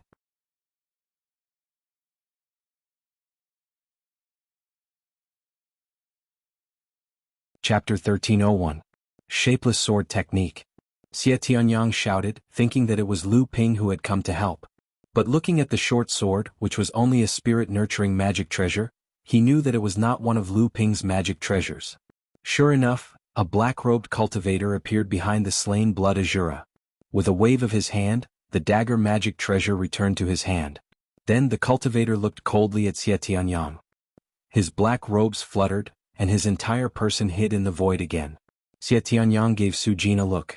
Both of them breathed a sigh of relief at the same time, but the flying swords in their hands did not relax at all. On the contrary, the 2 spirit treasures cooperated more closely with each other, and their attacks became fiercer, as if they were going to break out of the encirclement. Seeing this, the 4 Jade Mara no longer cared about the black-robed cultivator who had suddenly appeared. Only a few Blood Mara hurriedly wandered around the periphery, as if guarding against something, while the 4 Jade Mara began to block Xie Tianyang and Su Jin with all their might. Although Xie Tianyang and Su Jin's all-out attack had disrupted the rhythm of the 4 Jade Mara's coordination, the two of them really could not escape the encirclement of the 4 Jade Mara. But this was enough. With a strange gulp, a sword light rushed up from below like boiling water. Including Xie Tianyang and Su Jin, the 4 Jade Mara were all included in the sword formation. The boiling sword light continued to spread, scaring away the few Blood Mara that came up from all directions. But the black-robed Yin Tianchu's figure disappeared in a flash. Not only did he not avoid the boiling sword light formation, but he also rushed into the formation and was drowned by the boiling sword light in the blink of an eye. Boiling Sky Sword Technique. Jade Demon suddenly realized that his soul-devouring divine art couldn't be used in this strange sword whistle that sounded like boiling water. That earth-shaking sword whistle actually covered up his soul-devouring divine art completely. Without the soul-devourer magic, the Jade Demon's strength was only slightly stronger than a blood Shura. The sword light around it surged up, and in a moment the Jade Demon let out a shrill roar. Together with the accompanying spiritual treasure in its hand, it was swallowed by the sword light, leaving only a black soul devourer that gradually dissipated in the boiling sword light. Seepage Sword Technique. Lu Ping had already cultivated this supreme sword technique to the level where he could use it as he pleased. He could change the 4 basic magic at any time in the process of using the supreme sword technique to adapt to the situation. A figure slowly condensed in the sword formation. Lu Ping smiled at the sword light formation that was still boiling around him. He did not expect that Xie Tianyang and Su Jin's strength had also reached such a level. If Yin Tianchu had not secretly expelled the Blood Mara, and the two of them had joined forces to stop the 4 Jade Mara, Lu Ping would not have been able to use this supreme sword technique like a sneak attack to trap the 4 Jade Mara in the sword formation. When Lu Ping's sword formation included Xie Tianyang and Su Jin, the two of them seemed to have expected this. Seeing that the sword light around them was only attacking the Jade Mara in front of them, and that it did not affect them at all, they could not help but be amazed that Lu Ping could control such a powerful supreme sword technique so well. But at this time the two of them had to suppress their shock, and each of them rushed towards the 2 Jade Shuras. At this time the 4 Jade Mara had been scattered by Lu Ping's supreme sword technique, and it was a good time to take them down one by one. The other Jade Shura had just regained its footing under the sword formation when a black shadow attacked it. A short sword suddenly appeared 3 feet in front of the Jade Shura. Although the Jade Shura tried to dodge, its protection god powers were still pierced. The sword pierced half a foot into its body, and the Jade Shura's companion spirit treasure knocked it away. A palm strangely appeared in mid-air, just in time to grab the flying dagger magic treasure, and then disappeared. But when the Jade Shura used the companion spirit treasure to smash the sword light where the hand had appeared, it did not find anything. The Jade Shura was shocked and it seemed to think of something. Its feet flashed, and when it was about to leave where it had been, a short needle that was about a foot long appeared behind the Jade Shura. Although the Jade Shura had a protection god power around her, the god powers and spells were like broken cups in front of the short needle. They made a cracking sound, and the protective god powers around the Jade Shura were pierced like rotten wood. The needle pierced right through the Jade Shura's back. The Taishan thorn that Lu Ping had given to Yin Tianchu was now a true disaster spirit treasure in Yin Tianchu's hands. Clearly Yin Tianchu's power had increased over the years, and it wasn't just in terms of his cultivation. The Jade Shura looked at the half of the thorn that was sticking out of her chest in disbelief. Her whole body was starting to crack as her life force drained away. She turned into a thick spirit power that evaporated into the air. Only the Taishan thorn was left floating in the air, shining with a sharp light. The sword shadows dissipated, and Yin Tianchu's figure calmly walked out from behind the sword shadows. The moment he appeared, the supreme mystery thorn let out a soft cry, and instantly flew back into Yin Tianchu's body, disappearing without a trace. At this time, the sky full of sword lights started to gather together. They gathered around the 2 flying swords that were floating around Lu Ping. Lu Ping, Xie Tianyang, and Su Jin slowly appeared in the air. Su Jin bowed to Lu Ping and Yin Tianchu. He smiled and said, "Thank you, Brother Lu, for helping us. If you hadn't, we would have been in big trouble. By the way, is this a cultivator from your faction?" Lu Ping smiled and said, "You don't have to be so polite. This is Yin Tianchu from our faction." Xie Tianyang and Su Jin greeted each other as Brother Yin. Yin Tianchu only nodded silently in return. Su Jin and Xie Tianyang did not mind. They had seen all kinds of strange people in the world of cultivation, and it was easy to offend them by deliberately chasing after small details. Xie Tianyang said, "I didn't expect you to have someone like Brother Yin besides Brother Lu. Junling has brought a big surprise to the world of cultivation." Su Jin was being honest. He said, "Surprise is good enough, but it's hard to say whether it's good or not." The 4 of them met each other in a hurry. Lu Ping said, "This is not a good place to talk. Brother Su, Brother Xie, the situation in your faction is not good. Has your pure Yang Laozu arrived?" Su Jin didn't suspect anything. He said, "It's not good. There's an Azura in Mara's army. The three martial uncles and martial granduncle are doing their best to delay, but they won't be able to hold on for long. I'm afraid we can't count on the reinforcements from the encampment. There are two skyscraping demons there. Our Puryang cultivator Jia Xiuqing and Wuxing School's Puryang cultivator Muyi Laozu both have to block the two skyscraping demons. Naturally, they won't be able to do anything else. At this time, Xie Tianyang saw that Lu Ping's expression was getting worse when he heard that the Puryang cultivator from Ziyang Palace was busy. Xie Tianyang couldn't help but ask, "Brother Lu, is there something wrong?" Su Jin also noticed that Lu Ping's expression was getting worse. He couldn't help but stop talking. However, from Lu Ping's low voice, he received a piece of shocking news. "Something's wrong, something's very wrong. There's a skyscraping demon hiding in Mara's army." "What? That's impossible." Xie Tianyang and Su Jin shouted almost at the same time. However, their eyes were dyed with a layer of deep worry. Previously they had only reacted subconsciously. The news brought by Lu Ping was too despairing. However, the two of them knew that Lu Ping would never lie to them about this matter. Previously, after the four of them joined forces to kill the four Jade Mara, the high-level Mara in the surrounding area had already fled, leaving only the small Mara that the four of them casually killed as they flew. Previously, Su Jin and Xie Tianyang had wanted to bring two strong reinforcements to the cultivators of Ziyang Palace who were surrounded by Mara. Now, the two of them only wanted to inform the three great cultivators of Ziyang Palace who were doing their best to resist the Azuras. Most of the cultivators of Ziyang Palace who could rush out of the camp to fight were at least at the mid-Dharma stage. However, the sudden appearance of reinforcements from Mara's army had broken the connection between them, and they were now in a situation where they were fighting on their own. This battlefield affected the void within a radius of nearly 100 miles. Although the four of them attacked everywhere, there were only a few cultivators of Ziyang Palace, and there were no traces of the great cultivators at all. The four of them could not help but feel anxious. If the three great cultivators stationed at the campsite could not return in time to defend the campsite, then once the heavenly demons appeared, the entire Purple Sun Palace would definitely be defeated. Furthermore, even if the three great cultivators could return in time, with the help of the heavenly demons, the campsite would only be able to delay the invasion of the heavenly demons. Where did this heavenly demon come from? If this heavenly demon really existed, it was definitely not one of the two heavenly demons that attacked the Purple Sun Palace's encampment at the mountain pass. Instead, it was a new reinforcement from the Devil Luo army. However, how did this heavenly demon manage to sneak into the Devil Luo army without being discovered by the two pure young experts of the Purple Sun Palace? Xie Tianyang suddenly stopped and said seriously, "No, I'm afraid it's too late if this goes on. Brother Lu, have you really found traces of the heavenly demon?" Yin Tianchu's face darkened. Beside him, Lu Ping hurriedly pulled him back and said, "It's not that we found traces of the heavenly demon, but that the heavenly demon is indeed hiding in this Mara's army." Xie Tianyang nodded and said, "Brother Lu, please don't blame me. This is a serious matter, so I have to be careful." With that, Xie Tianyang suddenly roared into the sky. A buzzing sound came from the thin water-flowing sword that was circling around Lu Ping. These two flying swords were responding to Xie Tianyang's long roar. Lu Ping's divine sense even sensed a rich sword chi in Xie Tianyang's long roar. This long roar must be a kind of magical power that was derived from swordsmanship. Just as Xie Tianyang let out a long roar, Su Jin, who was beside him, also roared into the sky. Their roars resonated with each other, and suddenly their roars reached a higher level.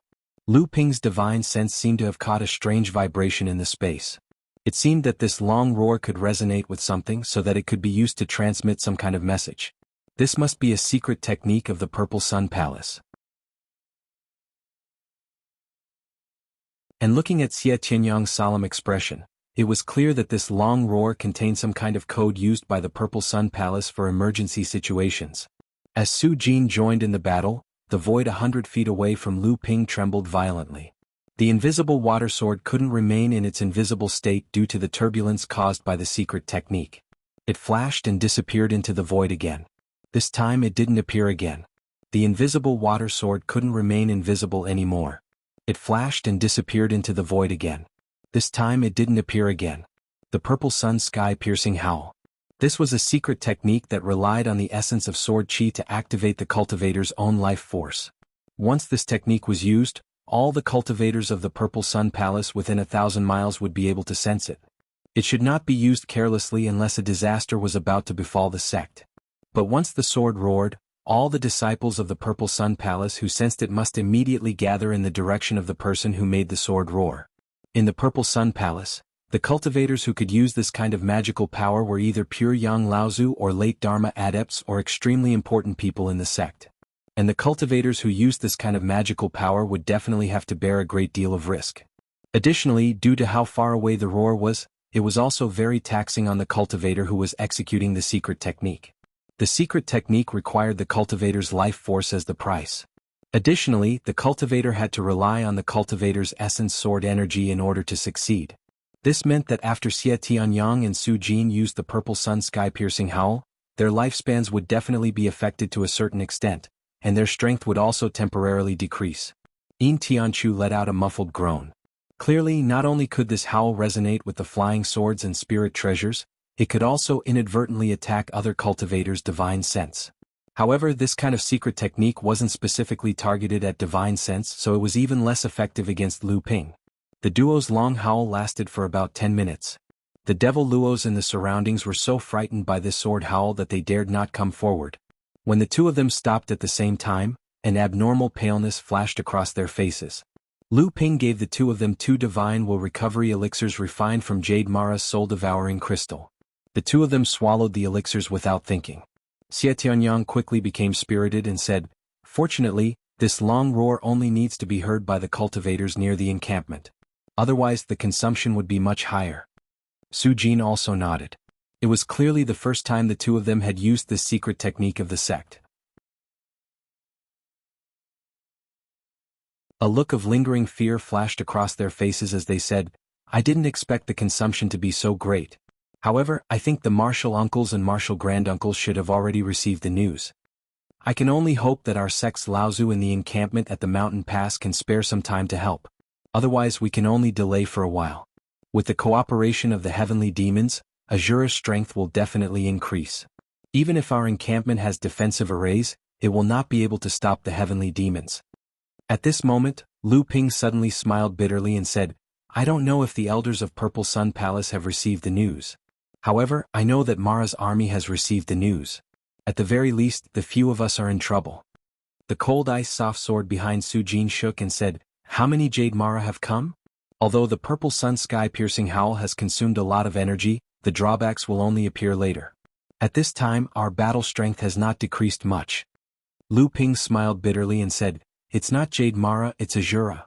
Just as Lu Ping's voice fell, a powerful roar suddenly came from the Mara's army in the distance. Mara's army suddenly spread out and opened up a path. And Azura turned into a golden light. With an unparalleled sharp aura, it directly broke through the void and killed its way to the 4 of them. Just as the Azura descended, 4 consecutive blade lights seemed to pass through the void at the same time and directly appeared 3 feet in front of the 4 of them, slashing towards their heads. When the Mara's army saw the Azura's attack, they immediately cheered and made a ruckus. The Mara's army, which was previously frightened by the 4 of them and did not dare to advance, immediately swarmed forward and blocked the 4's escape route from all directions. Among them there was no lack of blood Mara patrolling the surroundings. If the 4 of them tried to escape they would definitely be obstructed. "Let's fight." The thin water-flowing sword flew out and the flying chain slash continuously pierced the golden blade lights in front of him. At the same time he broke the Azura's attack and was also sent flying more than 10 feet back. Lu Ping fiercely suppressed the shock in his heart. At this moment Lu Ping finally understood how powerful an Azura at its peak was. The Azura that Lu Ping had killed by a fluke previously was not at its full strength. At the very least, Lin Yu Laozu's sneak attack had destroyed 70% of the Azura's combat power. The Azura's power was far beyond that of late Dharma adepts. During the Mara's disaster, there were very few great adepts who could fight against an Azura alone. Even the great adepts of the Ziyang Palace could only fight against an Azura and by time. Even if there were 2 great adepts who were facing an Azura, they would not fight it head-on. In the instant that Lu Ping pierced through the golden blade lights, the sword of the true spirit had already flown up from behind Lu Ping. In the midst of the bluish-purple auspicious clouds, the sword of the true spirit had already transformed into a dragon that pounced towards the Azura. At this moment, there was no way out other than to charge forward bravely. Xie Tianyang and Su Jin had also blocked the Azura's attack. However, looking at their slightly disheveled expressions, it was obvious that they were not as relaxed as Lu Ping was. The three of them exchanged glances and already knew that today's matter would not end well. As for Yin Tianchu, he had already disappeared the moment the blade lights appeared. Vaguely, Lu Ping seemed to have sensed that Yin Tianchu was already hiding behind him, waiting for the moment that the Azura revealed an opening under the joint attack of the three of them to deliver a fatal blow.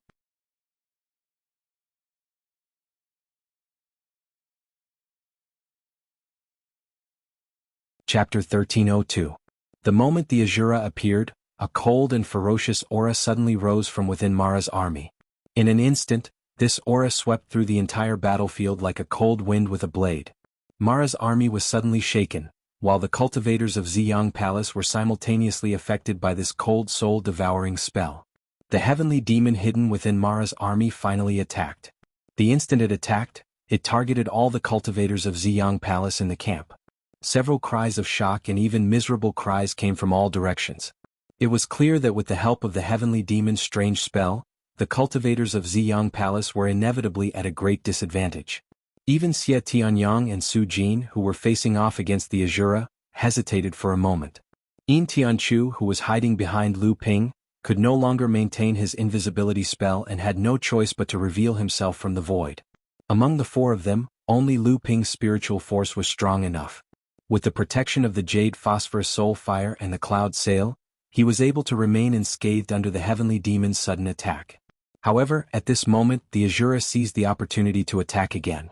Yin Tianchu was still behind Lu Ping, but Lu Ping did not have the time to warn the other two. The sword of true spirit instantly turned into a bolt of lightning and struck the Azura's head.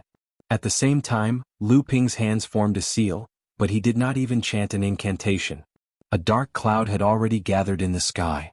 Immediately after, the bolt of lightning that struck first exploded with a loud bang, startling Xie Tianyang and the other two. At the same time, the bolts of Yin Water Divine Lightning had already combined with the Thunderclap Sword technique to block the Azura's surprise attack.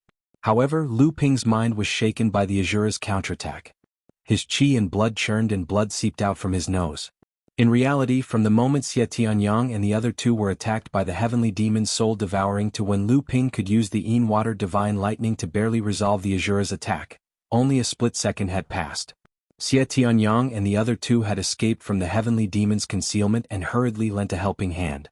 At the same time they felt ashamed, but Lu Ping's internal organs were still injured. Fortunately, Lu Ping's body had been constantly nourished and was far stronger than ordinary people.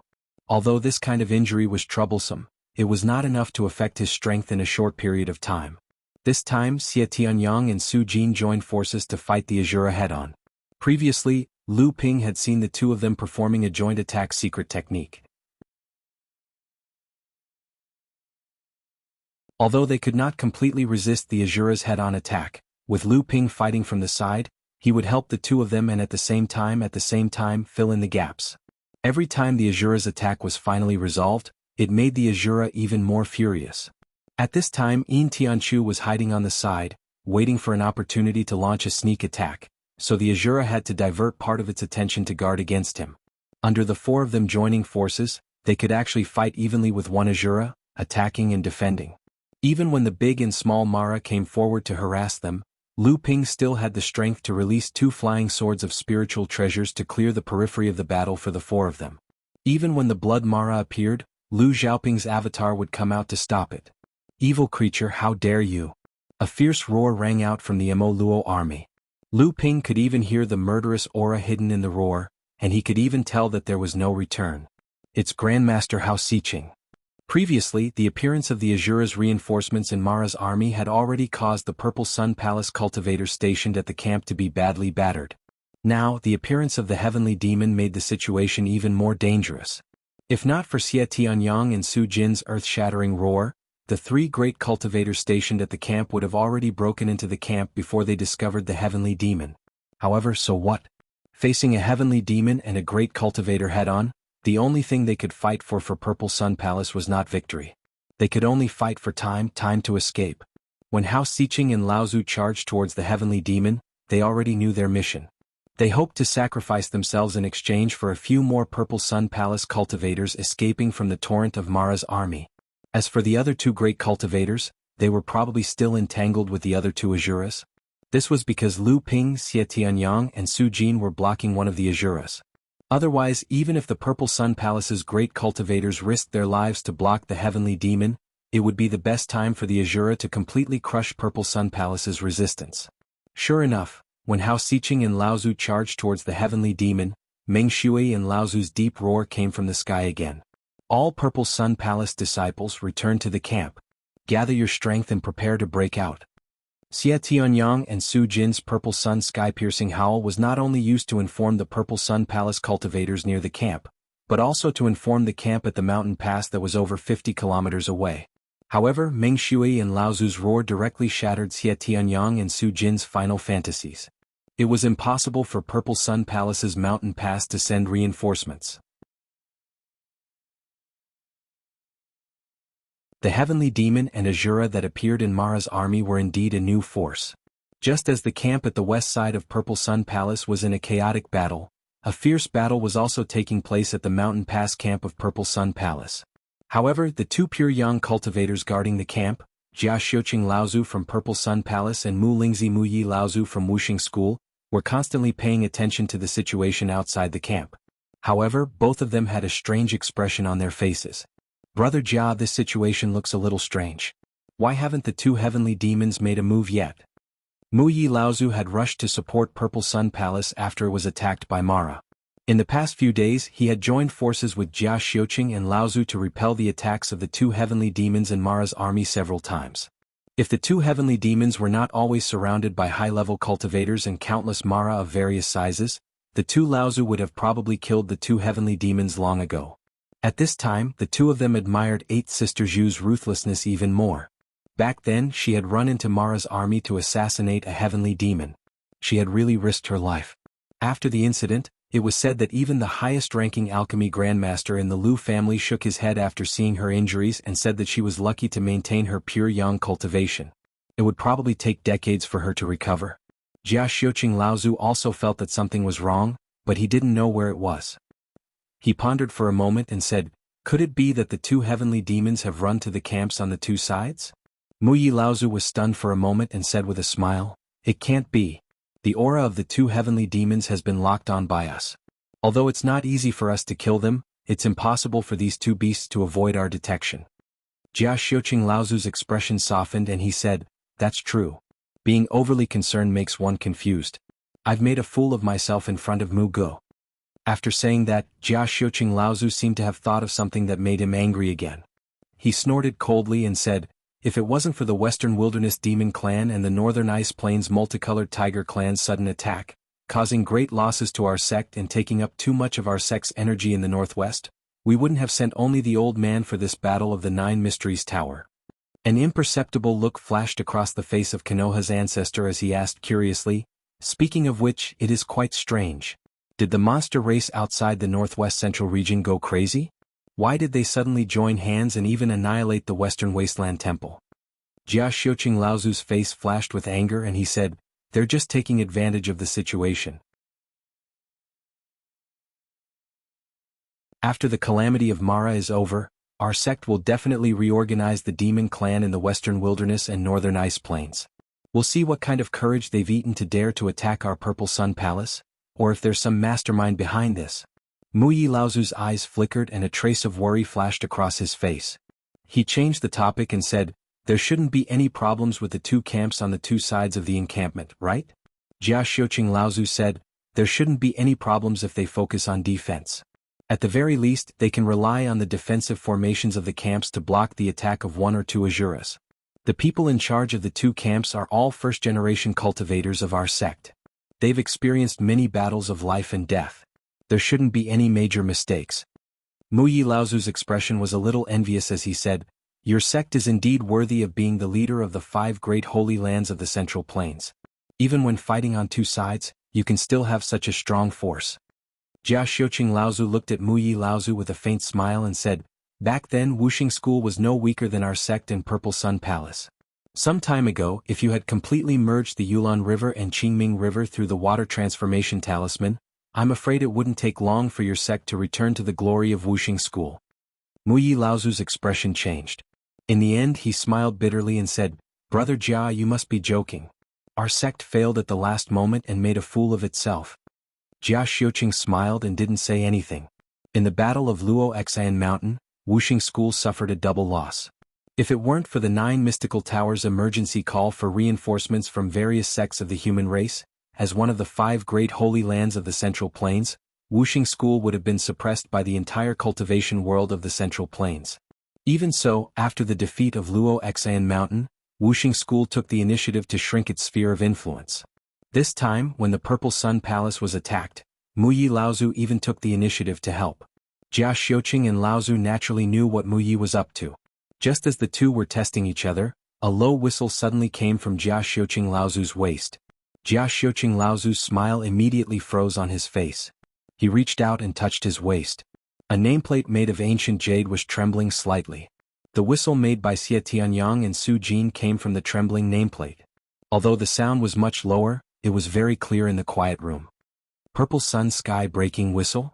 Muyi Laozu exclaimed and looked at Jia Xiuqing Laozu with an uncertain expression.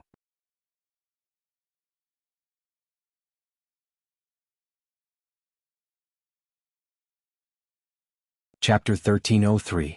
Mu Ye's ancestor naturally recognized this method of communication from the Purple Sun Palace and knew what it meant for the Purple Sun Palace. It's the camp on the west side. Oh no, damn it. Did the heavenly demons really go there? Mu Gu. Without waiting for Jia Xiuqing Laozu to finish speaking, Muyi Laozu said, Brother Jia, go ahead and make arrangements. I will do my best. Jia Xiuqing nodded solemnly. Thank you. Purple Sun Palace will definitely repay Wuxia School's request for help. Muyi Laozu had been waiting for this sentence. He smiled and was about to say something, but before he could speak, the 2 pure young cultivators' expressions changed. How is this possible? The 2 heavenly demons are still here. What exactly happened at the west side camp? The 2 pure young cultivators looked at each other and saw the surprise in each other's eyes. However, Jia Xiuqing Laozu's gaze was now filled with worry and anger. The 2 of them no longer cared about the camp on the west side. They hurriedly flew out. At the instant the purple sun whistled through the air, the auras of the 2 sky fiends that had been lingering outside the Purple Sun Palace encampment suddenly surged. They charged straight for the encampment. Although the west side camp was important, the camp where the camp was located was the foundation of Purple Sun Palace. Jia Xiuqing originally thought that the 2 heavenly demons had used some secret divine ability to strip off their auras to deceive the 2 pure young cultivators, so they did not directly participate in the battle. Instead, they lingered outside the battlefield with the intention of restraining the 2 pure young cultivators. Their real bodies had already run to the west side. Unexpectedly, the 2 heavenly demons never disappeared. Moreover, they suddenly attacked when Jia Xiuqing and Laozu received a call for help from the west side camp. It was obvious that they wanted to restrain the 2 pure young cultivators and prevent them from helping. However, when the 2 pure young cultivators had no choice but to take action to stop the 2 pure young cultivators, Jia Xiuqing Laozu ordered the Purple Sun Palace cultivators in the encampment to send out a group of reinforcements in an attempt to rush out of the encampment and rush to the west side of the camp. However, the demonic Luo army seemed to have expected Purple Sun Palace to do this at this moment. They suddenly strengthened their attacks on Purple Sun Palace's encampment. Countless demonic Luo pounced towards the encampment one after another, attacking it without fear of death.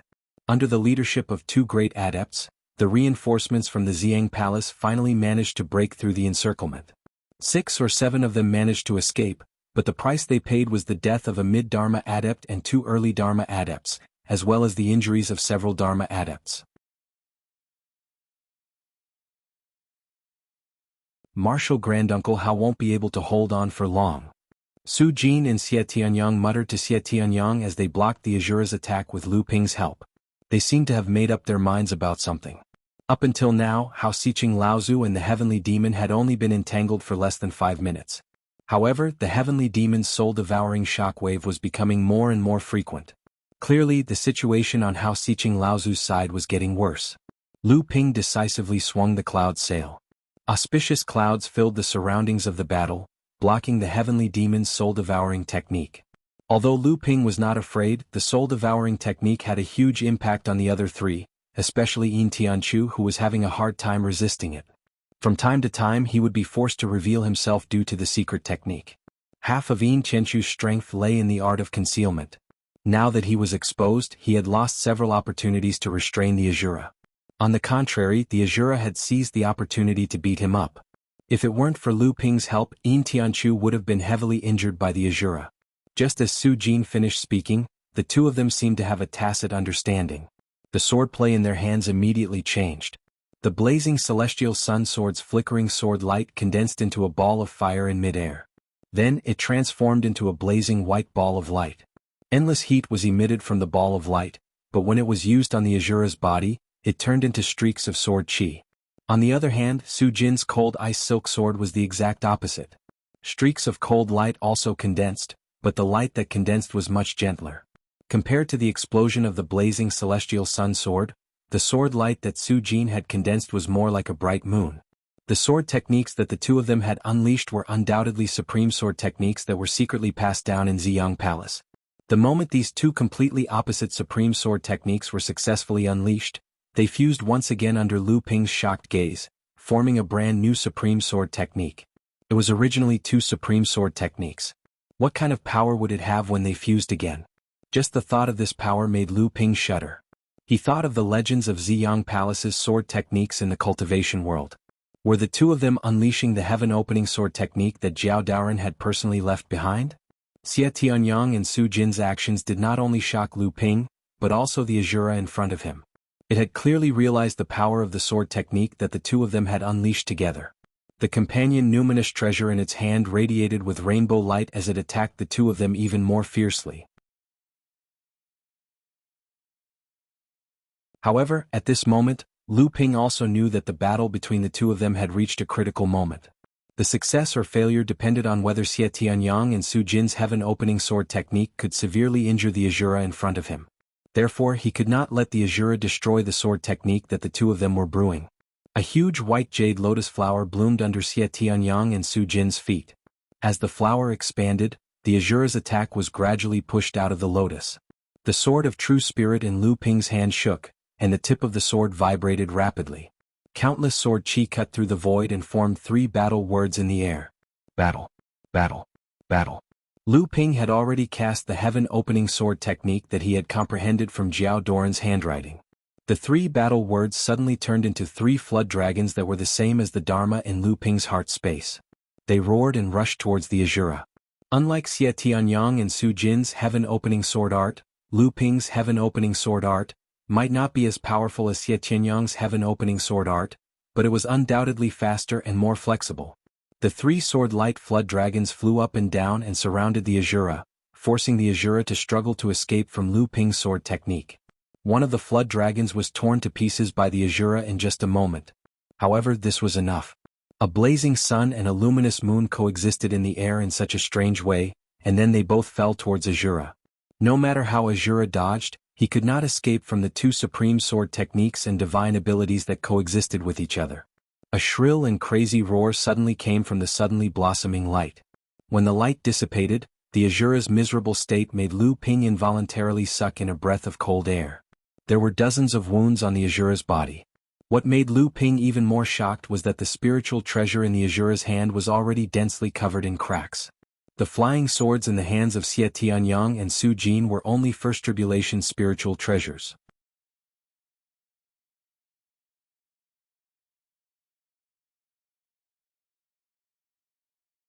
Chapter 1304. Although Azura's primordial spirit treasure was not a true Three Tribulation pure Yang spirit treasure, it was still much stronger than a Two Tribulation spirit treasure. But even so, under the combination of Xie Tianyang and Su Jin's supreme swordsmanship, it was almost crushed. Lu Ping was secretly shocked. The world's #1 sword sect was indeed not for nothing. If Lu Ping was to take on this level of sword technique, he would have no other way but to use the pure Yang spiritual treasure to cut it in half. Although Lu Ping was overwhelmed by the power of this sword technique, he did not dare to be careless. Xie Tianyang and Su Jin had joined forces to severely injure the Azura. He could not miss this opportunity. Otherwise, if the Azura turned to escape, it would not be easy to stop him. The sword of true spirit hummed, and countless sword shadows peeled off from Li's body. Like piranhas smelling blood in the water, they swarmed forward. Under the siege of the great technique, the seeping sword technique, the Azura's possibility of escape was completely limited. Lu Ping's attack was timely. He did not give the Azura, who was under the attack of Xie Tianyang and Su Jin, a chance to breathe. Amidst the crazy roar, there was only a crisp cracking sound. Under the strangulation of the Sword of True Spirit, Mo Li, the Azura's companion spiritual treasure, which was already riddled with scars, finally could not bear the burden and completely turned into a pile of fragments. Without the companion spiritual treasure, the Azura's strength was only comparable to that of an experienced great cultivator. How could it be a match for Lu Ping and the others? The Azura had already sensed its situation the moment the companion spiritual treasure shattered.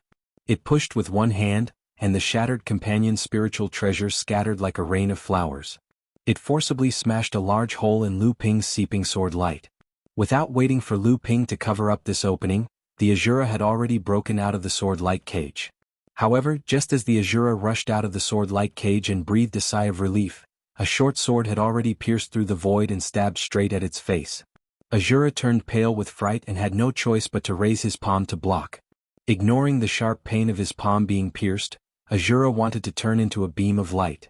Unexpectedly, before the beam of light could rise up, it was like a snake that had been cut 7 inches deep, tumbling in midair and falling to the ground. The Azura fell from midair and turned around to point a finger behind it.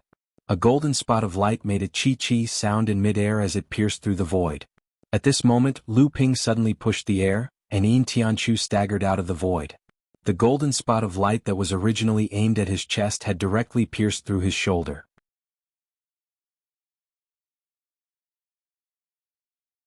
Even though Yin Tianchu's face had never changed for 10,000 years, he could not help but be distorted by the intense pain.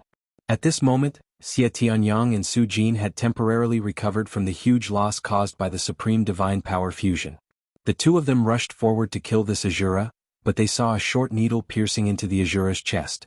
The Azura's body that fell from midair had already begun to slowly disintegrate into clouds of dense spirit chi that scattered in midair. Yin Tianchu's expression kept changing, and the aura around his body fluctuated. Lu Ping stepped forward and asked, "How is it?" Yin Tianchu glanced at Lu Ping but did not speak. Lu Ping slapped his palm on Yin Tianchu's back, and an extremely strong quintessential essence flowed into Yin Tianchu's blood like seawater flowing backwards after a high tide. It clustered around Yin Tianchu's own essence and flowed towards the wound on his shoulder. Puchi. An arrow of blood flashing with golden light shot out from both sides of the wound on Yin Tianchu's shoulder. Yin Tianchu's face suddenly turned pale, but his expression relaxed greatly. Yin Tianchu took a deep breath and circulated the quintessential essence in his body. His pale face turned slightly rosy. He stretched out his hand, and the Supreme Mystery Thorn returned to his palm. He then nodded at Lu Ping. Su Jin's expression was still a little anxious as he said, "There's no time to lose. I hope the two of you can lend us a hand and help our sex cultivators return to the camp." Lu Ping and Yin Tianchu nodded, but before Su Jin could thank them, a loud bang and an ear-piercing roar came from behind, followed by a huge wave of quintessential essence. Su Jin's face suddenly turned pale, and Xie Tianyang's eyes were bloodshot. With a roar, he rushed out with his sword. Su Jin seemed to have expected Xie Tianyang to do this. He reached out and grabbed Xie Tianyang tightly, and his whole body was dragged in midair for dozens of feet. "Let go, let go. Sixth brother, Martial Granduncle is already dead. Dead. What's the point of going over now?" Lu Ping stepped forward and grabbed Xie Tianyang, saying, "Brother Xie, the Sky Demon has been injured by your sect's senior self-destruction, but his strength is still there. There are also a large number of high-grade Mara surrounding him. We are no match for him. Now we can only retreat and try our best to protect the lives of your sect's cultivators." As soon as Lu Ping's voice fell, they heard Meng Shui Laozu's sorrowful voice, "Ziyang Palace's people, retreat, everyone retreat." Xie Tianyang's eyes finally regained clarity. Seeing that Lu Ping and Su Jin were still holding him back, he suddenly roared. His body flickered in midair, and he had already killed his way into Mara's army that was hundreds of feet away.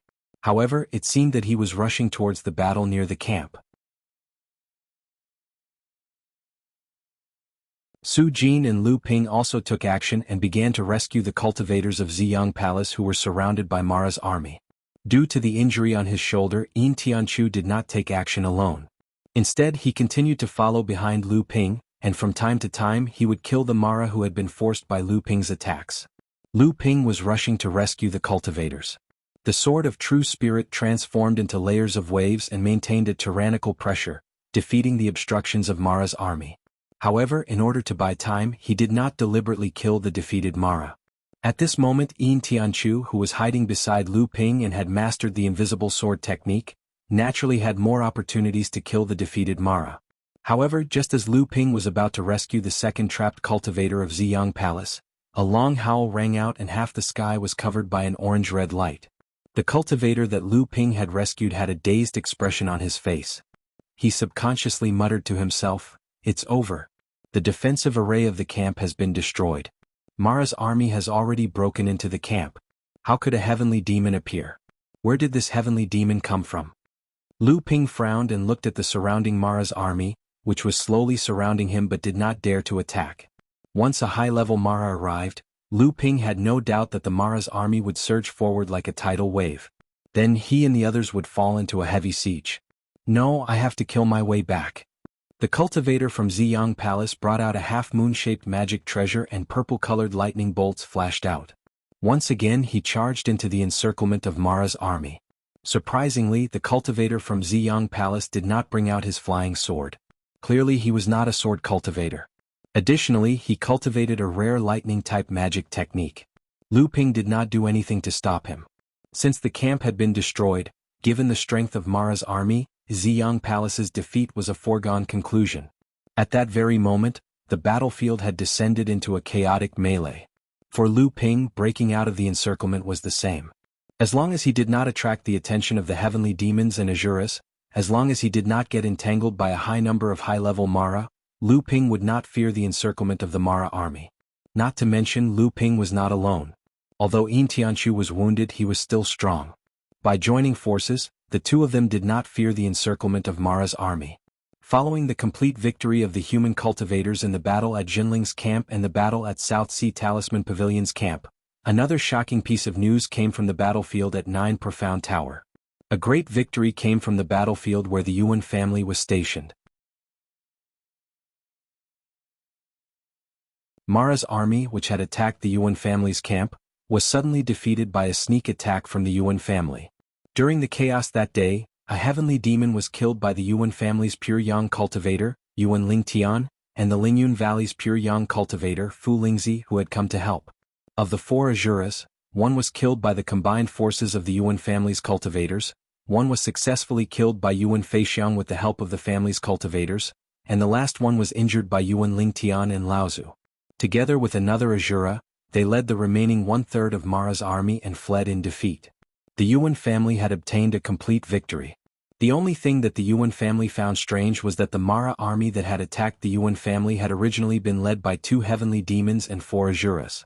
However, on the day of the Yuan family's sneak attack, Mara's army had only been led by one heavenly demon and three Azuras. Originally, the Yuan family's sneak attack had only been to suppress the arrogance of Mara's army. Unexpectedly, there had been such a change in Mara's army. Hence, the two pure yang cultivators, Yuan Lingtian and Laozu, had made a prompt decision to turn the sneak attack into an all-out counterattack by the Yuan family. Even though the Yuan family had paid the price of two great cultivators and several Dharma adepts in this battle, compared to the results of the battle, it was glorious enough.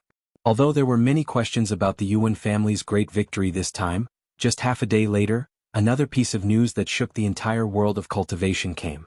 At the same time, many of these questions had a clear answer. Just as the Yuan family had launched a sneak attack on Mara's army, another part of the Mara's army that had been attacking the Ziyang Palace's camp at the mountain pass had also split into three groups and attacked the Ziyang Palace's camp and two other camps.